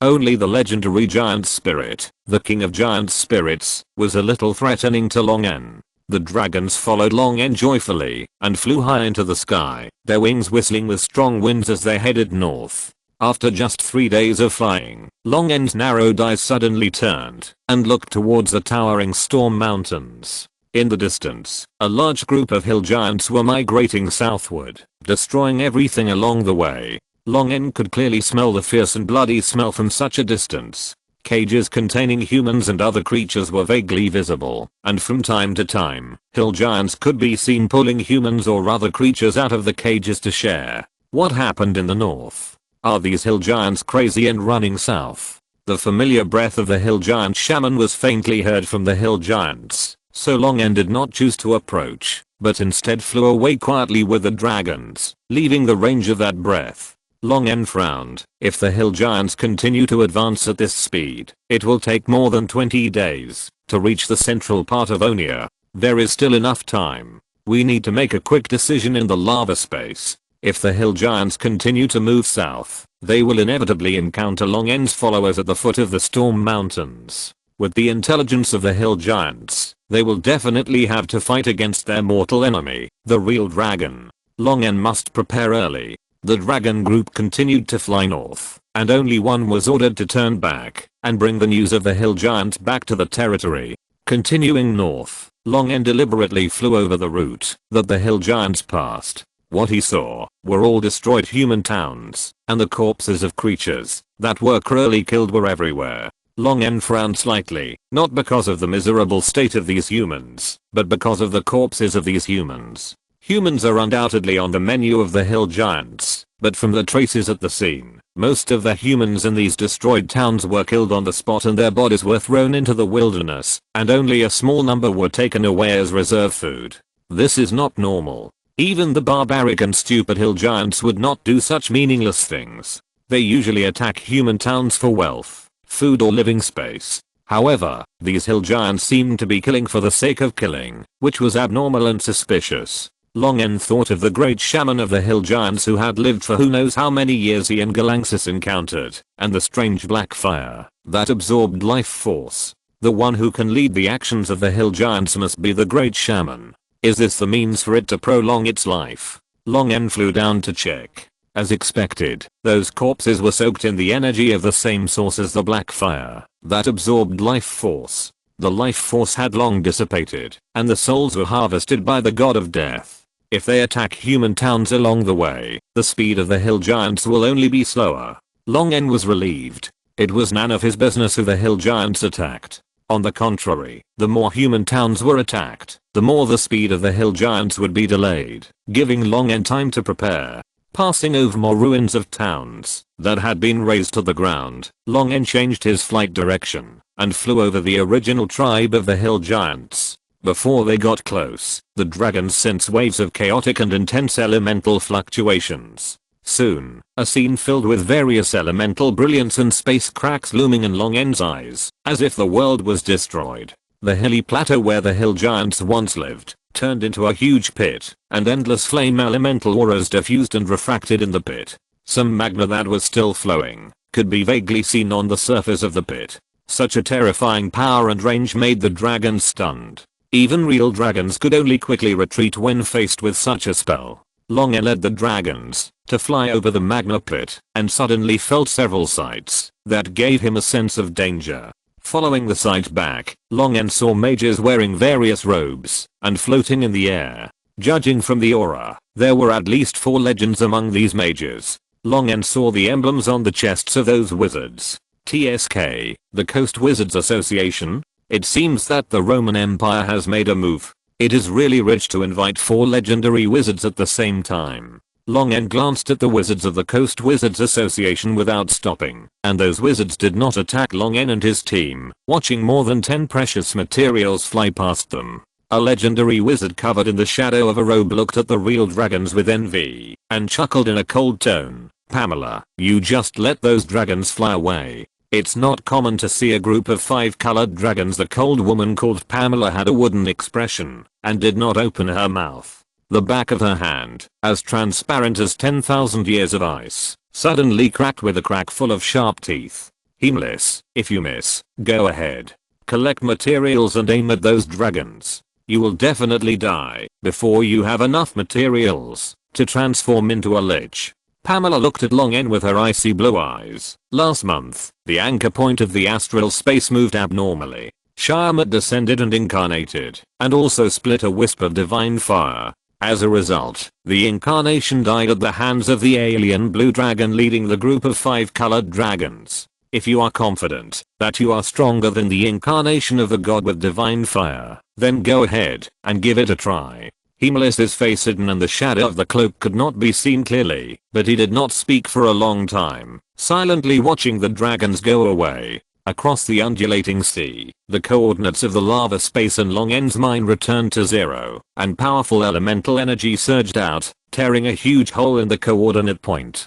The group of dragons following Long N looked at the scene in front of them in surprise, and lined up to fly into the space crack at Long N's signal. As Long En flew and last, the space crack closed instantly, and then a familiar heat wave and sulfur smell came to his face. The dragons were still looking at the surroundings. Long En had already flapped his wings and flew out, and the real dragons followed. The stone blade flew past, splashing blood on the low earth wall, and a fire dwarf head wearing a tattered helmet flew high and fell to the ground, rolling a few times before being crushed by a big foot condensed from a sandstorm. The tall earth giants looked at the trembling fire dwarves in front of them with a cruel smile. They wanted to let these lowly slaves know the consequences of daring to resist. Just relying on these broken weapons and armor? Just relying on the blue dragons that came out of nowhere to provide you with supplies? Just relying on those weak dragon beasts? The earth giant whipped a fire dwarf into pieces with a whip and shouted loudly with excitement and cruelty, "Just let you dare to resist the enslavement of the giants?"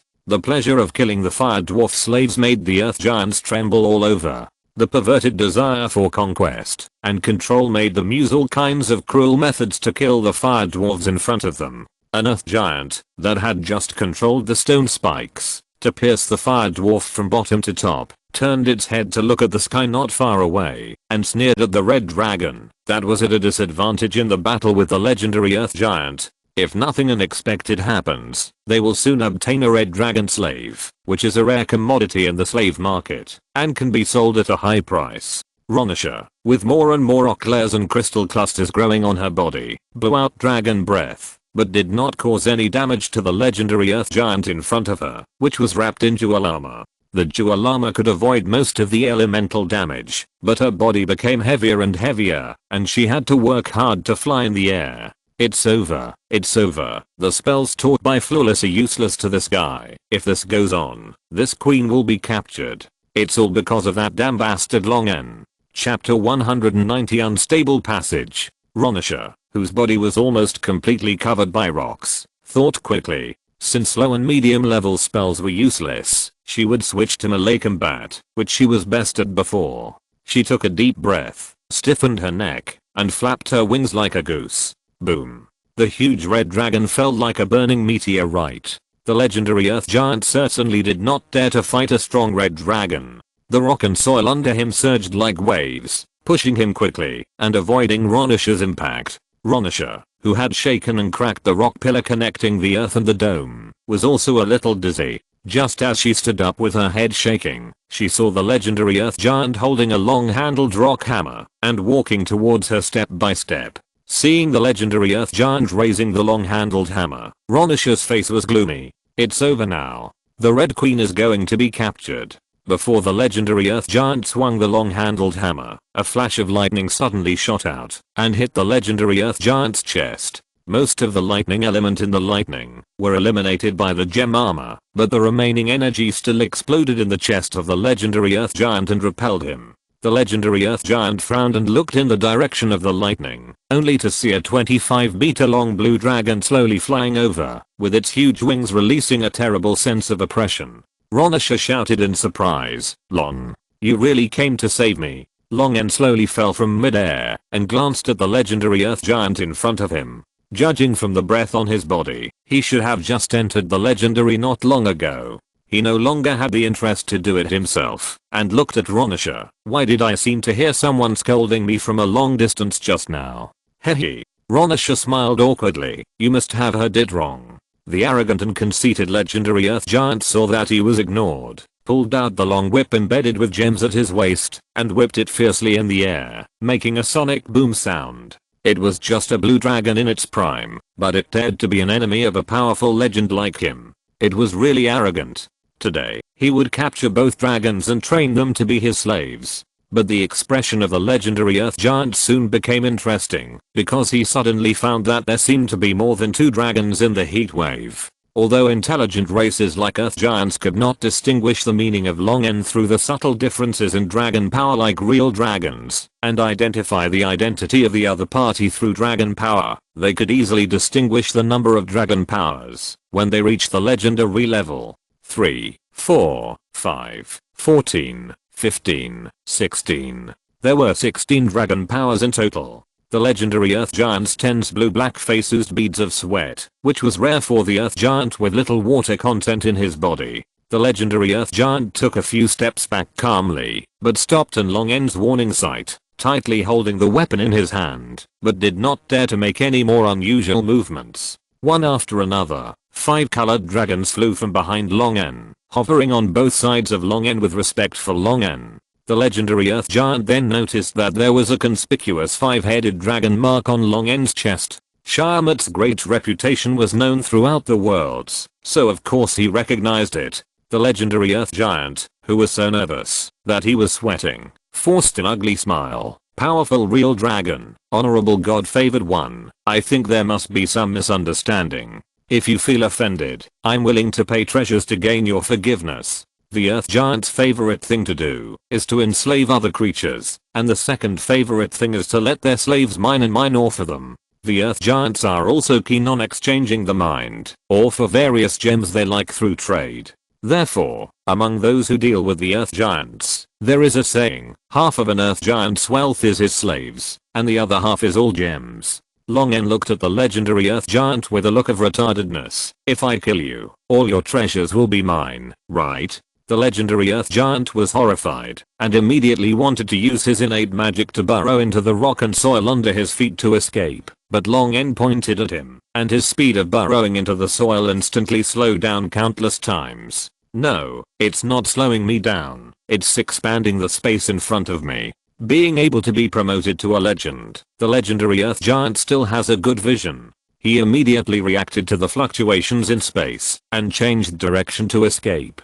After preventing the legendary earth giant from escaping through the earth, Long N didn't need to do the rest himself. He waved his claws, and the dragons on both sides immediately rushed forward. Long N watched the dragons surround the legendary earth giant in the middle, and beat him so hard that he could hardly fight back. What he was thinking about was the finger just now. After becoming more and more proficient in using gravity acceleration, Long N began to try to use the spatial fluctuations caused by gravity on the enemy. This is not simple.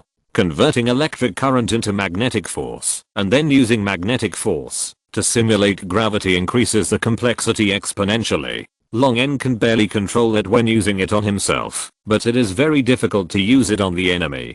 Through his free time attempts, Long N can only predict the target's direction of movement in advance, and then change the space in the target's direction of movement to indirectly affect the target's actions. But this way, it is easy for the target to dodge directly if the reaction is fast enough. It can only be used against enemies who do not know Long N's ability to attack unexpectedly. It is said that the legendary power dragon can easily change the surrounding space. Controlling gravity is their innate instinct, which is much more clever than Long N's method of controlling gravity by going around in circles. Long N really wants to find a power dragon to communicate and learn the skills of controlling power, but the legendary dragon species is hard to find, and even the rumors of its appearance are pitiful. Especially since the power dragon likes to hide from the world by nature. Long N can't find a power dragon at all. Even if he finds one, it is likely that the power dragon will not pay attention to Long N. The 3 legendary dragon species are all extremely arrogant. Only those who are also legendary dragon species can enter their eyes. Ordinary 5-colored dragons and metal dragons are regarded as lower level existences by them, and they simply disdain to pay attention to them. Legendary dragons can only communicate with legendary dragons, and they are in a completely different circle from ordinary 5-colored dragons and metal dragons. Because the legendary dragon species are naturally powerful, the elders among them have power that is not inferior to the dragon god at all. They don't need to sell Bahamut's face at all. Long N's request for help from the platinum dragon god is useless. In addition, due to their scarcity and difficulty in inheritance, the legendary dragon species are particularly protective of their shortcomings. It is impossible to force the younger generation of the power dragon. This will be hunted down and retaliated by the powerful power dragons. Alas, I still have to rely on myself to slowly explore. Long N sighed, no longer paying attention to the legendary earth giant whose outcome was already determined, and smashed the rock layer on Ronish's body, and by the way, removed the rich earth element attached to her body. A moment later, the 5-colored dragons that surrounded and killed the legendary earth giant each grabbed a part of the legendary earth giant's body, roared and rushed into the battlefield between the earth giant and the fire dwarfs, and throughout the legendary earth giant's body. The Earth Giants had already lost their fighting spirit when they saw more than 10 real dragons participating in the battle. Now the legendary Earth Giants' death made them completely lose their fighting spirit. The fire dwarves wearing simple armor and weapons knew that the dragons were their allies, and their morale was immediately boosted. They launched a counterattack against the Earth Giants without fear of life and death. The result of the battle was no surprise. The Earth Giants were defeated by the fire dwarves with the assistance of the real dragons. The few Earth Giants that survived were not captured by the fire dwarves but killed directly, which shows the hatred of the fire dwarves for the giants. Long N squatted outside the battlefield. Soon, a fire dwarf in bronze armor came to Long N under the escort of the guards. The fire dwarf in bronze armor pulled off his mask, revealing a familiar face to Long N. This was Gorse Black Gold, the prince of the Black Gold Kingdom. Well, I heard that his father had died of illness, so now he should be called the King of Black Gold. The Black Gold Kingdom thanks you for your help, Lord True Dragon. May your heart surge like a furnace. Gorse Black Gold saluted Long N with the highest etiquette of the fire dwarfs, acting as if he were Long N's vassal.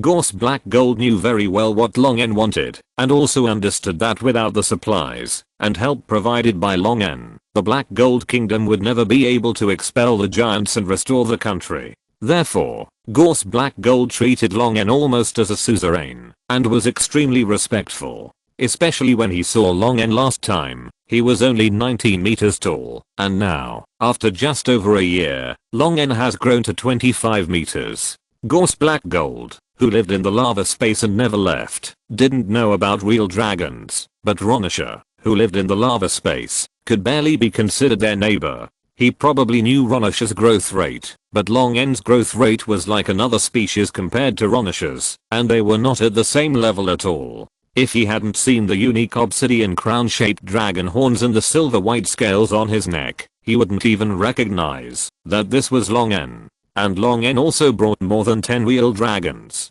Having seen Ronisha's power, he knew how terrible the power of these real dragons was. It was only a matter of time before the giants were destroyed. Such power was not something that the fire dwarfs, who were slaves more than a year ago, could resist. He had to be respectful and humble enough in front of Long N. Long N calmly accepted Gorse Black Gold's worship. How is the war going now? Gorse Black Gold replied, the situation is not optimistic, my lord. My people have been enslaved for too long. Their weapons and equipment and their own strength are far behind those of the giants.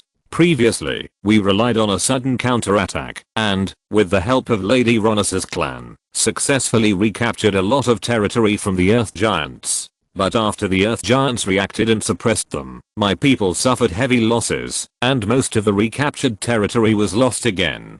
Fortunately, with the help of Lady Ronissa and her clan, we were able to resist the continuous attacks of the Earth Giants. That legendary Earth Giant is the king of these Earth Giants. He came here in person to capture Lady Ronissa. Without Lady Ronissa on the front battlefield, we would have been completely defeated by the Earth Giants this time, and become their slaves again. Fortunately, you arrived in time, and saved the Black Gold clan. Moradin is above. That Earth Giant who just entered the legend is the strongest among the Earth Giants. The leader? After defeating a large group of old and very old dragons, ancient blue dragons and the incarnation of Shyamut, Long's perspective is completely different now. In the past, legends were worth Long's all efforts, but now Long would not even look at anyone who was not a legendary spellcaster. His 5-colored dragons could beat the enemy to death. The king of the Earth Giants was just a pitiful newcomer to legend in Long's eyes. He was torn into pieces by the dragons, before he even reported his name.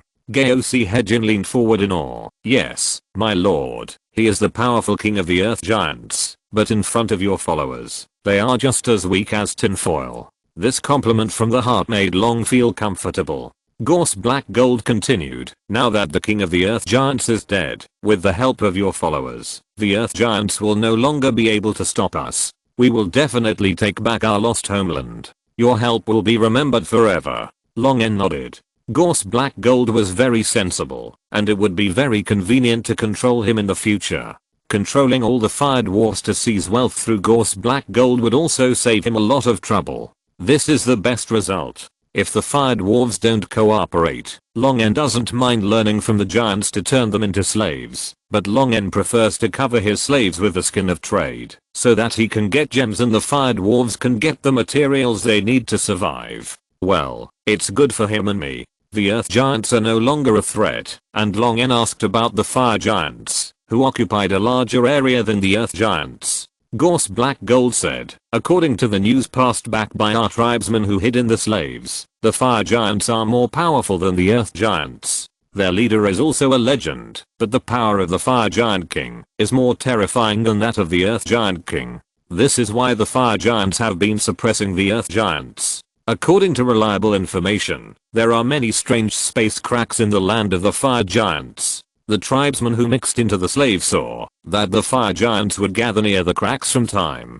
to time and absorb energy from them. Those cracks should be the key to the fire giants being more powerful than the earth giants. I just don't know how strong the fire giant king who can absorb energy from the space cracks is. Space cracks that can emit energy that makes the fire giants stronger? Long N immediately became interested in the group of fire giants. Normally, the secondary element space and secondary planes that depend on the main material world will only have space channels connected to the main material world, but the space cracks in the fire giants territory do not seem to be connected to the main material world.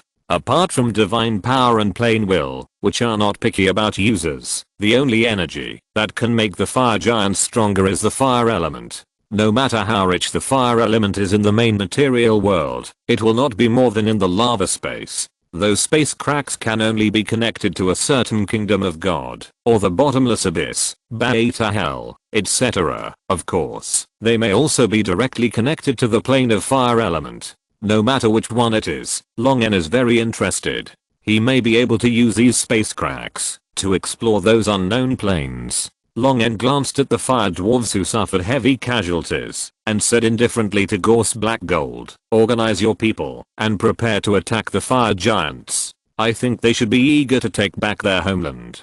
Gorse Black Gold trembled all over, but did not dare to resist Long N's will. He could only bow his head deeply. Yes, sir. Chapter 191. It's not the time yet. On the red rock soil that was as dry as a desert, tens of thousands of fire dwarves rushed towards the next city occupied by the fire giants. From time to time, huge real dragons flew over them, casting a large shadow. In the fire dwarf army, Gorse Black Gold, riding on the back of a flaming horned lizard, looked up at the dragons flying overhead, his heart full of awe and powerlessness. Long N asked him to organize his tribesmen who had just suffered heavy casualties in the decisive battle with the earth giants, to attack the fire giants. But he did not really use his tribesmen as cannon fodder. Instead, he ordered his real dragon subordinates to cast spells to heal his tribesmen as much as possible so that they could recover their combat capabilities as soon as possible. Long N also used magnetism to mold the metal weapons and equipment left on the battlefield into armor and weapons suitable for the fire dwarfs to wear. Although it was crude and simple, the standard armor and weapons still made the fire dwarves look like an elite army. When attacking the fire giant city, it was also Long N's true dragon followers and Ronish's lava dragon followers who served as the main force. The large number of fire dwarves became auxiliary troops, and their greatest role was probably to divert the enemy's attention. The citizen defense lines were as fragile as an innocent girl in front of more than 10 true dragons. Facing these rough true dragons, the strong men had no power to resist, except to shout a few times, and their shameful cloaks were torn off neatly. Gorse Black Gold no longer had any idea of struggling for sovereignty after Domant development. He had thought it through. Instead of clinging to the last bit of face of the Black Gold royal family, it is better to completely surrender to the powerful true dragon. From the supplies that Long N continuously provided to them, as well as his true dragon followers, it can be seen that Long N's power must be stronger than he imagined. Following behind Long N, any leftovers from his power would be enough for the Black Gold Kingdom to develop rapidly. Moreover, Long N was not like the kind of vicious and cruel monarch. To be able to become the favored one of the Platinum Dragon God and gain the recognition of the Platinum Dragon God, Long N must have his own bottom line. In this way, it seems that there is nothing wrong with being a dog for Long N. Long N looked at the tall city in the distance and narrowed his eyes slightly. The wall of this city is 30 meters high and is made of bronze. It looks very spectacular. Of course, in the eyes of the real dragon, this is just a slightly higher low wall. This is the Bronze City, the former capital of the Black Gold Kingdom. It is a magnificent city forged by the financial and material resources of the whole country. After the invasion of the giants, it was occupied by the more powerful fire giants, and became the palace of the king of the fire giants. Longen led the real dragons and the fire dwarfs to capture cities and territories. The news had already spread to the Bronze City, and the fire giants here were also ready. When the fire dwarf army marched to the foot of the Bronze City, Longen signaled the real dragons who were ready to attack directly. Longen allowed them to plunder the treasures of the fire giants after conquering their territory, so the real dragons worked very hard along the way. The roaring real dragons swooped down, but the defending fire giants attacked the real dragons fearlessly. Compared with the earth giants, the fire giants were more impulsive and irritable by nature. These huge humanoid creatures with red skin, cold black eyes, a pair of short black horns on their heads, and smoke rising from their bodies were like a smoldering mountain fire, which would burn into a raging fire with a little provocation. The real dragons on the city wall used their bodies to resist the fire giants' innate spell casting, and the spell attacks of the fire giants' noble spellcasters called Malik, and relied on their strong elemental resistance to fight against the fire giants' spell casting. Several red dragons performed extremely well. They have the strongest resistance to fire element. The innate spell casting of the fire giants and the spell attacks of Malik and others are no different from tickling the red dragons. Fire giant noble spellcasters are naturally inclined to learn fire spells, and are not good at other types of spells. Under the tall bronze walls, the rock and soil were lifted by the spells of the real dragons, forming roads leading to the top of the walls. The fire dwarves immediately rushed up the bronze walls and joined the battle with the fire giants. A powerful individual fire giant can kill a fire dwarf with one blow, but the fire dwarves rely on numbers and gradually gain the upper hand on the walls. The king of the fire giants finally couldn't bear it anymore and showed up to fight with several real dragons. The fire giant king was much stronger than the earth giant king who had just entered the legendary world. Unlike the earth giant king who wanted to escape, but was stopped by Longen, the fire giant king attacked the real dragons with all his strength right from the start, and was able to suppress several real dragons that besieged him. Longen observed for a while, and found that this fire giant king had nothing special, except that it was a little stronger. It was not infected with the chaotic aura of the abyss, nor did it have the disgusting smell from Baeta. Longen was a little disappointed. He was still thinking about going into the abyss or Baeta for a tour. Several real dragons were unable to take down the legendary fire giant king for a while. Longen took action himself. While the legendary fire giant was distracted, he sneaked a breath of dragon breath from behind and poured it on the fire giant king. The exploding thunder soaked the fire giant king through, and his red skin was torn apart. The fire giant king roared angrily under the heavy injury, and it seemed that he used some secret method, and his strength rose again.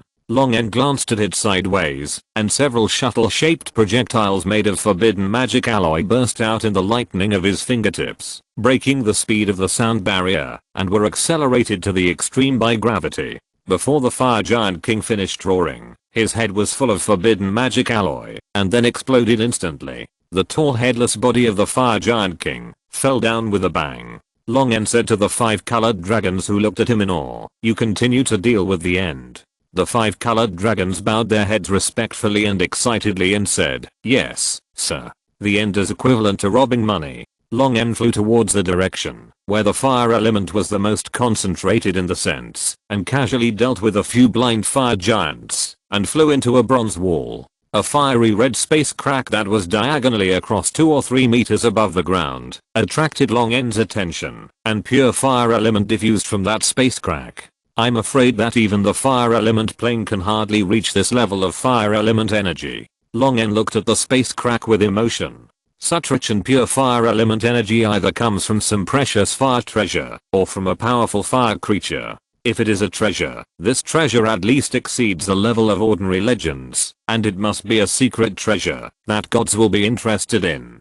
But if it is a creature, Longen estimates that even the ancient red dragon cannot emit such pure fire element. I don't know how terrifying the owner of these fire element energies will be. Longen who originally wanted to explore the space crack, has completely extinguished this idea and instead began to consider how to temporarily close it. If there is really a powerful creature behind the space crack, then whether it will tear through the space and cross the boundary is a matter of thought. This lava space does not have the strong suppression power of the main material world. Once a powerful creature of that level descends and uses all its strength, it can instantly disrupt and destroy this fragile secondary element space. Long N does not want to take such a risk. He would rather act cautiously. Long N finished thinking and was about to turn around and leave when a huge force suddenly came from behind him, pushing him towards the space crack.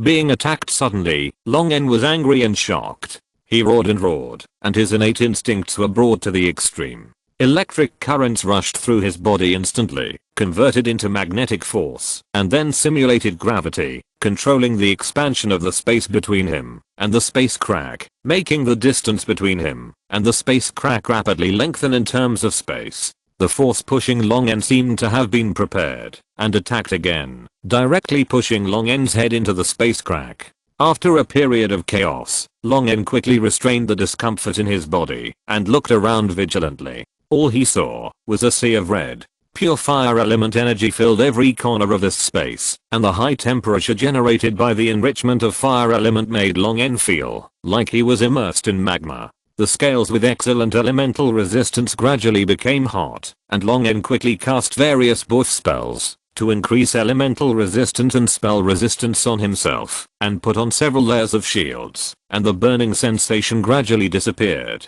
Even a true dragon like Long N is like this, and ordinary creatures coming here would probably turn into charcoal and fly ashes in an instant. Long N frowned deeply. Is this the plane of fire element? But the concentration of fire element is too high, isn't it? According to the notes left by some mages who have explored the plane of fire element, the plane of fire element is scorching, but most areas should be within the range that extraordinary people can bear. Some special areas can even be barely endured by mortals, and the supply stations and settlements of those explorers are usually built in such areas with lower temperatures. But Long N's location is obviously abnormally rich in fire element. Long N began to wonder if he had fallen into the sea of fire in the plane of fire element. After confirming that there was no danger around, Long N recalled the huge force that pushed him just now. His face was gloomy and serious, and his whole body was flashing with electricity. He could hardly resist that powerful force, and he had no idea before he took action.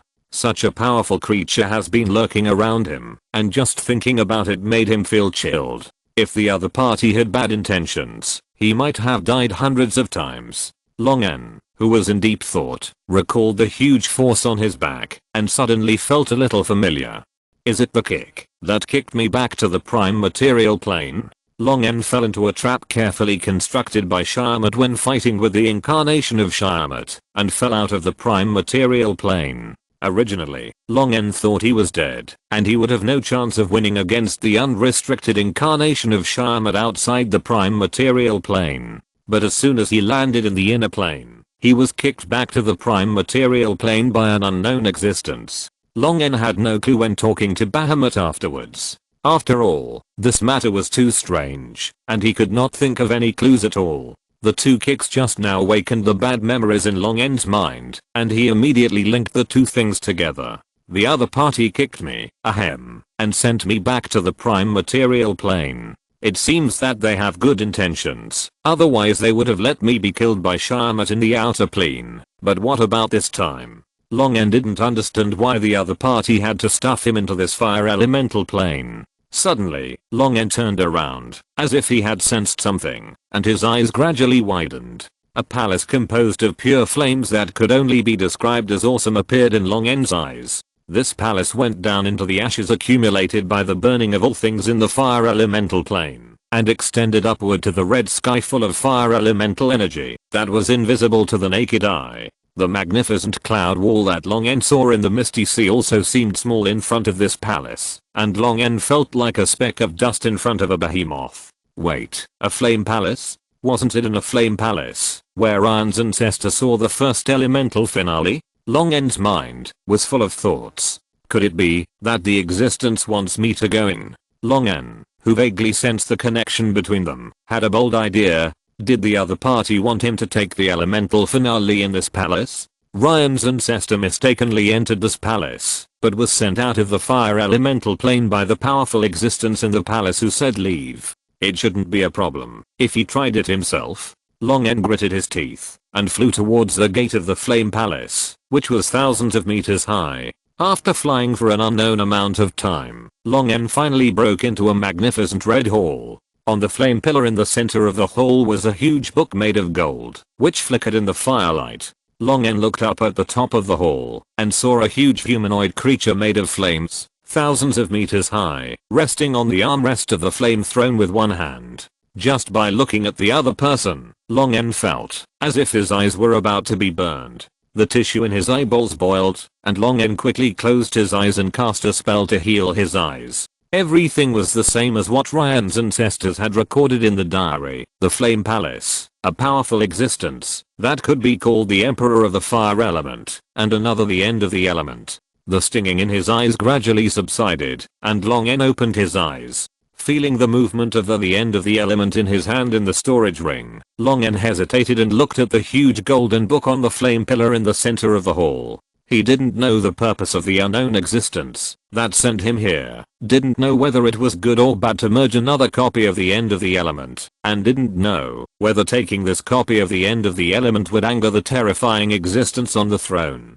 Long N gritted his teeth and decided to give it a try. He was not sure whether the unknown existence that sent him here would continue to force him to take the end of the element if he left. Instead of waiting passively, it's better to give it a try. Long N thought about it, flew out of the palace, and set up a teleportation node far away from the palace. Once the situation was not right, he could instantly teleport outside the palace through the teleportation node, which could greatly increase his chances of survival. Prepared to release the teleportation spell in advance, Long N returned to the hall again and approached the end of the element in the center of the hall. The expected obstruction did not appear, and Long N flew close smoothly. But when Long N was about to touch the end of the element, the flame giant on the throne slowly opened his eyes. The pressure generated by just opening his eyes made Long N stiff and unable to move. In the rich light of the fire element thousands of meters above, a pair of eyes as bright as the sun glanced at Long N. Frightened, Long N was about to activate the teleportation node, but he felt dizzy and was exiled from the fire element plane. Long N's brain was in turmoil, and when he was exiled, he only heard a light sentence, "It's not time yet." Chapter 192 The Legacy of the Power Dragon. It's not time yet. Bang. Long N's huge body fell from the sky tens of meters high, smashing a red dust. Fortunately, he adjusted his landing posture before falling, so it wouldn't be too embarrassing, even if his followers saw it. Long N's mind was in chaos after he passively and forcibly experienced 2 plane shuttles in a short period of time, but he opened his eyes at the first time to guard against danger. Seeing that he had returned to the space cracks of the fire giants in the lava space, Long N breathed a sigh of relief and shook his big head to calm the discomfort in his mind. It's not time yet? What does this mean? Long N frowned and concentrated, and the words of the thousands of meters high fire element echoed in his ears. The dizziness and nausea in his head had not completely disappeared. Long N, who was alert to the surroundings, suddenly felt a gust of wind approaching from behind. In astonishment, Long N subconsciously used gravity acceleration, but the speed of the gust of wind behind him was so fast that gravity acceleration could not get rid of it. The vest was hit hard, and Long N's huge body fell into the space crack leading to the fire element plane again. Fuck. The feeling of the world spinning came again. When Long N felt that the space was no longer spinning, he opened his eyes and returned to the Flame Palace. The existence that sent him to the fire elemental plane seemed to have calculated the angle and force correctly and did not let Long N appear outside the Flame Palace again. The huge fire elemental existence had been sleeping for hundreds of years. The last time he woke up was to exile a human who strayed into this place. Hundreds of years of sleep are just a short rest for an existence like him. Long N's arrival forced him to wake up from his sleep for a short time, but it would not take much to send Long N away. He was still sleepy and could take another nap. The fire elemental existence supported his head with one hand and stretched his other hand between his legs. He had not moved for hundreds of years, and a bunch of fire elemental magic crystal clusters grew between his legs, which were rich in energy. He felt a little itchy. He was about to scratch it, so that he could continue to sleep.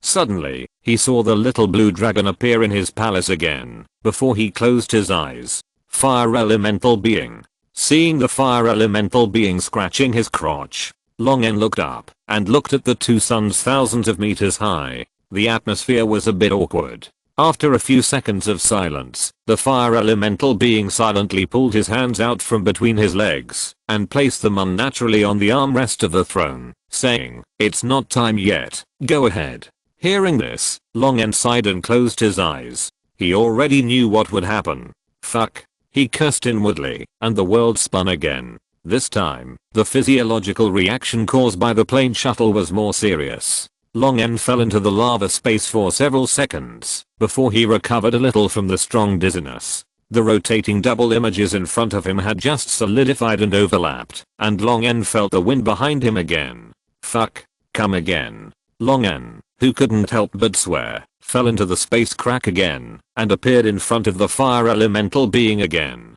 Long N opened his eyes, and looked up with a splitting headache. He looked at the thousands-meter high fire element. He clearly sensed a hint of anger in the other's eyes. He was sent out of the fire element plane without saying a word. Long N, who was shuttling between planes, greeted the two guys who kicked him around like a bull more than 10 times, mixed with various classic Chinese curses. Long N, who had slightly adapted to shuttling between planes, forced the electrical energy suppressed by the space force in his body to transform it into magnetic force to simulate gravity. Long N didn't want to be kicked into the space crack again. He had to take the initiative to change the transmission direction of the space channel. The essence of gravity is the space-time curvature caused by the expansion and contraction of space. The space cracks connecting the planes are essentially space channels formed by the curling of space-time. If you want to change the transmission position, you only need to affect the degree of space-time curling. Long N was concentrating his mind, and his mental power was highly concentrated. The negative effects of body feedback were completely forgotten. Gravity, space-time curvature. The huge electric energy made Long N's whole body emit bright blue light. More and more magnetic force was used to simulate gravity, and soon this gravity reached the limit of Long N's control. Suddenly, Long N seemed to catch a glimpse of a huge figure in a space that he passed by at a high speed.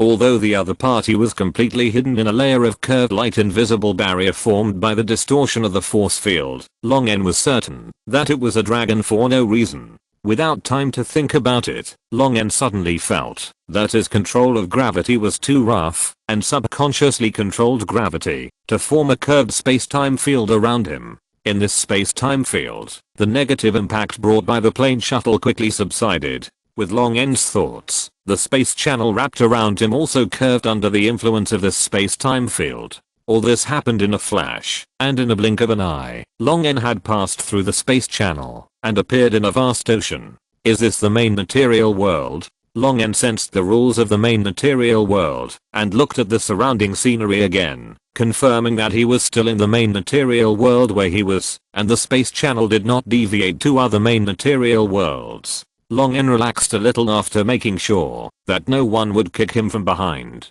Then he noticed some changes in himself. How come I suddenly seem to understand the working mode of gravity? Long N's mind flashed back to the brief glimpse in the space channel, and he was surprised. How do I know that it is the invisible barrier of the warp light force field? Since the other party is in the invisible barrier of the warp light force field, how do I know that it is a dragon? In astonishment, a piece of information suddenly emerged from the depths of Long N's subconscious. The cognition of force and the skills of control made Long N excited, as if he had received a huge prize from heaven. This is the inheritance of the dragon. As the knowledge about force energy emerged, a passage praising the force energy dragon clan confirmed Long N's guess. This is the dragon inheritance of the force energy dragon clan. The dragon hidden in the invisible barrier of the warp light force field that Long N saw in the space channel was a powerful force energy dragon. Could it be that my attempt to change the space channel with gravity attracted the attention of the power dragon? If the legendary dragon power dragon which is hidden from the world, had not shown up on its own initiative, Long N would not have been able to detect its existence. So, the other party should have intended to pass on the power dragon inheritance to him. Although this inheritance is not complete, the power dragon has been exploring power for tens of thousands of years, and has turned the control of power into instinct. Even if it only reveals a little bit of the control skills of power, it will be a great benefit to Long N. I didn't expect that being kicked around by two big guys would be a pleasant surprise. Long N sighed, a blessing in disguise. In his little notebook, he secretly made a note of the two beings who treated him as a bull, especially the unknown being, who kicked him on the back every time, which was really too much. In a hidden space vortex somewhere between the inner plane and the main material world, the power dragon Gatanfenia lay on the platform built by power, stretched his wings and limbs, and yawned a long time. Ah, what an interesting little guy. Blue, but it looks nothing like the blue dragon and the sapphire dragon. Alas, I don't know which guy had an affair outside and gave birth to this poor child. Even if he couldn't inherit the heritage, at least he has the ability to control his energy. Can't he bring him around and raise him well before letting him run around? Gatanfenia complained a few words to the non-existent fellow who abandoned the poor child, shook his head, and said to himself with pity, "What a poor child. It's only 25 meters long, and it looks like a newly hatched dragonette. It has no parents to take care of it. I hope that little bit of inheritance can help you." Gatanfenia hesitated. Although this space might have been discovered by some beings, she decided not to find another place to live for the time being. Let's sleep for 100 years first. Who knows, the child may come to me when he grows up. If he can grow up smoothly and master the power magic, I will take him back to show him to the old men and teach his irresponsible parents a lesson. Gatanfenia casually built a power bomb next to his head, which would collapse and explode after 100 years. He spread his wings, covered his head, and fell asleep again. Unlike the 5-colored dragons, who have weak family affection and are lucky enough not to have a loving father/mother, the power dragons are very caring to their offspring. Even if they are not their own offspring, they will help them solve problems if they encounter problems. Gatanfenia only looked in the direction of Long N when he sensed Long N's weak power. When he found that Long N was a power dragon that seemed to have no inherited bloodline, he instilled a copy of the power dragon inheritance basic version into Long N without thinking too much. Long N's non-existent power dragon parents who abandoned him were also complained by Gatanfenia for this reason. How can there be a powerful dragon that doesn't care about its own children? Isn't this the same as the stupid 5-colored dragon? The 5-colored dragon said that it dared not speak out and could not fight. Long N sent a message to Ronisha and the 5-colored dragon followers, saying that he had left the lava space first and asked them to help the fire dwarves drive away the giant spirits first. Among the 5-colored dragons that Long N brought this time, there was a female blue dragon named Windisa who was very business-minded. Before she coveted Long N's treasure and responded to the call of the Dragon Queen and was beaten and imprisoned by Long N, she had occupied a must-pass place on a trade route in the desert of another continent. But she did not rob caravans like other blue dragons or set up checkpoints to collect tolls. Instead, she ordered her followers to build a commercial town around the oasis that must be passed through and made money by providing various services to passing caravans. The passing caravans not only did not have to worry about the goods being robbed, but also had the protection of an old blue dragon, so they no longer had to fear the part-time robbers such as gnolls and sand snakes rushing out halfway. Therefore, more and more caravans chose to take the trade route protected by Windisa, and the commercial market town she established became more and more prosperous. This is a rare 5-colored dragon that can restrain her greed and desire and has foresight. Unfortunately, the treasures that Long N could never earn in her lifetime and the oracle of the Dragon Queen still made her dizzy, and she fell into Long N's hands. When Long N asked Windisa why she thought of building a commercial market town, she replied, "Taxes are the best plunder." Hearing this, Long N knew that this was a rare dragon talent, letting her handle the trade. Plunder matters after the restoration of the fire dwarves is just the beginning. If Long N is satisfied, perhaps she can be competent for the position of Minister of Finance of the Kingdom. After explaining all the matters with the teleportation technique, Long N went straight back to the territory. He didn't need to personally inquire about the lava space. If there were any treasures that Long N liked, the 5-colored dragon followers would not dare to hide them. He didn't need to watch over them. Long N's most important thing now was to prepare for the hill giant tribe migrating south. When Long N turned back and passed the hill giants that had been destroyed into a big pit, the wizards of the coast wizards had already left. Long N landed in the pit where the lava had cooled. The behavior of these hill giants was very abnormal. Long N wanted to see if there would be any clues left here. Long N, who came here to try his luck, got an unexpected reward again. On the edge of the pit caused by the powerful spell, on a piece of metal that was not completely destroyed, Long N saw half of an upside down spider pattern, which is one of the classic patterns often used by the drow elves. In this way, the food source for the hill giants to maintain such a large population is clear. It's the drow. Long N was not surprised. When the drow secretly disrupted the human kingdoms, the hill giants immediately launched an attack on the human kingdom in the north of Onia. It would be strange if there was no deal between the two. But now it seems that these hill giants and the drow are not on the same page. They did not carry out the action of disrupting the human kingdoms to the end. Instead, they escaped before the legendary human wizard came to attack them, leaving them with an empty tribal camp. But Long N still couldn't figure out why the hill giants attacked human towns all the way. For revenge? Long N shook his head. There might be legendary wizards chasing behind him at any time, so why waste time to retaliate against humans? Hill giants are indeed stupid, but the hill giant shaman is not a brainless fool. Long N searched in the direction where the hill giant shaman lived in his memory. The strong magnetic field detected a trail leading to the underground. Long N used transfiguration to reduce his size, and used teleportation to enter the underground passage. Flying deep into the underground along this underground passage, Long N arrived at the end of the underground passage about 200 meters underground. This is a hidden underground temple. Different from the barbaric and rough style of the hill giants, the decorations of this temple are very delicate and exquisite. The pillars of the temple are carved with complex and mysterious patterns, as well as skulls symbolizing death. Long N flew into the temple and looked at the statue enshrined at the top of the temple. The statue seemed to have been destroyed by the wizards who arrived earlier, but the original appearance of the statue could still be seen from the remaining stone fragments. Long N frowned. What is this? If you're listening to this novel on a channel other than Fanfic World, it means they downloaded and uploaded it without effort. We cordially invite you to visit our channel, Mundo Fanfic Novelos. There you'll find the original version of this story and you can explore many other novels of various genres.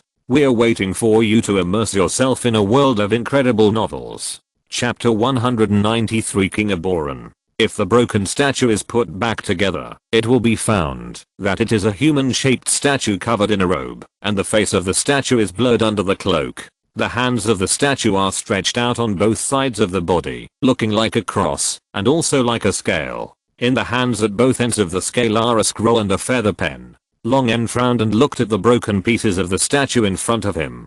The great shaman of the hill giants did not worship the gods of the giant pantheon, or some foreign evil gods. It is not difficult to see from the appearance of the statue that this is a humanoid god, but from the solemn and dignified shape, it is still a righteous god. It is very intriguing that this statue appeared deep underground in the hill giant tribe. Long N did not know which god this statue belonged to. His understanding of gods came from the records of various books, but there were many gods whose names were not left in the books that Long N did not know. But it seems that the people of the Coast Wizards Association should know this statue, otherwise they would not have destroyed it. In a world with gods, actively destroying the statue of a living god may be retaliated by the god. If the owner of the statue is not known, and it is not harmful to oneself, even a legendary wizard would not dare to destroy the statue at will. But it can be seen that the wizard who destroyed the statue was very excited, as if he had seen something incredible, and he was a little too strong when destroying the statue.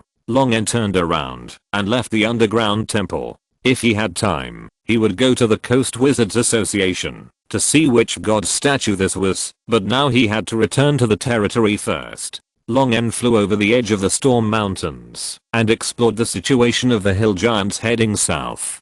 These hill giants are still slaughtering human towns near the Storm Mountains. Long N estimated the number of human towns along the Storm Mountains and roughly determined the time when the hill giants would arrive in his territory. The good news is that there is still plenty of time. As for reminding the human towns along the way, Long N said it was none of his business. The remaining humanity would make him feel pity for the miserable humans, but that was all. Whether it was gathering refugees, or arranging jobs, and paying them wages, it was just a means for Long N to quickly establish an image of a ruler trusted by refugees. Perhaps his actions looked very kind, but Long N's purpose was only to include humans in his clan, so that he could develop his territory and earn gold coins. But these humans along the way were not his clan, and they were unlikely to become his clan in the future. Instead of notifying them in a thankless way, it would be better to let them delay the footsteps of the hill giants and buy time for his own territory.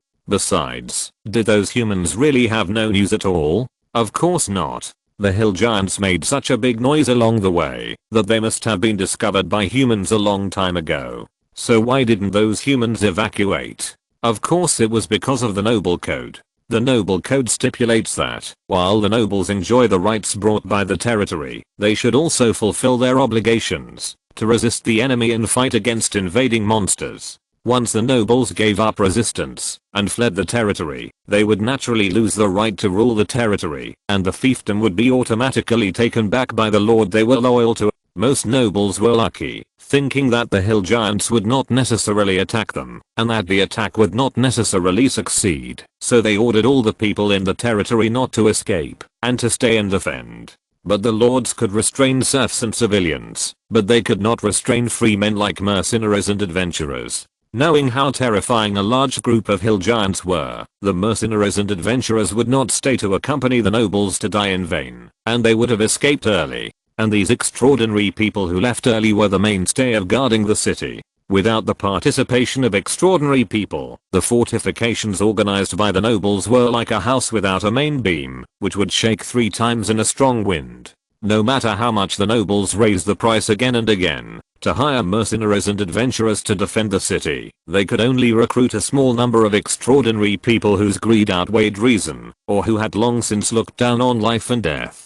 Such a line of defense naturally has no chance of winning against the massive attack of the hill giants. Their defense and counterattack can only make them appear a little more dignified when they die at the hands of the hill giants. Of course, the nobles who have been fully prepared have probably packed up all their property. The moment the city is broken, they will ride on the dragon scale horses that have been prepared long ago and run away quickly. So it is useless for Long N to remind them. The nobles will not give up their territory until the last moment. If they evacuate directly, their territory will be taken away, and they will be left with nothing. If they order their subjects to fight to the death, at most their subjects will be slaughtered. Since they have nothing, why not give it a try? Anyway, it doesn't cost money. Hiring mercenaries and adventurers requires payment, but subjects only need to be deceived and threatened, and fooling subjects has always been the specialty of the lords. Not to mention that Long N didn't feel much about the death of these humans. What does a giant dragon have to do with a fight between giants and humans? Even if Long N was merciful and compassionate, he would still count the deaths of these humans as the stubborn resistance of the nobles, and he would not have any moral burden.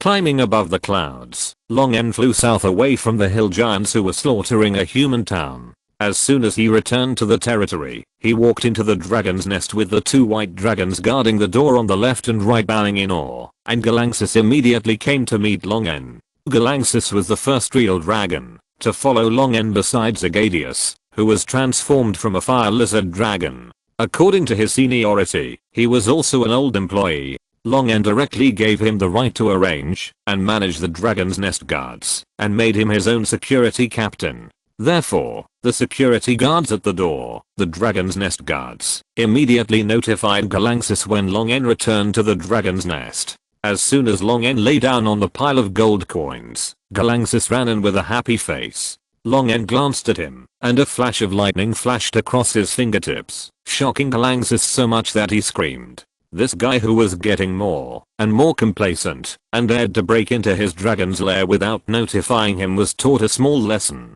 "Tell me, what's the matter?" Galangsis covered his forehead with scales that would burn brown by the electricity and said pitifully, "The human Grand Duke of the Principality of Balin wrote to you, saying that he is willing to dedicate the entire principality to you." As he spoke, Galangsis vomited out a beautiful envelope with the seal of the Balin royal family from his stomach. Longen took the envelope, shook off the saliva on the envelope with disgust, and struck Galangsis with another lightning bolt. "I told you not to put anything in your mouth. Especially the things you want to give to me." After using magic to steam the envelope dry, Longen suddenly found that the envelope had been opened and immediately looked at Galangsis with a bad look. This kid is getting bolder and bolder, and he even dared to open his letter privately. Realizing the danger, Galangsis immediately held his head and bent over the ground, moving on his hind legs, and retreated several meters. "I didn't open it. It was Kirelia who opened it. She told me to tell you what was in the letter." "Kirelia opened it? That's fine." Seeing that Long's face was slightly relieved, Galangsis, who successfully got rid of the blame, breathed a sigh of relief and rubbed his skin that was cooked by the electric shock with resentment on his face. Long took out the folded letter and spread it out and glanced at it quickly. After a while, a smile appeared on his face. The differences and contradictions within Balin intensified, and Vinal made a choice faster than Long imagined. It seems that Floris's action was very successful. Is this the magic scale who can play any role well? Floris should be enjoying the job of acting as a spy chief now. Fold the letter neatly again, put it into the envelope, and put it into the storage ring. Longen was in a good mood, and said to Grongesus, "Pick 2/3 of the dragons in the territory that have no tasks now. They must have 5 colors. It's best to be balanced. If you do it well, I'll give you a chance to be proud." Grongesus looked up at Longen in confusion. "What chance?" Longen smiled and said, "The chance to be written into the history textbook." One after another, huge flying dragons landed in front of Longen's dragon nest. When all the dragons were present, Grongesus immediately and respectfully invited Longen out. Longen was now looking down from the protruding rock platform in front of the dragon nest. There were nearly 25 colored dragons and 10 cloud dragons in front of the dragon nest. Longen nodded slightly. This lineup would confuse anyone who saw it. It was enough to be used as a background board. In the capital of Boran, a suppressed and tense atmosphere spread on every empty street. Grand Duke Veniagog of Boran, wearing a crown and a golden red cloak, stood on the terrace of the royal castle and looked down. After a long silence, he suddenly said to Ryan, who was standing upright beside him, "Perhaps I'm indeed a failed Grand Duke." Ryan, who had grown his beard and trimmed it into 2 long mustaches, looked down with a mature face and deeper eyes. "You are indeed a failed Grand Duke. You gave up 8 years of domestic commercial taxes to quell the rebellion, gave away half of the Western territory to seek help when you moved the capital in trouble, and all the nobles opposed your pursuit of reform. You were even forced to sign the decree of the commitment of reducing royal power." Veniagog smiled bitterly. Indeed, the Grand Duke was indeed unique in what he had done. Ryan was silent for a moment, and then continued, "But you are also a great Grand Duke.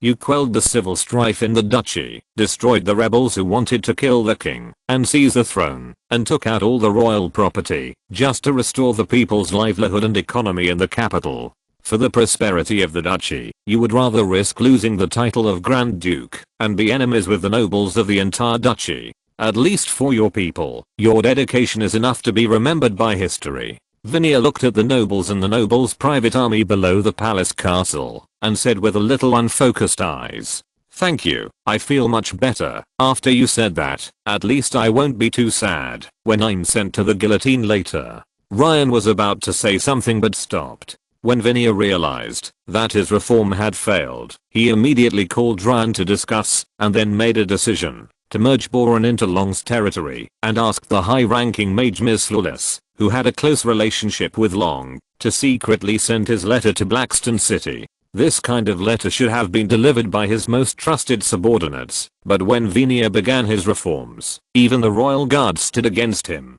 What Vinia did was undoubtedly a challenge to the noble code, and when he launched a charge against the noble code, he had already lost his position as Grand Duke in the hearts of the nobles. The leaders of the royal guards were also nobles who were canonized, and they were also nobles. The royal guards were only loyal to the Grand Duke, not to Venia. But now that their letters have been sent for 3 days, there has been no response from Blackstone City. The last layer of face between Venia and the nobles was finally torn apart. The nobles, in accordance with the rights granted to the nobles by the Noble Code, voted through the noble meeting, and finally announced the withdrawal of Venia's Grand Duke crown with 76 votes in favor and 1 abstention, and his brother who killed his father and brother, to ascend to the throne temporarily replaced the Grand Duke of Balan. The nobles had surrounded the castle with their private army, and the royal guards took the initiative to retreat outside the castle. It is impossible to stop the private army of nobles supported by the feudal nobles with only the personal soldiers trained by Venia and the private army of the Lionheart family of Ryan. They have not yet attacked the palace, purely to save the face of the royal family of Buran. But as time goes by, the patience of the nobles will gradually disappear. Now those nobles are ready to take down Venia's crown and head. Venia looked up at the sky. The dark clouds covered the sun. Today's weather was rare and refreshing. It looked like a good day to die. A drop of rain suddenly fell on Venia's upturned face. It's raining. Venia was stunned. The guillotine in the rain was not very decent. With a relieved smile, Venia turned and walked into the castle. Let's go, before the rain gets heavy. Ryan's voice suddenly sounded behind him. It's coming. It's coming? What's coming? No, it's coming. Venia turned around suddenly and looked at the black spot approaching rapidly on the horizon. The black spot quickly enlarged, and a group of ferocious dragons of different colors were flying towards the capital of Balan. The sound of the dragons waving their wings and rolling up the wind attracted the attention of the nobles, and they all turned their heads to look at the sky. Dragon. The dragon's might swept over, impacting the hearts of the nobles, making them stiff in the shock. The dragons arrived in an instant. Densely packed dragons hovered over the capital of Balan, and huge shadows passed over the faces of the nobles. The roars of dragons shocked and frightened them. On the terrace, Vinalgog leaned out of the balcony railing and looked for the familiar figure among the dragons. Boom.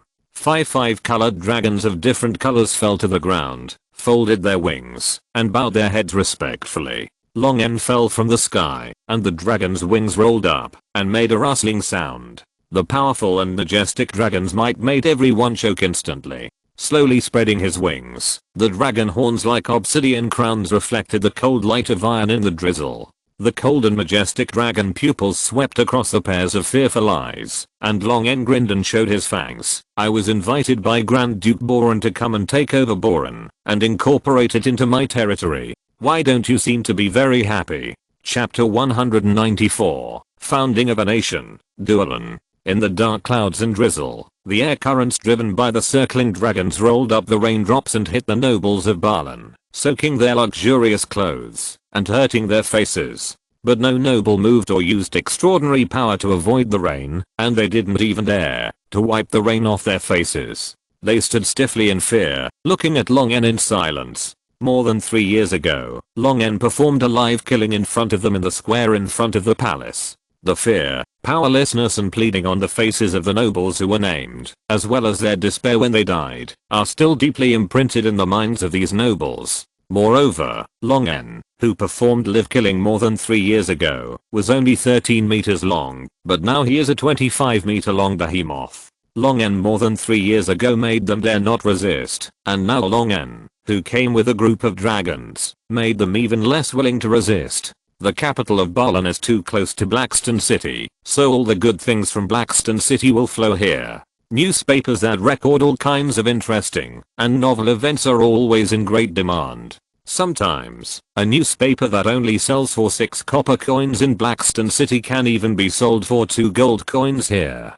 The nobles who often read the Blackstone Weekly are no strangers to Long N and Blackstone City's deeds over the years. The expansion of the army, new weapons, the counterattack on the Principality of Zitan, the invasion of the capital of Zitan to declare Zitan's destruction, the terrifying real dragon army, the victory over the incarnation of the gods. These reports have increased Long N's power and made him more and more invincible in their hearts. Long N grinned with fangs, and his amiable questioning made the nobles tremble all over. A female lord tightened her legs directly, and a warm liquid flowed out from under her long skirt along her smooth thighs, which was a disgrace to the nobles who usually maintained themselves well, but none of the nobles around dared to laugh at her. Well, it seems that you may not have heard clearly, because of the loud noise. Then I will ask again. The dangerous dragon pupils of the dragons all looked at the human nobles. Long N smiled kindly. Grand Duke Boren voluntarily gave up the Grand Duke's position. From today on, Boren will be incorporated into my territory. Do you have any opinions? The nobles looked as hen. They thought that Vinaya Gage would at most ask for Long N's support to keep his position as Grand Duke, but they did not expect that Vinaya Gage would act so fiercely and decisively. He would rather choose to give up the Grand Duke's position and fight them to the death. Even if they had voted to cancel Vinaya's Grand Duke status, Vinaya had reached an agreement with Long N. Could they still oppose Long N? Trying to take back the meat that has already been eaten from a powerful real dragon is one of the most stupid things. Vinaya's letter directly made the nobles determined to welcome the new Grand Duke, and the mutual compromise between the various noble forces during this period become empty. Boren belongs to Long N. Their noble privileges will be deprived, and the feudal nobles will lose their territories. All the plots against Vinalgog these days have become a joke in front of Long N's absolute power. Long N's pupils shrank and stood up, sweeping across the confused faces. Very good. No one raised any objections. A very wise choice. Long N raised his head and looked at the suddenly opened gate of the palace castle. Vinalgog, wearing the clothes of the Grand Duke and wearing a crown, strode towards Long N accompanied by the Lionheart Marquis Ryan. The noble private army that surrounded the castle and the nobles who wanted to send him to the guillotine did not dare to stop them at this time, and they all retreated to the sides. The distance from the palace gates to the square where Long N was not far, but Vinalgog's steps were getting slower and slower. The initial excitement faded, and he couldn't help but ask himself, is it worth it? As the second prince, he had no chance to inherit the throne of the Grand Duke, but fate gave him an opportunity to become the Grand Duke of Boren. He seized this opportunity firmly, restored stability to Boren, and successfully sat on the throne of the Grand Duke. He finally had the opportunity to put into practice the knowledge he had learned about governing a country, and finally realized his dreams and ambitions. But reality dealt him a heavy blow. The dilapidated people's livelihood, the constraints of the nobles, and the greed of human nature all made it difficult for him to move forward. Until now, he has even become the enemy of all the nobles. Maybe I'm not suitable to be a Grand Duke. Vinaya walked slowly but firmly in front of Long N, raised his hands with complex eyes and indifferent expression, took off the crown bound on his head, held it in his hands, and knelt on one knee. Long N and Vinaya looked at each other. The platinum crown inlaid with gems was suspended in the magnetic field, as if boiling and turning into flowing metal liquid. A part of the silver white metal liquid was separated, and it quickly twisted, deformed, and solidified, turning into a dragon head badge with dragon horns like a crown. The silver white badge fell back into Vinaya's hands, which made Vinaya look stunned. Long raised his chin and motioned for Vinaya to put on the dragon head badge. Congratulations on becoming a glorious Blackstone City citizen, and stay away from the old times. Vinaya pinned the badge on his chest and said with a wry smile, so you also read Blackstone Weekly? This is a sentence printed at the footer of Blackstone Weekly and is often used as a propaganda slogan in the areas newly occupied by Long. Of course. Long smiled. As a glorious Blackstone City citizen, now, as a lord, I appoint you as the governor of the Boren province. After visiting the Lord's Hall of Blackstone City for so long, I think you should have learned almost everything you should learn. For you, without the obstacles from the nobles, it should not be difficult to manage this land. Vinaya was a little stunned. He didn't expect that he offered the whole Boren, but Long gave Boren to him to govern. Why? Don't want to? Vinaya shook his head hurriedly and expressed his gratitude to Long. Long N looked at Ryan again. You have been appointed as a senior official of the province of Portolan. Is there a problem? Ryan bowed and saluted. No problem. Thank you for your trust. Your administrative areas partially overlap, and the administrative centers will be located here. In the future, continue to communicate and cooperate well, and then be bold and confident to do it. With me here, no one will stand in your way and become an obstacle to you. The nobles lowered their heads with ugly faces. Vinir and Ryan looked at each other and saw the complex look of relief and regret in each other's eyes. If there were no resistance from the nobles, their reforms would be much simpler. Their status and power came from the nobility code, but they were also restricted by the nobility code. They could not jump out of the vicious circle of the nobility and the royal power hindering each other. But now, they have voluntarily given up the royal power and have broken the cycle of checks and balances between the royal power and the nobility. Vinir and Ryan saluted Longen together. After they stood up, Longen said to Ryan, "Also, shave your beard. Why do you have to use magic to grow a beard when you are only 20 years old? You must clean it before you start work." Ryan's face was embarrassed. When assisting Vinir, he had to have the aura to suppress other nobles, so he deliberately made himself look more mature. Whether it was from his manners, clothes or behavior, people subconsciously ignored his age. At this time, Longen's words exposed him. In addition to being embarrassed, Ryan was more moved in his heart. For the revival of the Lionheart family, he had to bear all the pressure, but Longen took away all the pressure on his head and told him that he could live in his own appearance. Vinir also looked at Ryan in surprise. Ryan's usual old-fashionedness made him forget that Ryan was just a young man who was not yet 21 years old, 5 years younger than his brother who killed his father and brother to get to the top.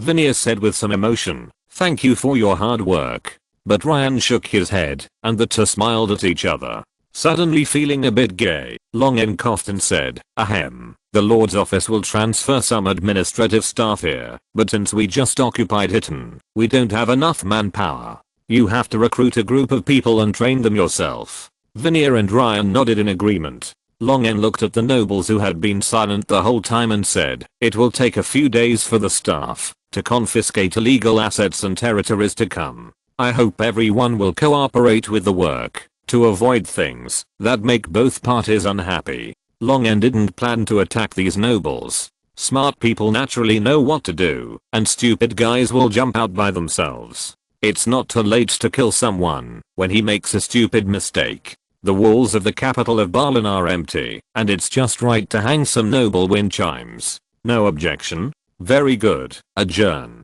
Longen flapped his wings, climbed in the strong wind, and flew towards Blackstone City. The departure of Longen and the dragons made the nobles feel relieved, but the 10-5 colored dragons still hovering over the capital of Berlin made them dare not have other thoughts. This was specially left by Longen. They had no doubt that, if they made the slightest movement, those ferocious dragons would fly down and start a massacre. The nobles stood in silence in the drizzle. After a long time, a noble with a gloomy face finally staggered away. As the nobles disappeared in the drizzle one by one, Vinir and Ryan smiled at each other again. "Let's go. Today is a good day. We deserve a good drink." "Yes, it's indeed worth a good drink."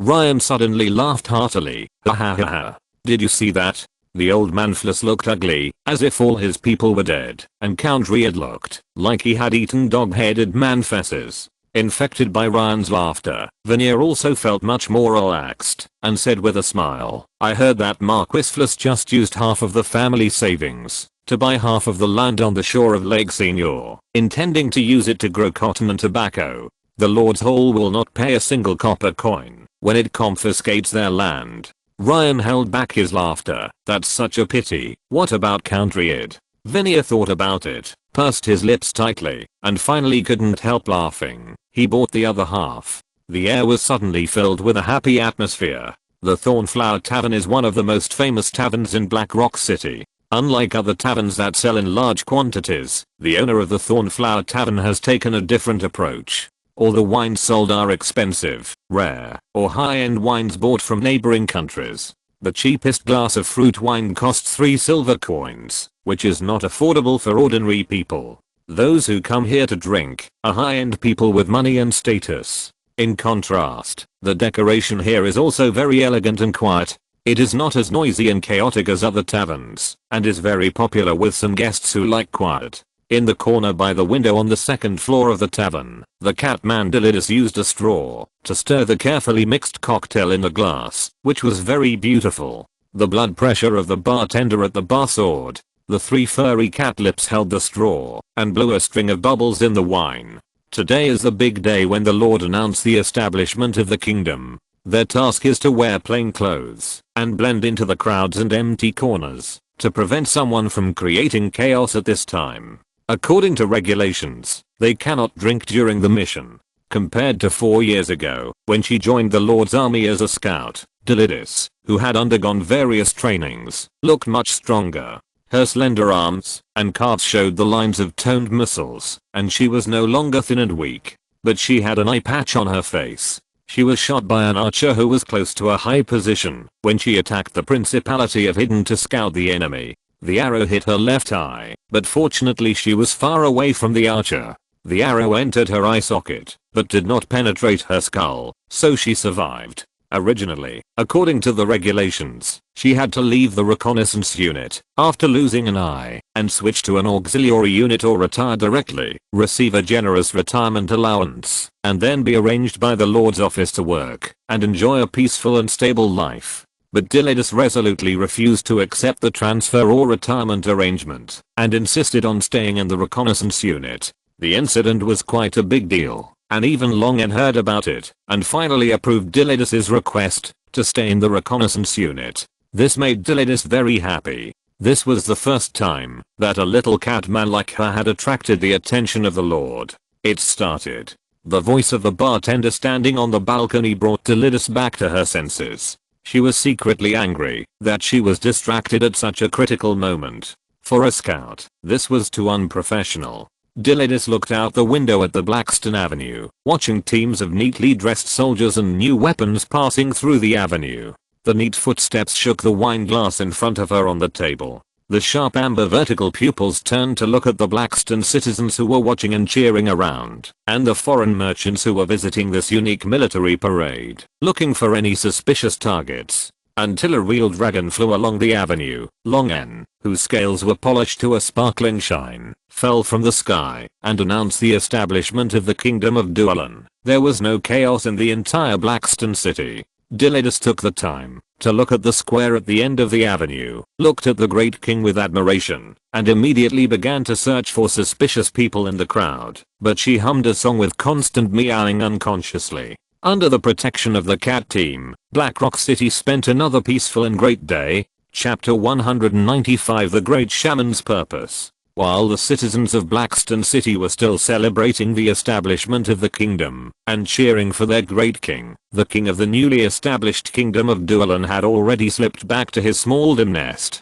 Longen climbed up the treasure pile, shook his tail, squeezed away a magic sword that was hurting his butt, found a comfortable sitting position, and then put on a majestic look. Time was tight, and the founding ceremony and military parade were held very hastily. Longen only showed up in Blackstone City, read a speech prepared for him by the Lord's Hall, and then handed over all the follow-up matters to Curelia. After the establishment of the kingdom, the Lord's Hall administrative system that Longen originally set up was no longer applicable. The kingdom is now divided into 3 major administrative provinces: the Balan province, the Hitton province, and the Blackstone province, which is centered on Blackstone City and radiates to more than a dozen urban areas. In addition to the Blackstone province, which is composed of more than a dozen cities that have developed rapidly under the influence of Blackstone City, there are 5 or 6 provincial administrative units under Balan and Hitton provinces, and each provincial administrative unit is divided into about 10 municipal administrative units.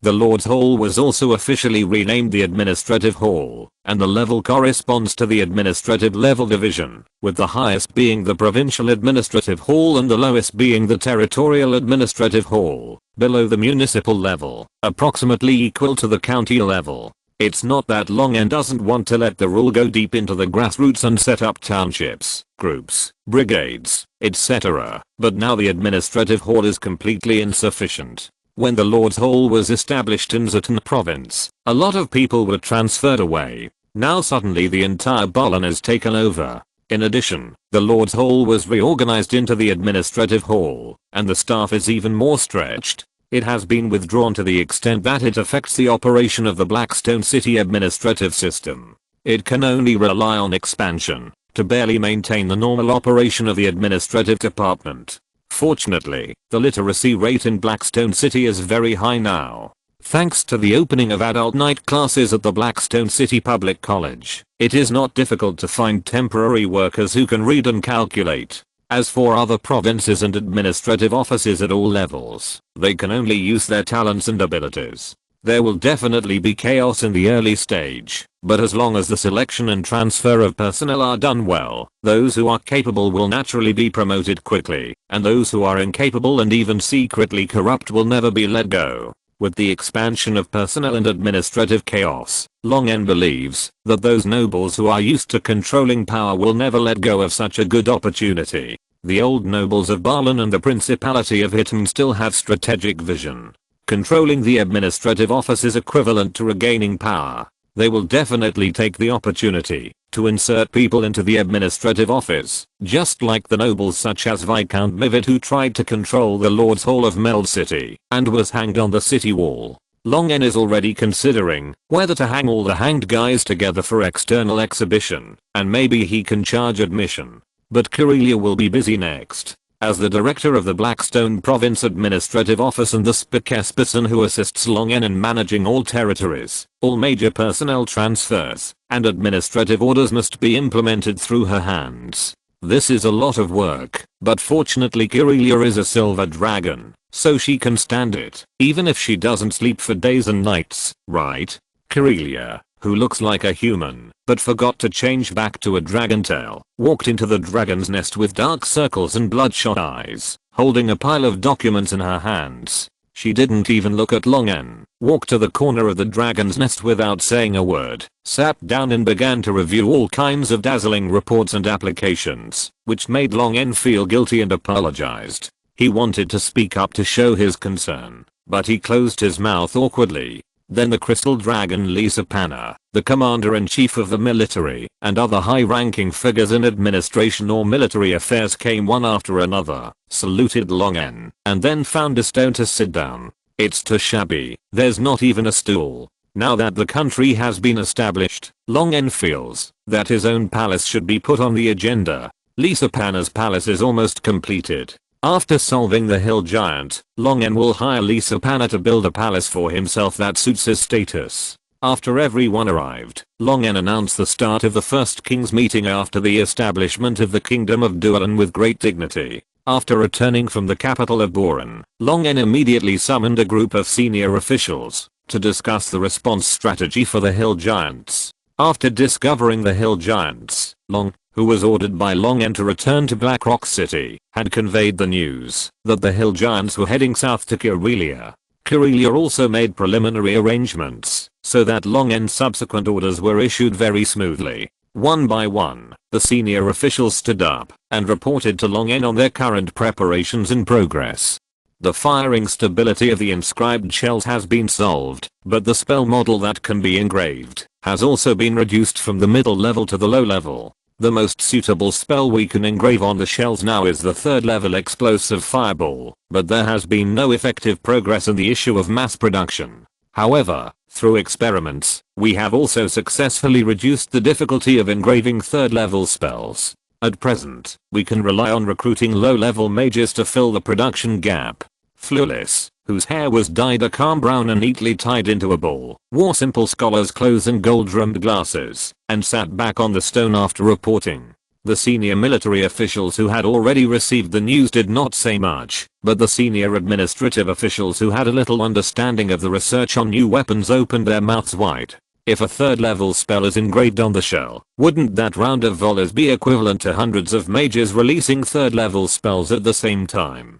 Hundreds of 3rd level mages are not difficult to hire for the wealthy kingdom of Dualan, but how many times can you, a 3rd level mage, release 3rd level spells? As long as the artillery does not overheat and explode, it can be fired continuously. The biggest problem is that it cannot be mass produced. Although the financial expenditure of hiring low-level mages is not a big deal, relying on low-level mages to manually draw spell inscriptions is like a handicraft workshop.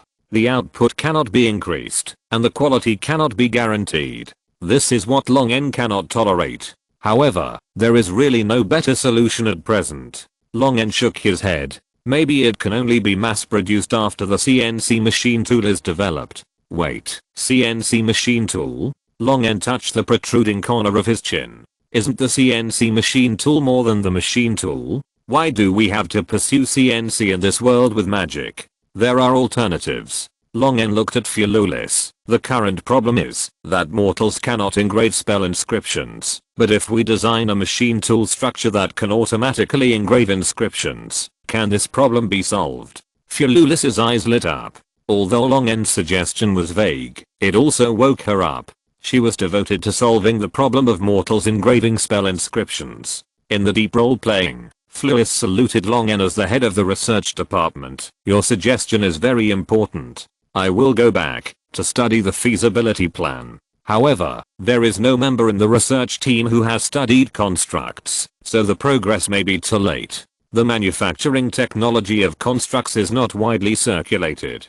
It is a technical job, just like making magic equipment or spell scrolls. However, magic equipment and spell scrolls, no matter what level of extraordinary people they are suitable for, will not lack sales. Magic equipment and spell scrolls have always been very popular among extraordinary people. Only constructs are expensive to make. Low and medium level extraordinary people cannot afford them, and high level extraordinary people cannot use them. It is also very expensive to learn. Therefore, low and medium level spellcasters have almost no research on constructs. Only some high level spellcasters who can no longer advance on the extraordinary path, or legendary spellcasters who have nothing to do, will study constructs. If they are interested, I may be able to help. Long N looked at Lisa Panna, who spoke. Lisa Panna, who looked like an elegant lady in human form, said, among the books I collected, there are several about construct manufacturing.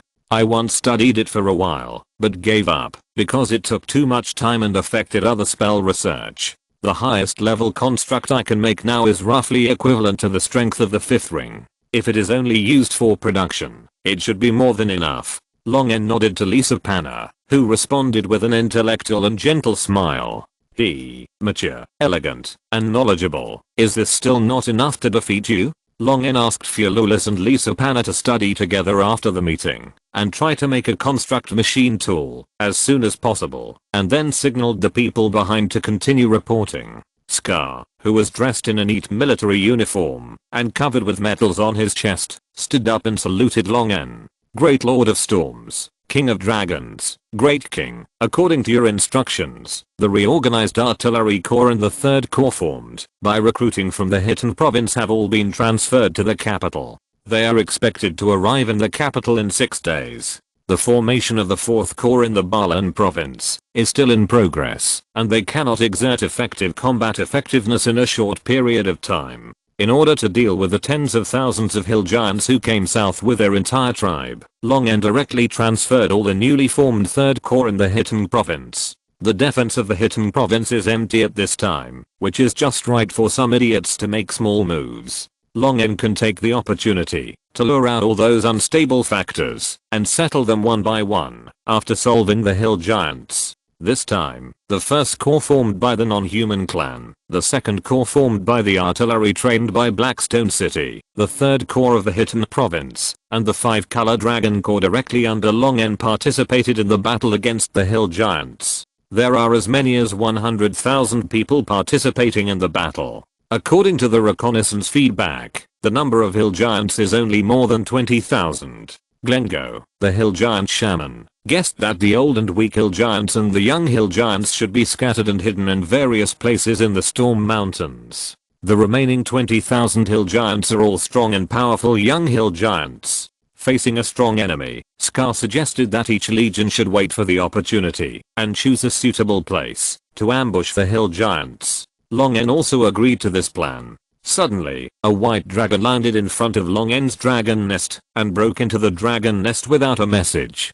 Urgent report. Long N frowned slightly. Your Majesty, the hill giants have changed. In the narration of the white dragon, Long N and others gradually learned about the incident. The real dragons in charge of reconnaissance in the past few days felt that an energy containing the breath of death was growing among the gathered hill giants. And as time went by and the hill giants attacked and massacred human towns, this energy became stronger. Today, when a dragon went to scout, he suddenly found that the hill giants had changed after the death energy gathered to a certain extent. These tall and fat hill giants suddenly became skinny, their ears became long and pointed, their eyes became orange-red, and their skin turned into a grayish-black color that was almost black. A layer of grey mist filled the air around them. When they gathered together, they could see countless giant faces wailing in fear and pain in the thick grey-black mist. Hearing the description of the white dragon, the real dragons present frowned deeply. It's the death giant.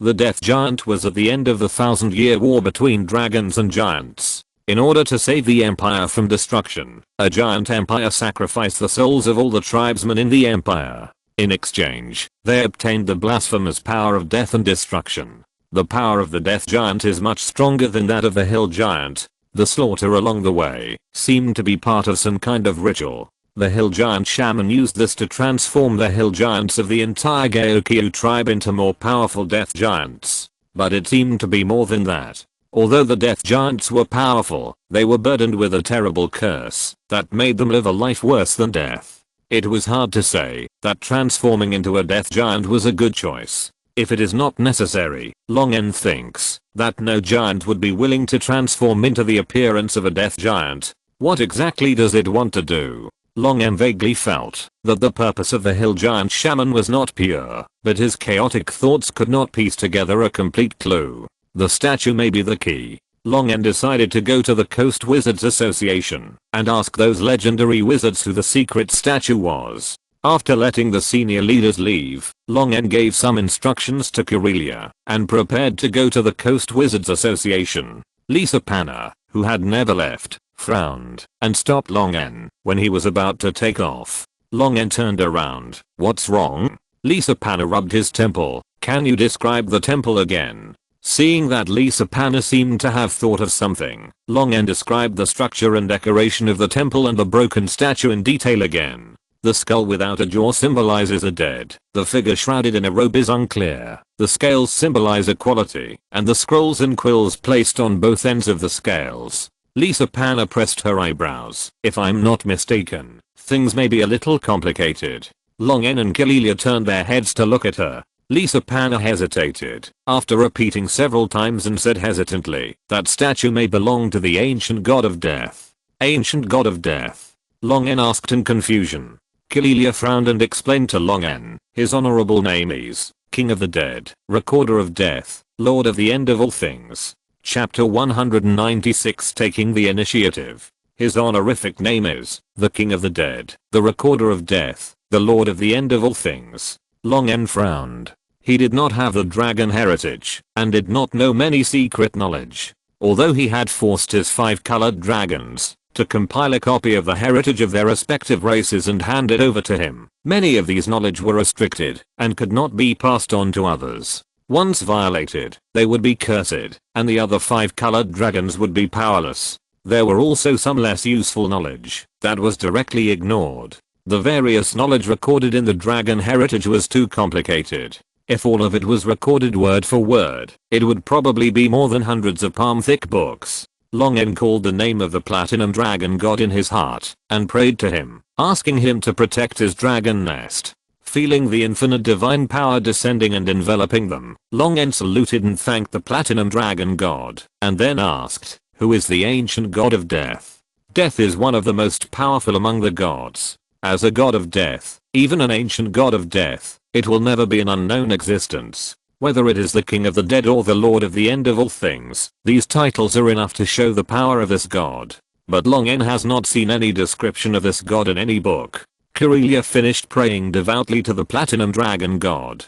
Hearing Long N's question, she explained in a deep voice, the Lord of the End of All Things is named Jurgal. He is one of the original gods. He once controlled all the power of disputes, death and the dead, but his infinite power and wisdom made him tired. Therefore, taking advantage of a certain opportunity, he took the initiative to divide his divine power into 3 parts, and after being freed, he stepped down from the supreme throne of the god of death. 1 divided into 3. Is this how the 3 gods of death came about? Lisa Panna nodded to confirm Long N's guess. The 3 gods of death inherited the power of death from the Lord of the End of All Things, Jurgal. The three gods of death had long fallen, and there were very few records about them, but some records about the god of murder, Zurich, mentioned the three gods. The three gods of death who inherited Jurgil's power suddenly fell for unknown reasons, and their powers were all obtained by a mortal. This mortal reunited Jurgil's scattered powers, and thus was almost equivalent to the former lord of the end of all things, and possessed extremely powerful power.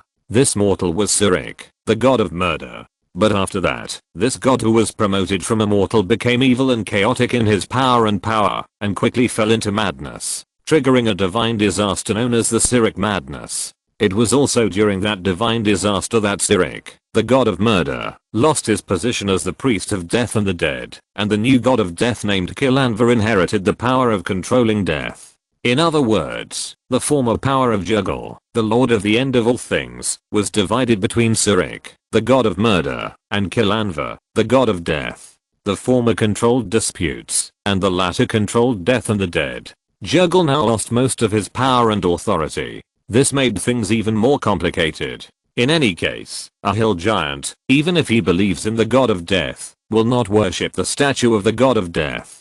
They will only worship the gods of the giant pantheon. But the great shaman of the hill giant not only worships the statue of the god of death, but also the statue of the secret ancient god of death. If there is no problem, Longen will definitely not believe it. The great shaman of the hill giant cannot take the initiative to believe in the lord of the end of all things. It is more likely that the lord of the end of all things took the initiative to find the great shaman of the hill giant. No wonder the great shaman can live for so many years. If the ancient god of death who once controlled the power of death took action, everything would be explained. The strange magic that devours the power of life, the statue of the lord of the end of all things, Yager, and some evil rituals that gather the power of death and transform into a death giant. All signs and evidence prove the connection between the great shaman of the hill giant and the ancient god of death. What is the reason for a god so ancient that he is almost forgotten to suddenly appear again? Longen frowned and thought. The ancient god of death seemed to be planning something. At that level, the only thing worth planning should be power. Apart from the conflicts between the hostile camps, all other struggles between the gods revolve around the struggle for power. Absorbing divine power, seizing authority, and obtaining the blessing of the will of the plane. All of these are just to make one's power stronger. Is the lord of the end of all things, who once voluntarily gave up all authority, preparing to take back the power he lost. When it comes to gods, although Longen is not afraid of offending the gods and being targeted by the gods, it would be better if he can avoid it. There is no reason for him and those hill giants to fight to the death, so it is better if they can avoid fighting. Longen called the platinum dragon god in his heart. I already know about your affairs. The lord of the end of all things has been acting abnormally recently, but I can't provide you with more help except protection now. Longen was not surprised by this. The platinum dragon god exchanged a wisp of divine fire from him.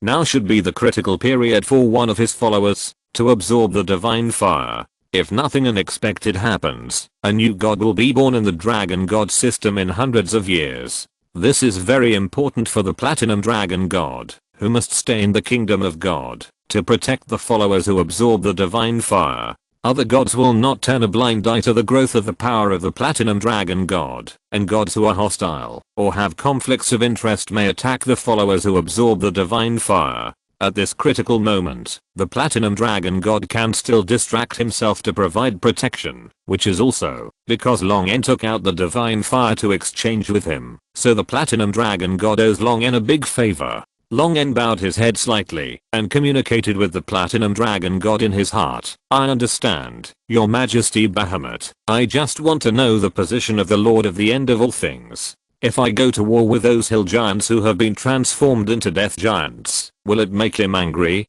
The will of the platinum dragon god sent a signal that reassured Longen. Let it go. Death is one of the most fair forces in the world. Jurgil is a god who abides by neutrality and law. He treats everyone's death equally, even if his subordinates die, even if his plan is shattered. He is an ancient existence that despises everything, and thus ignores everything. Death has always been fair. Everything will die, even gods are no exception. The statue of Juggle, the lord of the end of all things, holds a scroll with the names of all the living in the world, inscribed in one hand like a scale, and a feather pen with the names of the dead in the other hand. This posture is the embodiment of justice in death. The new god of death, Kilanwo, whose golden armbone supports the scales, also evolved from the statue of the lord of the end of all things. In this way, Long En was relieved. Since the lord of the end of all things was so broad-minded, he no longer had to be timid, and could kill his believers, and send them back to his kingdom of God. Thank you for your help. I wish you, and your family all the best. The will of the Platinum Dragon God smiled kindly at Long En and then dissipated, and the divine power covering the dragon's nest also receded. Corellia bowed her head devoutly, to see the will of the Platinum Dragon God off, and looked at Long En. Does His Majesty Bahamut have any oracle? Long En called for the arrival of the Platinum Dragon God in his heart, and the communication was all on the spiritual level. Corellia and Lisa Panna didn't know the purpose of the will of the Platinum Dragon God. Long En said casually, nothing, just called him to ask something. Corellia was speechless for a while, and Lisa Panna also looked strange. Calling the gods to come just to ask something? This is too much of a face. If someone else dared to communicate with his direct gods in this way, he would have been blasted into powder by divine punishment, and his ashes would have been scattered for you. So what should we do next? Corellia asked. Long En said with a firm look, follow the previous plan, fight. Corellia nodded, then I will go back, and arrange it first. The reputation of the ancient death god is indeed terrible, but Corellia, who was born in the Silver Dragon clan, is not worried much. Yaja, the lord of the end of all things, who voluntarily gave up his priesthood, now only has weak divine power. Not to mention how much power the weak divine power can exert in the main material world. Even outside the main material world, the Silver Dragon clan has ancestors who can fight him. What's more, with the endorsement of the Platinum Dragon God, there is no need to fear anything. Long En glanced at Lisa Panna, who was pretending to be elegant and calm, and suddenly took a step forward to get close to Corellia, rubbing her neck against the scales on Corellia's neck, and said in a cheesy way, thank you for your hard work, Lee. Corellia's scales all stood up, and the red flush on her face could not even cover the silver scales. What are you doing? There are still dragons. With a mosquito-like voice, Corellia flew out of the dragon's nest as if escaping. Lisa Panna also gritted her teeth with resentment, looked at Long En and flew out. Looking at the backs of the two female real dragons leaving, Long En shrugged. The troops and supplies in Black Rock City were all mobilized for the battle against the hill giants. The human kingdoms near the Storm Mountains finally reacted, or were forced to react. Under Long's order, a large number of news describing the tragic massacres of the hill giants along the way were spread to several important cities in the countries along the way, making the civilians and nobles who were unaware or aware of the situation nervous. In these fabricated news, Long exaggerated and distorted the description of the hill giants, claiming that the rapidly growing and expanding hill giants had the ability to directly attack the capital of any country along the way, and the nobles who were attacked would definitely not be able to resist, and would only be massacred by the hill giants. Although in fact these are all facts. These news describe the evil plan of the hill giants in detail. In Long's fictitious plan, the hill giants wanted to kill millions of people, which would inevitably cause irreparable losses to the surrounding countries. Because the news was too detailed, the countries along the way could not help but believe the authenticity of the news from unknown sources. The nobles who originally thought that the cities that were attacked and massacred were not their own territories began to feel insecure. What if those hill giants who had transformed into evil death giants really came to attack them? They did not have the power to resist so many death giants alone. Long's messenger appeared in the capitals of the countries along the way at the right time. The 5-colored dragons, carrying Long's will, landed in the former Principality of Boran, the Facity Kingdom to the north of the current Dulan Kingdom, the Principality of Mulva, the Principality of Liro, the Kingdom of Second Sissa, and so on. Except for the Facity Kingdom adjacent to Boran, other human countries only then knew that the Blue Dragon, that made a lot of noise in the south, had established a kingdom called Dulan. The arrogant and powerful 5-colored dragons tried their best not to despise humans so much, and told Long about their plan to cooperate and wipe out the hill giants. The human nobles of various countries suddenly woke up. Yes, Giants and real dragons are mortal enemies, and they will definitely fight when they meet.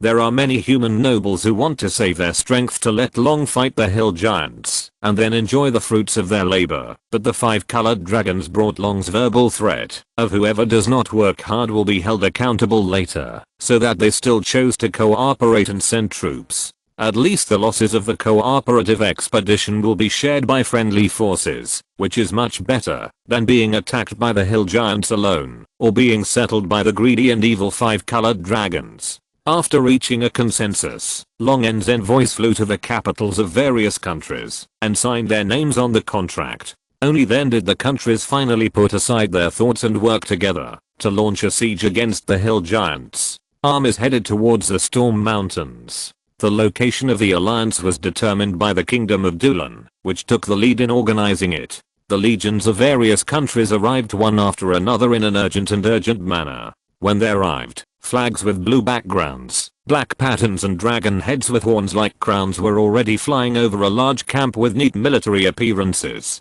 The noble officers originally wanted to exchange feelings with the higher-ranking officers of the Kingdom of Dulan. This is the routine operation of the noble coalition. The first thing to do at the alliance is not to hold a meeting to discuss tactics, but to hold a banquet first. But they suddenly discovered that in addition to humans, there were all kinds of monsters in the military camp of the Kingdom of Dulan, and even their commander was a lowly dog-headed man. The nobles of various countries collectively ignored the Kingdom of Dulan, and only the highest general sent by the Kingdom of Facity took the initiative to visit Scar. After 2 days of banquets, the last country of the alliance finally arrived. Before they joined the banquet, Scar directly notified all the senior officers of the coalition to go to the designated place to start a military meeting. The nobles were dissatisfied with this, but Scar had sufficient reasons, so they couldn't sing the opposite tune directly. When they arrived at the open space for the meeting, they were still joking with each other that monsters were close to nature, and even the meeting was held in the middle of a cut-down forest, and they were sitting on the cut-down tree stumps.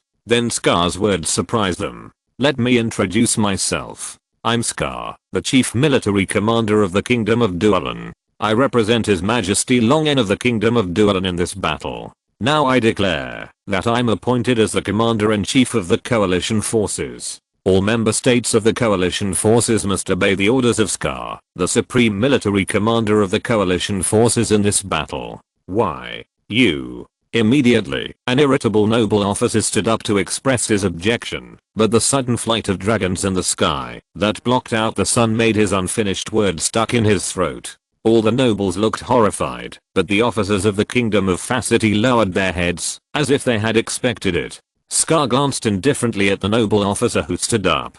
"Do you have any questions?" "No, nothing else." Chapter 197 New Way of Fighting. The countries separated from Dulan by the Kingdom of Facity only knew that it was a kingdom established by a blue dragon that stirs up trouble on the land of the Principality of Barlan and the Principality of Hidden, but they did not know much about the strength of the Kingdom of Dulan. How strong can a kingdom established by an evil and greedy 5-colored dragon occupying a human country be? It would be good if it did not collapse into a pile of sand. The nobles of various countries originally thought that Long N had only 1 or 2 real dragons under his command, but they never expected that it was not just 1 or 2, but a large group.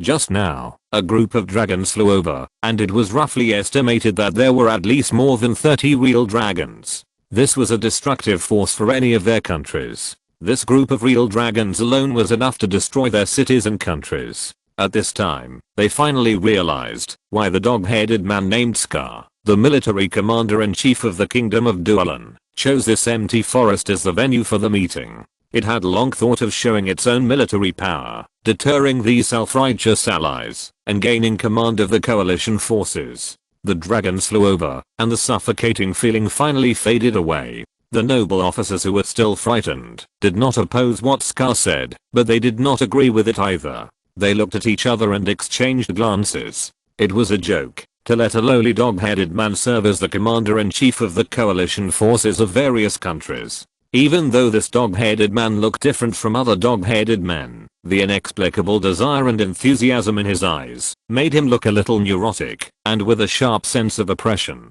but these still could not change the essence of it being a dog-headed man. Except for slimes and goblins, dog-headed men can be regarded as the lowest and weakest monsters. If these nobles, who are at least viscounts, obey such a low-level monster, where can they put their faces? Do they want others to laugh at them for being worse than a dog-headed man? Moreover, who knows whether this monster will use their army as a consumable to test the enemy and consume the enemy's strength. After all, they are not even the same race, and their trust in the kingdom of Dualan is almost non-existent. But they were also afraid of the terrible power displayed by the kingdom of Dualan, which was founded by a real dragon, and they did not want to be the first to raise objections. Scar did not urge him. He stood calmly on the tree stump with his short figure wearing heavy black iron armor and only his head exposed, like a reef standing firm in the waves. Facity agrees with the appointment of Lord Scar, and will accept Lord Scar's command in this war. In silence, the representative of the kingdom of Facity was the first to express his position. He stood up, touched his chest, and saluted the short Scar. The attitude of the commander of the kingdom of Facity made the nobles think. The kingdom of Facity is adjacent to the former principality of Balan, and now it is also bordering the newly established kingdom of Dualan. It must have a much deeper understanding of the kingdom of Dualan than they do. However, the kingdom of Facity, which has always been militarily powerful, took the initiative to give up the struggle for dominance in this alliance, and took the initiative to show goodwill to Scar, the representative of the kingdom of Dualan. But it is normal to think about it carefully. The kingdom of Facity is in civil strife, and the rebels are getting more and more. This time, the alliance can only send one legion, which is not fully staffed. It can be seen that they have just withdrawn from the battlefield. It is enough to see how stretched the army of the kingdom of Facity is now. Unfortunately, the kingdom of Facity is adjacent to the powerful kingdom of Dualan. The best choice for the kingdom of Facity is to take the initiative, to show goodwill to the kingdom of Dualan. Even the kingdom of Facity agreed, and the other principalities and kingdoms no longer objected, and they all said that they could follow Scar's instructions. They were all afraid of compromise because of the dragons of the kingdom of Dualan, but they did not show much respect to Scar, the commander-in-chief of the coalition forces. Asking them to salute a dog-headed man was really a disgrace to the honor of the nobles. Scar did not care about this. It was enough for him to roughly control the coalition forces under his command to fight for him. Scar waved his hand, and a blue-scaled dragon kobold with awakened blue dragon bloodline immediately stepped forward, took out a contour map and spread it out on the open ground. The innate and instinctive extraordinary power rolled up a field of yellow sand out of thin air. Under the control of the dragon kobold, the yellow sand quickly deformed according to the changes in the contour lines. An experienced noble officer who was familiar with the Storm Mountains looked at the changing shape of the yellow sand and was suddenly shocked.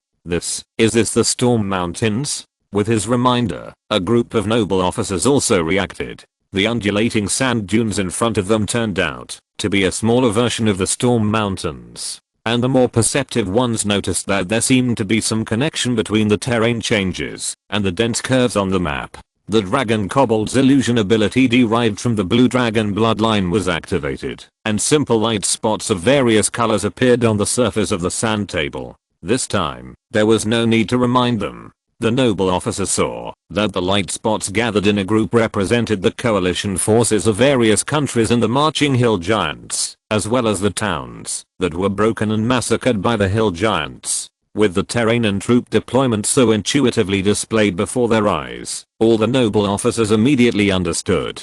Just by looking at these terrains, they could predict the direction of the hill giants' advance, and they could also choose a suitable place in advance to hide their troops and ambush. The noble officers with a keen sense of smell immediately realized the importance of the sand table, and their eyes looking at Scar had changed a little. Scar, Commander-in-Chief, did you invent this kind of map? Scar shook his head. This is the method of my lord's professor. He called it a sand table. When Longen saw the map of this world, the whole dragon was shocked and speechless for several seconds. It's not that the map is so detailed and advanced, but it's too damn simple. The whole map roughly draws the general direction of the mountains and rivers and the location of towns and villages. Apart from that, there is nothing on the map, not to mention slightly complicated things like contour lines. Even the direction is not marked. If this kind of map falls into the hands of a novice adventurer, he can't even find where he is. Those senior mercenaries and adventurers rely purely on past experience to judge the direction, and the map can only serve as an auxiliary reference. Seeing the topographic map presented by the military, Long N was so upset that he did not sleep all night. He rushed to make a new map surveying regulation that included contour lines, standard map scales and other element, and sent it to the military, ordering them to redraw maps according to this regulation. After barely meeting his requirements, Long N passed on the method of building a sand table according to the map to the military, which made Scar very excited. The new map and sand table inspired the war spark in his brain, and he instantly understood the importance of these two things to the war. It's the King of Doolan. The noble officers had more respect for Long N. They could also understand the strategic value of this thing, but Long N showed it directly in front of them, which was so generous that it was a little unbelievable. But Long N never thought of hiding it. This new map can even be bought from various merchants in the Kingdom of Doolan, and it is also quite popular among adventurers and mercenaries. First of all, drawing a new topographic map requires a large number of extraordinary people to observe the mountains and rivers for a long time, which consumes a lot of resources and is not affordable for ordinary people. Even if the royal family of the kingdom takes the lead, unless they have a convenient reconnaissance aircraft like Long N, it will not be completed in a year or two. Secondly, even if the surrounding countries learn it, no matter how detailed the map is drawn and how exquisite the tactics are arranged, it is useless in front of the dragon breath of the 5-color dragon army. This is the hard gap of absolute strength. The noble officers also realized these 2 points and no longer looked down on the Kingdom of Doolan, which was able to complete the mapping. Although this is a newly established kingdom, its strength should not be underestimated. Scar walked to the sand table and arranged the offensive and defensive tasks of the coalition members. The various colored light spots moved according to Scar's instructions. The strategic layout was clear and easy to understand. The noble officers no longer had to worry about their troops being used as cannon fodder. They were also impressed by Scar's military ability. The battle plan was well thought out. Although they were reluctant to admit it, they seemed to be inferior to the dog-headed man in front of them in terms of military vision. Okay, this is the preliminary arrangement. If you have any opinions or suggestions, you can raise them. Scar's voice fell, and a noble officer raised his hand. Sir, why is the 2nd Corps of Doolan deployed 4 kilometers away from the scheduled battlefield? The noble was not expressing dissatisfaction. Scar arranged the 1st and 3rd Corps of Doolan to the most intense position of the battle. This attitude obviously could not be to hide the strength and make such an arrangement for the 2nd Corps. Faced with the doubts of the nobles, Scar only explained, you can think of the 2nd Corps as a spellcaster unit. Hiss, except for the representatives of the Kingdom of Facity who knew something about it. The noble officers of various countries took a breath of cold air. This child is so terrifying, he must not be kept. The armies under the command of the nobles of various countries present also have spellcasters, but a legion of 30,000 people can only be equipped with 300 to 500 low-level spellcasters, and they have to eat and drink well and treat these spellcasters as masters. They dare not let them take action easily. After all, once the spellcaster troops are attacked, the losses will be heavy. Therefore, spellcasters are just vases for most legions. They are just placed there for beauty, and they are afraid of being bumped and bumped. But they can't do without them. Legions with spellcasters are simply a dimensionality reduction attack on legions without spellcasters. All kinds of group gain spells alone can make legions without spellcasters suffer a great loss, not to mention all kinds of spells with strange and unstoppable effects. However, the Kingdom of Doolan directly built such spellcasters at the legion level. Is there still kingly law? Is there still law? Spellcaster legion. See if you are still speaking the common language of Onia. Maybe it's just a legion composed of low-level spellcasters. It's not that there haven't been several thousand mage corps composed of first-level mages. After a long period of training, a large number of first-level mages have reached the level of being able to cast spells in coordination. The power of thousands of people can release powerful spells comparable to those of high-level spellcasters. However, the training and maintenance costs of such a mage corps are very expensive, and it is not something that ordinary dukedoms can handle. If it is such a corps of spellcasters that cast spells in coordination, the noble officers of various countries can barely accept it, although tens of thousands of first level mages are still quite outrageous. Here we go. The target has entered the scheduled combat range. General, should we notify Duelen? The mages of the 4th Legion of the Duchy of Mulva, which was placed on the flank, observed that the giant exuding a strong breath of death entered the field of vision, and immediately followed the warning of the Kingdom of Duelen, and stopped using spells to spy. According to reliable information, there are 2 legendary giants among those evil giants, and they may be detected by them if they spy for 1 more second. The commander of the Mulva 4th Legion was a veteran who had led troops for many years, but he was still so nervous that his palms were sweating. After all, their target was a group of death giants whose strength was generally above the middle and higher levels, and there were 2 legends. Although the Kingdom of Duelen promised that the legendary forces would be dealt with by them, at least he was involved in the Siege of Legends, and this experience was rare. Of course, it was also rare to have the experience of being in alliance with a large group of monsters and dragons. Send someone to notify them immediately, don't use spells, and let someone ride the wind horse over. One of the 2 legends of the giant was a legendary spellcaster, and the spell fluctuations were easily detected. Yes. The mage adjutant responded, and immediately sent someone to notify them.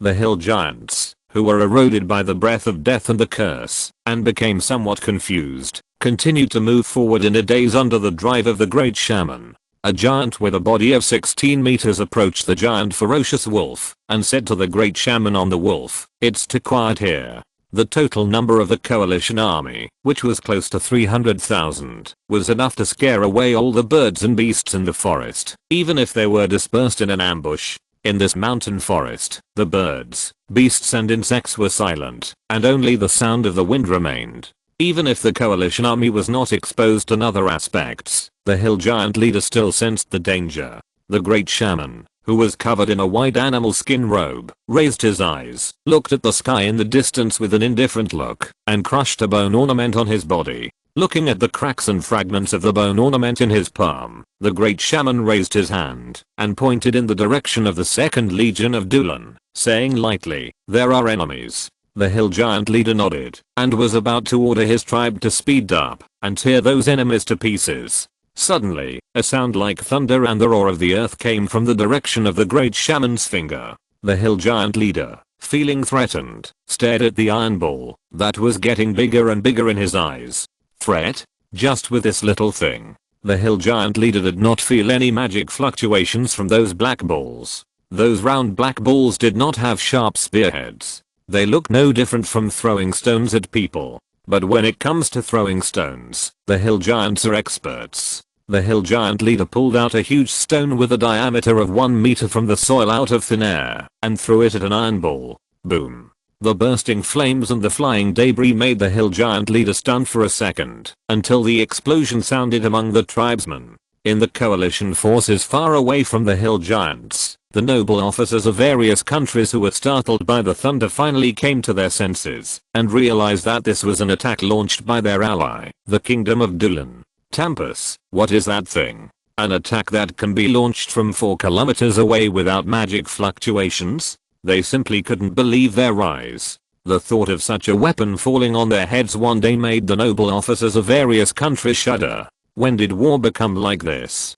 Chapter 198 10 Rings Spell. The sound of artillery sounded again, and the frightened friendly coalition forces and the hill giants who were under bombardment all reacted.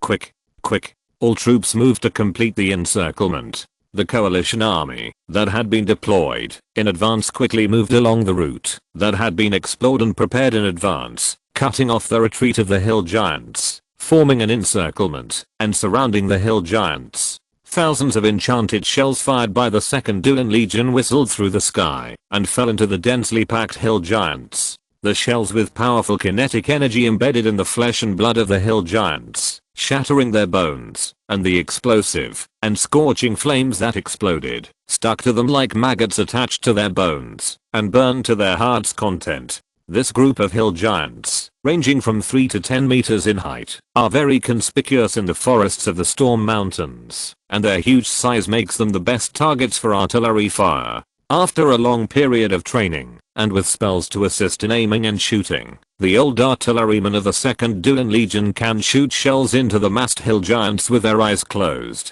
The hill giants who had transformed into death giants were filled with the breath of death, and when they gathered together, the breath of death became stronger. The bursting and burning flames collided with this negative energy, and it was like pouring cold water into a boiling oil pan, and the two immediately reacted violently. The energy impact caused the hill giant's skin to burst and tear, and the bloody hill giants roared in the flames and smoke burning in the dense forest. But they had not even seen the face of the enemy. The hill giant shaman had a normal expression. His dry palm like a chicken claw grabbed the scepter hanging on the ferocious wolf and waved it, and the strong breath of death was mobilized. Under the control of the great shaman, the negative energy gathered and condensed, and it flooded over the burning flames like a tide. Wherever the negative energy tide went, the burning fire was instantly suppressed and extinguished. The hill giants who were previously injured in the bombardment and flames also recovered quickly in the infusion of this negative energy, and the disappeared flesh and blood grew out in their painful roars.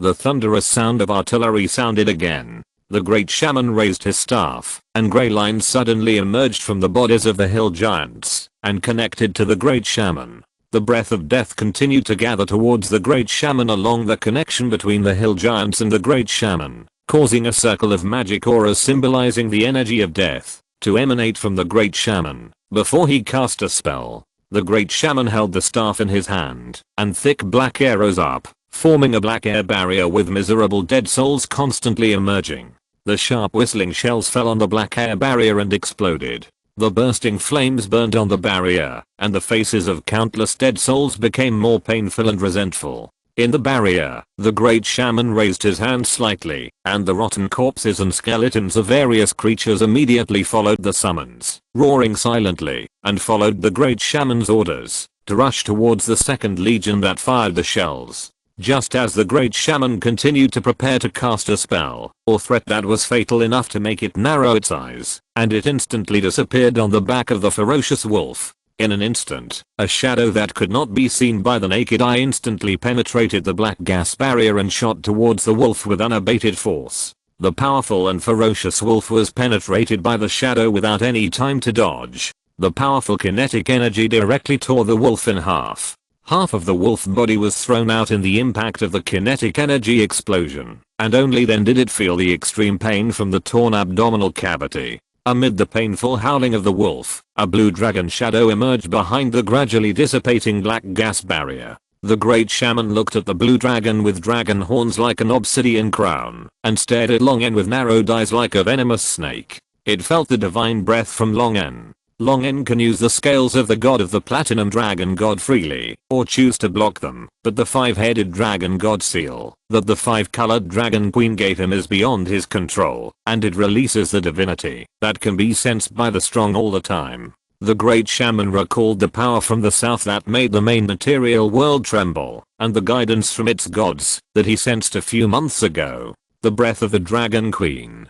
Did this dragon swallow the split divine fire of the dragon queen? The great shaman looked at Long N again, and his sight suddenly became focused. Is it that alien blue dragon? More than a year ago, Long N and Galaxis explored the Geokyu tribe together, and were driven by it to flee to the Rudia continent. Although he had changed a lot, the great shaman could tell from Long N's breath that he was indeed the blue dragon that was chased by it more than a year ago. It's only been more than a year. How come this dragon cub has grown from 19 meters to 25 meters? Is it because it swallowed the divine fire? The divine fire is indeed in this dragon cub. The great shaman's eyes were intertwined with fanaticism and coldness, and the scepter pointed at Long N from a distance. The sense of danger came with this finger, and Long N immediately flapped his wings and flashed like lightning, but the great shaman's gaze was like a maggot attached to his bones and could not be shaken off. Finger of death. A force of death invaded Long N's body from nowhere. The scales of the place where the great shaman pointed at turned grey, and the flesh and blood under the skin seemed to die instantly. Finger of death is one of the representative spells of the necromancy system.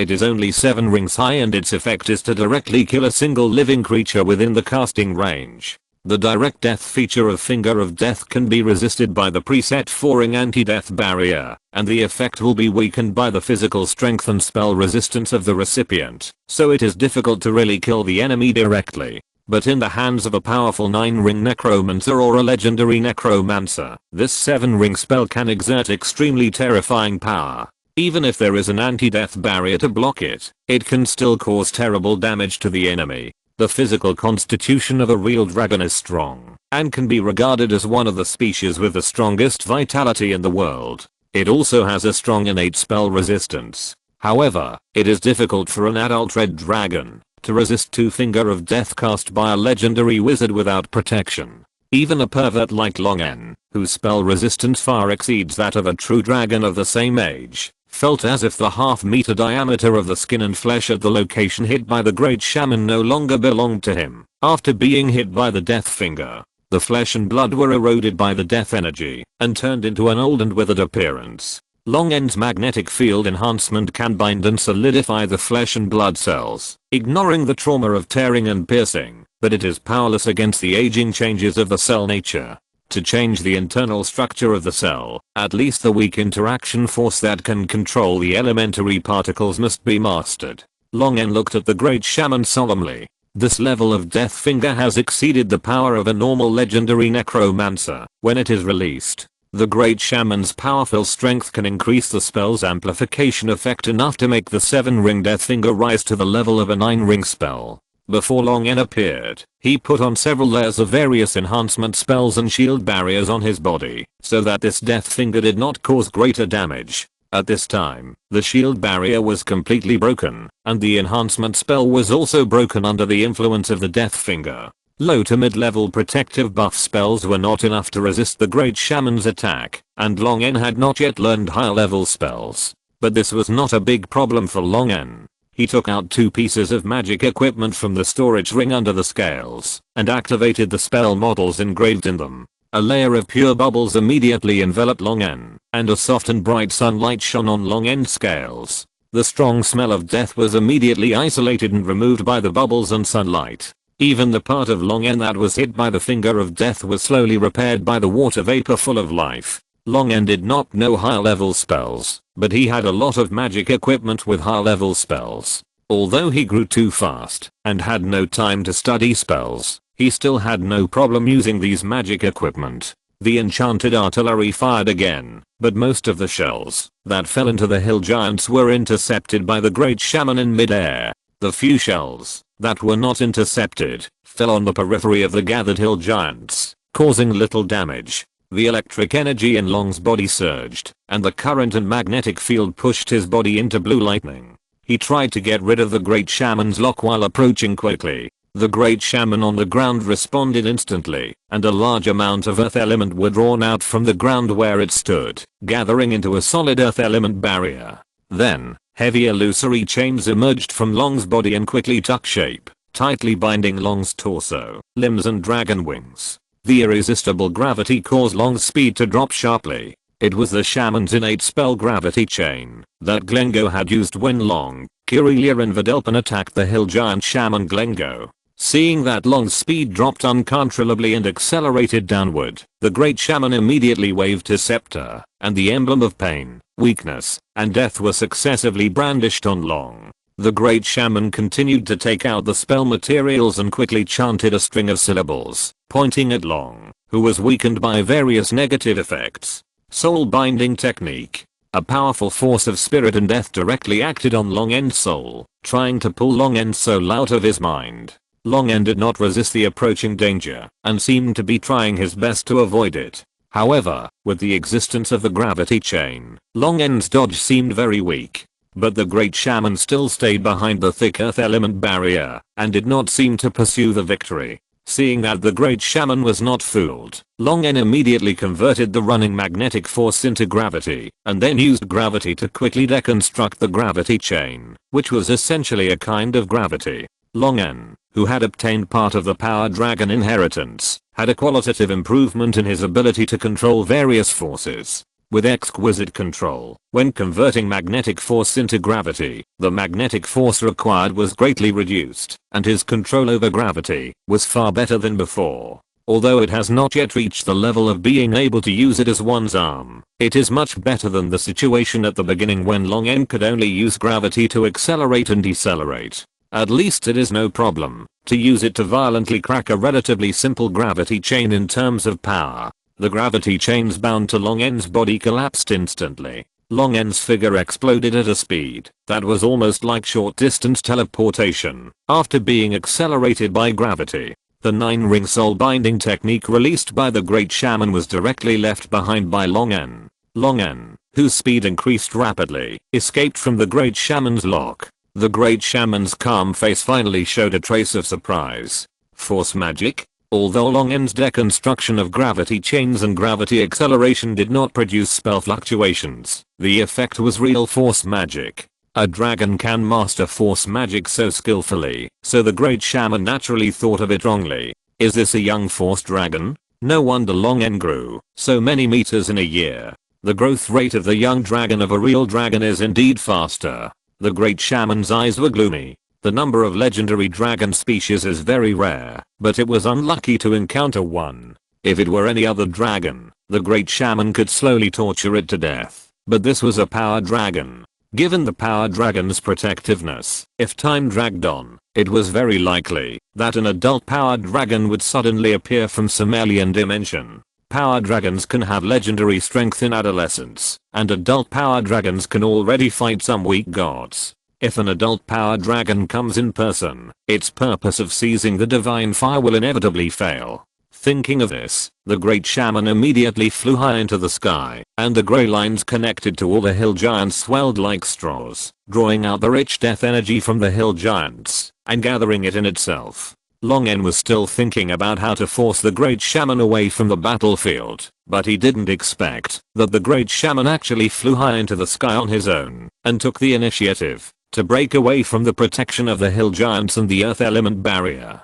Long N watched the Great Shaman's breath rising steadily, and immediately sent a signal to Lissapana, who had been prepared in secret. The legendary spell that was originally used to cooperate with Long N to force the Great Shaman away from the battlefield was directly aimed at the Great Shaman in the sky. A copper gong made of expensive materials and exquisite craftsmanship was struck in the hands of Lissapana, who suddenly appeared. The scorching flames suddenly broke out, melting the copper gong, and even the gems inlaid in it turned into dust in the flames. Lissapana, who had strong elemental resistance, was burned by this strange flame, and her white hands kept blisters and bursts. Lissapana, who had already used the mechanized mind, just stared at the big shaman in the sky expressionlessly. A flame waterfall with a diameter of more than 100 meters fell from the sky, pouring on the big shaman, whose breath was soaring, that it caused a spatial rift in the main material world. From a distance, it looked like a huge red pillar with a diameter of 100 meters erected on the ground.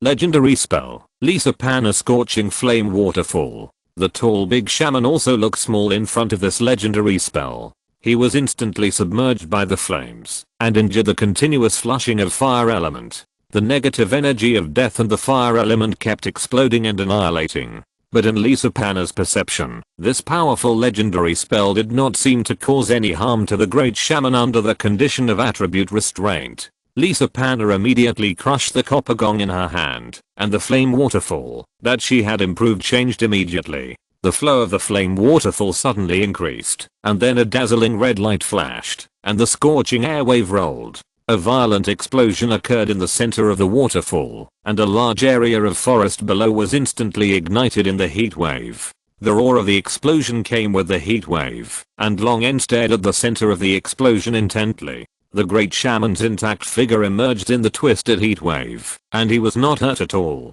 Instead, his aura rose again. As the Great Shaman chanted, cracks appeared in the space beside him, and his aura quickly rose to a level that even Long N felt terrified. This aura has obviously surpassed the level of legendary spells. Lissapana's mechanized mind could not control the horror of her eyes, and turned to Long N. It is casting the 10 rings taboo spell. Stop it. Chapter 199. The Battle of Death. 10 ring spells. Long En looked at the great shaman with fear. Generally speaking, powerful spells that surpass the 9th ring are called legendary spells, but in fact, most of the existing legendary spells should be classified as 9.5 rings, which is completely different from the real 10-ring spells. In the secret knowledge that Long En gained from the inheritance of the 5-colored dragon, it was briefly mentioned that an empire called Nether was born in the 10,000s of main material worlds. This powerful magic empire once developed powerful spells that transcended the mundane and could kill gods with mortal bodies. Those spells that surpassed the 9th ring and the legendary level were proudly called super level spells by the great wizards of the Nether Empire. The super level spells studied by the Nether Empire continued to deepen, and the level of the spells was also raised from the initial 10 rings to the 12 rings, but the cost of using super level spells was too huge. This powerful empire eventually went to extinction after using the 12-ring spells with the power of the empire. The consequence of the release of the 12-ring spell not only led to the destruction of Nether, but also indirectly led to the fall of Magic Goddess. Although it did not directly kill the gods, the fact that it indirectly caused the fall of gods was enough to prove the power of the 12-ring super level spell. Even if the great shaman did not use the 12-ring spell that could cause the fall of gods, this 10-ring spell alone was definitely not something that ordinary people could resist. This was a power that had already surpassed the mundane. As the great shaman chanted, the grey lines connected to the hill giants greedily absorbed the negative energy of death contained in their bodies after they were transformed into death giants. The energy in the bodies of the hill giants, whose strength was almost high after the transformation, quickly dried up and was almost drained by the great shaman who released the 10-ring spell. A huge amount of negative energy of death gathered on the great shaman. With the great shaman as the center, a 30-kilometer diameter area suddenly became overcast. Countless souls howling in pain blew up strong winds. The howling winds carried a chilling cold meaning, faintly forming a ghost tornado with the great shaman as the eye of the wind. Layers of dark clouds also swirled around the hunched figure connected by countless grey lines in the sky, forming a huge dark cloud vortex. The screaming souls flew through Long En's scales with the wind. As soon as their sharp teeth and nails landed on Long En's translucent blue scales, they were directly electrocuted by the strong current into a wisp of green smoke that drifted away. Long En snorted coldly, and arcs of electricity flashed around him, sweeping away the surrounding souls. It must interrupt its spell casting. Long En looked at the great shaman. In the caster's field of vision, the great shaman was surrounded by a layer of death energy protection without any loopholes or weaknesses. The legendary spell Scorching Falls cast by Lazapana was blocked by this protection. When this 10-ring spell is cast, the caster will gain legendary spell level protection, and this layer of protection can be maintained as long as the energy is continuous. The great shaman can extract energy from the tens of thousands of hill giants below. In other words, unless the tens of thousands of hill giants are killed first, the protection of the great shaman when casting the 10-ring spell is invincible. But there are always exceptions. The dark magic forbidden alloy appeared out of thin air, and Long En flapped his wings and shot towards the great shaman in the center of the tornado. During the flight, the magic forbidden alloy flowed to Long En's body surface under the control of magnetic force, directly building a hideous black iron armor on Long En's body surface, making Long En look more majestic and powerful. Flying close to the great shaman, the dense death energy made Long En feel as if he was swimming in the sea water formed by negative energy. However, with the magic forbidden alloy covering his entire body, the dense energy sea water immediately melted away like ice and snow encountering a red-hot iron. The higher the level of the spell, the less suppression it would receive from the magic forbidden alloy. Long En didn't know how much suppression the 10-ring spell would receive when it came into contact with the magic forbidden alloy, but he could only choose to try his best. Lightning flashed in front of the great shaman in an instant. The great shaman glanced at Long En, and the chanting in his mouth did not stop, just watching Long En slap his claw on the energy protective layer. The dragon claw wrapped in the magic forbidden alloy slapped down, and most of the death energy on the protective layer was dispersed by this claw, but it was instantly filled with endless energy. Long En frowned, and the dragon claws slapped out one after another, but no matter how fast Long En was, he could not be faster than the recovery speed of the protective layer. The magic operation form of the 10-ring spell was too high, and the magic forbidden alloy could only have a very limited impact, and Long N's attack could hardly have any effect. Long N took a deep breath. Legendary spells could not break the Great Shaman's protective layer, so his dragon breath or spells would certainly not be effective. When the magic forbidden alloy, that restrained magic and supernatural power also had no effect, Long N raised his dragon claws and aimed at the Great Shaman. The heart of the ancient blue dragon pumped the surging dragon blood, transporting the blood filled with electric current to all parts of the body. The huge electric energy of extreme overload turned Long N's blood, bones, muscles, and scales into a transparent bright blue. The breath continued to rise, and the huge voltage caused the surrounding air to distort slightly, and electric light snakes flashed out of thin air. The huge electric energy was completely converted into a strong magnetic field, and a terrifying space fluctuation quickly took shape in the magnetic field. The Great Shaman raised his eyes to Long N, and the force magic that Long N was releasing finally made it move. Continuing to chant, the Great Shaman pointed his scepter, and a layer of transparent space barrier like a crystal ball instantly wrapped around his body. During its long life, it has learned many kinds of spells, even extremely difficult space magic, and has mastered the stable space-time barrier of up to 8 rings. With the space-time barrier, most force or time-based spells are difficult to exert their due power. Long N induced the gravitational fluctuations converted from magnetic force to compress it to the limit of his control, and manipulated the high-frequency vibration of the gravitational waves that were compressed and condensed into a blade shape according to the method described in The Inheritance of the Force Dragon. After condensing, the high-frequency gravitational wave blade that was more than 10 meters long slashed down obliquely, and under the cold gaze of the Great Shaman, the protective layer of the 10-ring spell was quickly torn apart in the space distortion caused by the gravitational wave blade. The invisible high-frequency gravitational wave blade collided with the stable space-time barrier in an instant. The solid and stable space caused a lot of obstacles to the gravitational wave blade, but the stable space-time barrier could not hold up for long in the ultra-high frequency vibration cutting of the gravitational wave blade. A sound like glass breaking rang out, and the stable space-time barrier cracked inch by inch in the cutting of the high-frequency gravitational wave blade. The Great Shaman's cold eyes flashed a fierce look, and he pushed his hands forward, blocking the staff in front of him. The gravitational wave blade tore through the space barrier and collided with the Great Shaman's staff. The staff, which was like a dead tree, but was actually a legendary staff, collided with the gravitational wave blade, making a tooth-grinding friction sound. The deadwood-like surface of the staff gradually became covered with cracks, and powerful energy leaked out from the cracks. The invisible blade cut off the legendary staff, and violent energy suddenly erupted, setting off an energy storm of chaotic energy.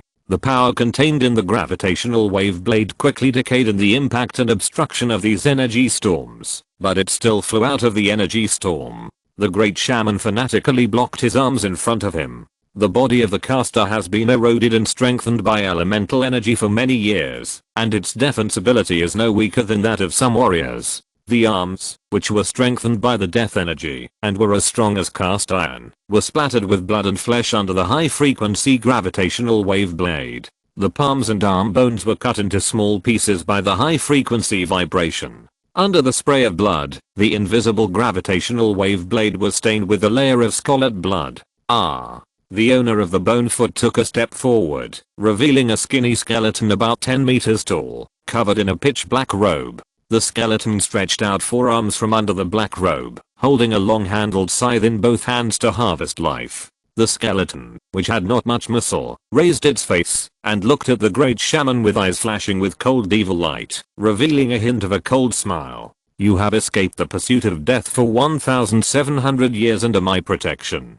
Now it is your turn to repay me. The big mouth covered with sores, tumors, and pockmarks, and the skin covered with a layer of fine scales suddenly opened, and the upper and lower jaw stretched to an exaggerated 150 degrees. The powerful suction made the back-flowing wind whistle sharply, and the vitality and soul of the Great Shaman gradually left his body under the suction of the huge mouth of the skeleton. The Great Shaman was shocked by this sudden change, and the words of the huge skeleton made his mind even more confused. Under my protection. Is it because of this skeleton that he can live until now? Is it not because of the favor of the gods? Who was the object of his prayers for more than 1,000 years? Who responded to his prayers? Shocked, the great shaman's soul was easily pulled out of his body. When he woke up and wanted to resist, he was interrupted by the skeleton in an instant and fell into the skeleton's mouth without any resistance. The great shaman, who made Long En feel difficult, died so easily. The skeleton's narrow eyes showed a cold smile. Your knowledge all comes from me, and you dare to resist. It's really stupid. Since you are born by me, it is your honor to die by me. The skeleton glanced at the coalition forces and hill giants in the melee, and turned slightly to look at Long En. Your soul is the most delicious. Come, offer your life to me, and return to the end of death. In a few breaths, Long En, who was still trying to resist the great shaman's 10-ring spell, was now hovering in the distance with a solemn face, looking at the creature in front of him who walked out of the door opened by the 10-ring spell. The skeleton was wearing a black robe and holding a long-handled sickle, which was the classic look of the god of death. However, this was not some undead creature cosplaying as the god of death. Long En could feel the strong divine aura from the other party. This was a god in charge of the realm of death. The current god of death, Kilanwo, looked very different from this skeleton when he walked in the world. The god of murder, Zirik, who once held the priesthood of death, did not show his appearance like this. Looking at the shocked look of the great shaman just now, it was obvious that this skeleton was not the end of all things, Jurgle. In this way, the answer was clear. One of the three gods of death, the god of the dead, Melka. The skeleton's terrifying face showed a loving smile. There are still people who remember my name. Are you my believer? As a reward for your piety, I will make you and me merge into one. It was really him.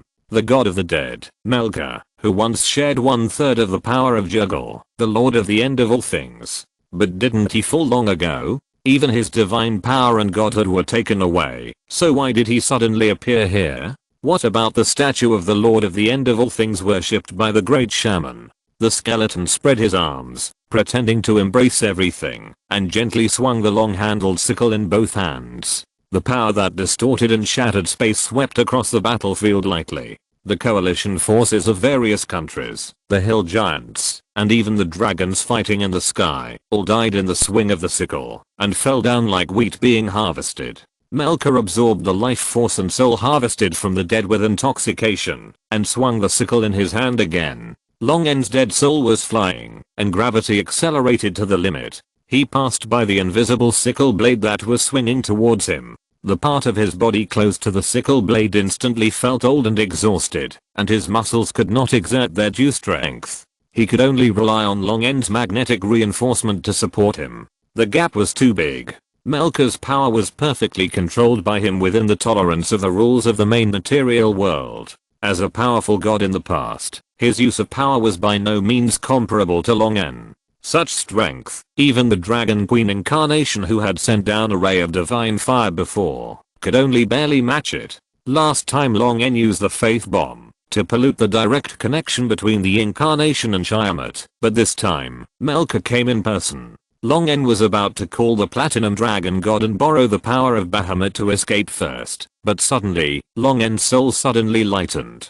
Instantly waking up from the trance, Long En's face was full of serious alertness. How could he be distracted at this time? After quickly checking his whole body, Long En did not find any problems. On the contrary, Melka in the distance seemed to see a natural enemy, or a mortal enemy, with a hint of fear in his extreme anger. Long En looked at the black-robed figure holding a scroll and a feather pen in front of Melka, and felt a sharp pain in his mind. Who is this? It feels familiar, but I can't remember it. Long En knew that this was the effect of amnesia, and immediately reviewed the memory before and after the obvious loss of a part of the memory, and inferred the lost memory from the subsequent memory. It was the memory of Long En seeing the statue in the underground temple of the destroyed Geokyu tribe. That is, Yega, the lord of the end of all things. Chapter 200, Kilanwo's kindness. Long En's heart was shaken, and he felt deeply afraid of the power of the gods. Jurgle, the lord of the end of all things, could actually project down from his memory of seeing his statue, and could even so delicately peel off his soul as the carrier of his temporary projection. as expected of the original ancient god of death. Even though he only had a weak divine power left, his ability to control the soul was still so strong. Holding a scroll and a quill, the projection of Juggle, the lord of the end of all things, smiled at an old acquaintance who was also shrouded in a black robe, but was full of hostility towards him. It's been a long time since we last met, Melka. How does it feel to die? Melka, who was extremely angry, was burning with black flames all over his body. His skeleton like dry eye sockets stared at Juggle, and his mouth kept opening and closing, making a crackling sound of bones rubbing against each other. Shameful backstabber, despicable fraudster, a person who deserves death and lies. Juggle, you deserve to die. Let me kill you 1,000 times. It's not enough. Unlike the angry Melka, Juggle's projection seemed very quiet and indifferent. Juggle's projection said, calm down, Melka. Tens of thousands of years in the realm of the dead still can't change your bad character? It's really a waste of my efforts. As your respectable predecessor, your loyal subordinate, and the enemy who gave and deprived you of your godhood, I'm very disappointed. Juggle's words made Melka even more angry. The black fire burning all over his body instantly rose. The huge skeleton body held a long-handled sickle and flew towards Juggle's incarnation. How stupid, the one standing in front of you is just a projection. Juggle's projection said lightly, holding a feather pen and skillfully crossing out a name that had been written on the scroll. Melka. Juggle's light stroke stopped Melka, who was full of anger and resentment, halfway. The blade of the long-handled scythe was less than a palm away from Juggle's projection. Juggle's projection raised the hand holding the feather pen and gently pushed away the scythe in front of him. Guess why your body was preserved so well after you were killed? How did you find the only loophole connecting to reality in the realm of the dead? Why didn't the new god of death notice your plan for so long? Melka, who was imprisoned by some kind of power, woke up as if from a dream, and his skull-like face showed a crazy look of astonishment and hatred. But Juggle was prepared, and his body was completely immobile. That's all because of me, idiot. Longan, who watched all this from afar, was extremely afraid of the Lord of the End of all things. From the conversation between the two gods of death, the death and resurrection of the second god of death Melka were all handled by the Lord of the End of all things, who had lost his divine power, and he had never been out of his control from beginning to end. With weak divine power, he calculated the successor god of death Melka, who had powerful divine power, and this calculation directly calculated for tens of thousands of years. Juggle's horror made Longen feel chilling. At this moment, the crazy look on Melka's face suddenly calmed down. In fact, I guessed it a long time ago. The projection of Juggle, who was drawing something on the scroll with a feather pen, raised his eyebrows slightly, as if a little surprised. Melka said, I guessed it when my hiding place in Waterdeep was exposed. You are also among those who participated in the siege and killing me, right, deceiver? Melka, the god of the dead, one of the three gods of death, was besieged and killed by Elminster, the chosen one of the goddess of magic, Clemver, the successor of the god of death, Midnight, the successor of the goddess of magic, the priest Etten, and an unknown griffin knight, and fell on the top of the Black Staff Tower in Waterdeep. Juggle's projection nodded approvingly, and did not comment on Melka's guess. If you had been so clear-headed from the beginning, you would not have fallen into this state now. Melka's turbid yellow eyes narrowed. That griffin knight is indeed you. Juggle's projection shrugged. More or less. In fact, I'm the griffin. Melka, are you kidding me? After a short silence, Melka roared angrily. Do you think I really don't know anything? Do you think you can control everything? Melka moved, and an extra divine power suddenly blessed his body, making the confinement method used by Juggle's projection suddenly ineffective. A silver crown inlaid with black diamonds and 4 sky-high bone horns tore through space and shuttled, falling into Melka's bony hand. Juggle's projection finally took it seriously. You really have some power hidden, but I didn't expect you to use it to repair the crown of horns and hide the divine power in the crown of horns. Melka held the long-handled sickle in both arms and swept across, and the breath of death was stirring. The other pair of bone hands held the silver crown called the crown of horns by Juggle's projection, and put it on his head. A huge divine power descended from the silver crown. Melka's power was still suppressed by him within the tolerable range of the rules of the main material world, but his breath became more and more powerful and perfect. Ha ha ha ha ha. Witness my return.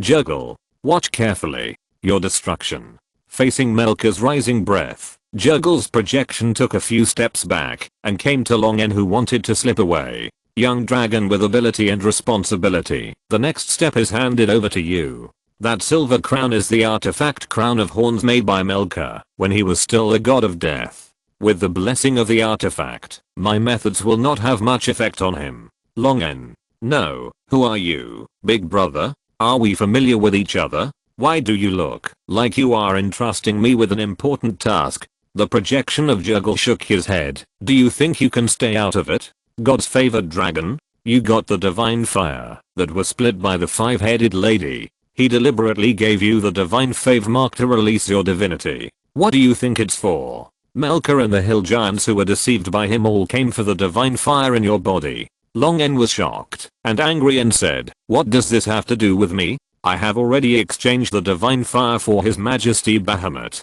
Juggle shrugged. Oh yes, I believe what you said, but you don't need to convince me. But the big skeleton who desperately needs the divine fire. Do you think he will believe you before breaking your chest? After that, Juggle turned his head and shouted to Melka, who was still absorbing the divine power in the crown of horns. Hey, the divine fire is here. Fuck. Longen cursed and cursed Juggle in his heart for giving birth to a child without an asshole, but his speed increased to the limit, and he narrowly avoided the sickle swung by Melka to reap life. The terrifying aura of terror suddenly released, and Longen gritted his teeth to fight against this aura of fear that his will could not completely resist. Yaja's projection turned into a death force and merged into Longen's mind, which suddenly relieved the pressure on Longen's will. Don't panic, you are on my side, and we have a great chance of winning. Yaja's voice sounded in Longen's mind, and Longen was so angry that his back teeth were almost broken. Don't be angry, and don't insult me in some language I don't understand. I'm very easy to hold a grudge. He can know my consciousness? Look at what you said. As the original god of death, no god can play with souls and consciousness as well as me. But I didn't deliberately spy on your soul. This is just a slight side effect of protecting your consciousness. Oh, by the way, since there are so many females who like you, why don't you take them all? I don't remember that dragons are such a loyal species. Yaja's gossiping words in his mind startled Longen. He said he didn't deliberately spy on his soul. Question mark? Lone immediately stopped greeting Juggle's family with national curses and forced himself to shift all his attention to dealing with Melka's pursuit. With Juggle's divine protection, Melka's fear aura no longer worked on Lone, and Lone could more calmly use gravity to accelerate and avoid Melka's attacks. Melka, who could not catch up with Lone, let out a soul-stirring howl, and the bodies of soldiers and giants who died on the battlefield and the corpses whose lives were harvested by Melka's sickle all climbed up again. The flesh and blood skeletons of the soldiers and the hill giants merged with each other, turning into flesh and blood monsters with boned wings. The dragons that died from Melka's sickle roared to the sky and rushed towards Lone in the sky. Dense undead creatures surrounded Lone, and the black light of the horn crown on Melka's head shone brightly, and a layer of black fire covered the bodies of all the undead creatures. Be careful, this is Melka's instant black flame. If a creature touches it, it will die immediately. The effect should be similar to the Law of Death. Just touching it is the same as the 9-ring necromancy spell Law of Death. Then there is no point in fighting. Longen was ready to ask the Platinum Dragon God for protection. Well, don't rush to run, young dragon. I remembered it wrongly. That was the power of Melka in his prime. Now it should only be as powerful as a finger of death. Well, it may be even lower. Without caring about being heard by Juggle, Longen cursed inwardly, and the gravitational field was stirred up, repelling all the undead creatures wrapped in black flames around him. After enduring the impact of an undead dragon, he quickly escaped from the encirclement of the undead creatures. Just after getting rid of the undead creatures, Melka's long-handled scythe immediately slashed at him. Longen could only use gravity to compress the space beside him, and then detonate it instantly. The power of the space explosion quickly pushed Longen away, and he avoided Melka's sickle blade in a panic. A huge hunched figure suddenly appeared behind Longen. It was the dead hill giant shaman. Longen, sensing the extreme danger, immediately changed direction. Before he flew far, the body of the shaman exploded. The huge undead energy annihilated its body into dust. Long N, who was hit by the explosive energy, was also in pain. Although the magic forbidden alloy resisted some of the undead energy and impact, Long N still felt that several wing bones and ribs were broken, and his internal organs were also damaged to varying degrees. They were all maintained in good condition by the magnetic field enhancement. The densely packed undead creatures wrapped in black fire continued to rush towards Long N. Long N looked at Melka holding a giant scythe and became furious. Isn't it just self-destruction? It's like anyone can't do it. Long N, who was furious, took out 7 or 8 legendary magic equipment from the storage ring, packed them into a ball with a force field, and rushed towards Melka in the opposite direction. Melka swung his scythe with a cold look in his eyes. Long detonated the space behind him, and his speed soared again. He rushed to Melka before the scythe was swung down. 2 violent thunderbolts slightly blocked Melka's outstretched hands. Long directly stuffed the legendary equipment packed with power into Melka's huge mouth that opened to roar. Eat shit. Boom.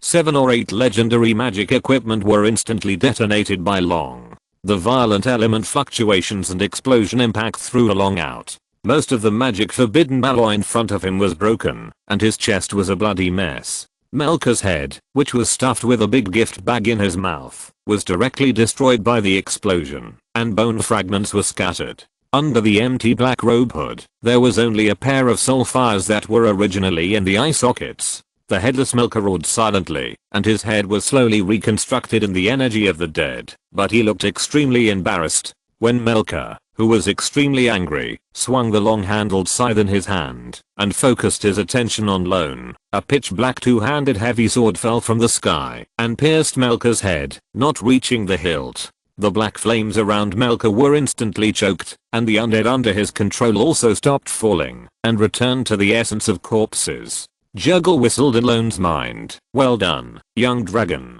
Lone looked at the motionless Melka and the heavy sword above his head and asked, "Did you do it?" HMM.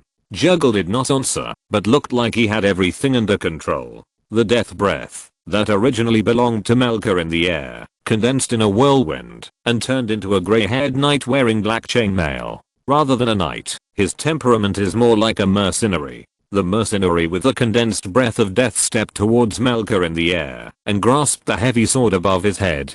Death has come, Melka, just as I told you at the top of the Black Staff Tower. As the black armored mercenary finished speaking, Melka's divine power and the power of the crown of horns quickly dissipated and were absorbed by the heavy sword inserted into his skull. After a few seconds, only an ordinary huge black-robed skeleton was left falling from the sky. The black armored mercenary held the heavy sword and looked in the direction of Long N and asked in a complicated tone, "What is your purpose?" Juggle's projection emerged from Long N's mind, smiled at the black armored mercenary. "I will always be loyal to the god of death." After saying that, Juggle's projection immediately dissipated and turned into pure soul energy that flowed into Long N's mind. The black armored mercenary pondered for a few seconds and looked up at Long N. "God favored by the platinum dragon god, thank you for your help in returning Melka, who has returned from the realm of the dead, to death again. I owe you a favor." The other party was able to kill the returning Melka with one sword, so he must be no ordinary existence. Long N immediately responded, "This is what I should do." The black armored mercenary looked at the silver-white scales of the god favored by the platinum dragon god on Long N's neck and the 5-headed dragon mark of the god favored by Sharmat on his chest, and suddenly showed a malicious smile, raised the heavy sword, and pointed it at Long N's right front paw. When he touched the sword, an inevitable sense of death made Long N's heart tremble, but fortunately the heavy sword was immediately withdrawn. Long N looked down at his right paw and saw a dark heavy sword piercing through the skull on his forearm. When his eyes came into contact with the dark heavy sword, relevant knowledge immediately emerged in Long N's mind. The king of the dead, the judge of heaven's punishment, Kilanva. That heavy sword is the weapon condensed from the god of death, touch of fate. On the right hand is the mark of Kilanva's god's favored one, Long N, who had inexplicably gained the mark of the god's favored one and successfully became a slave of 3 families. Really wanted to see what was in the minds of these gods. Why did they like to put tattoos on people for no reason? End of this chapter. Thank you very much for reaching the end. Don't forget to like, Looking for more exclusive content and immediate access? Subscribe to our Patreon. Remember, every like, subscription, or donation encourages us to continue. Thanks to everyone. See you in the next video.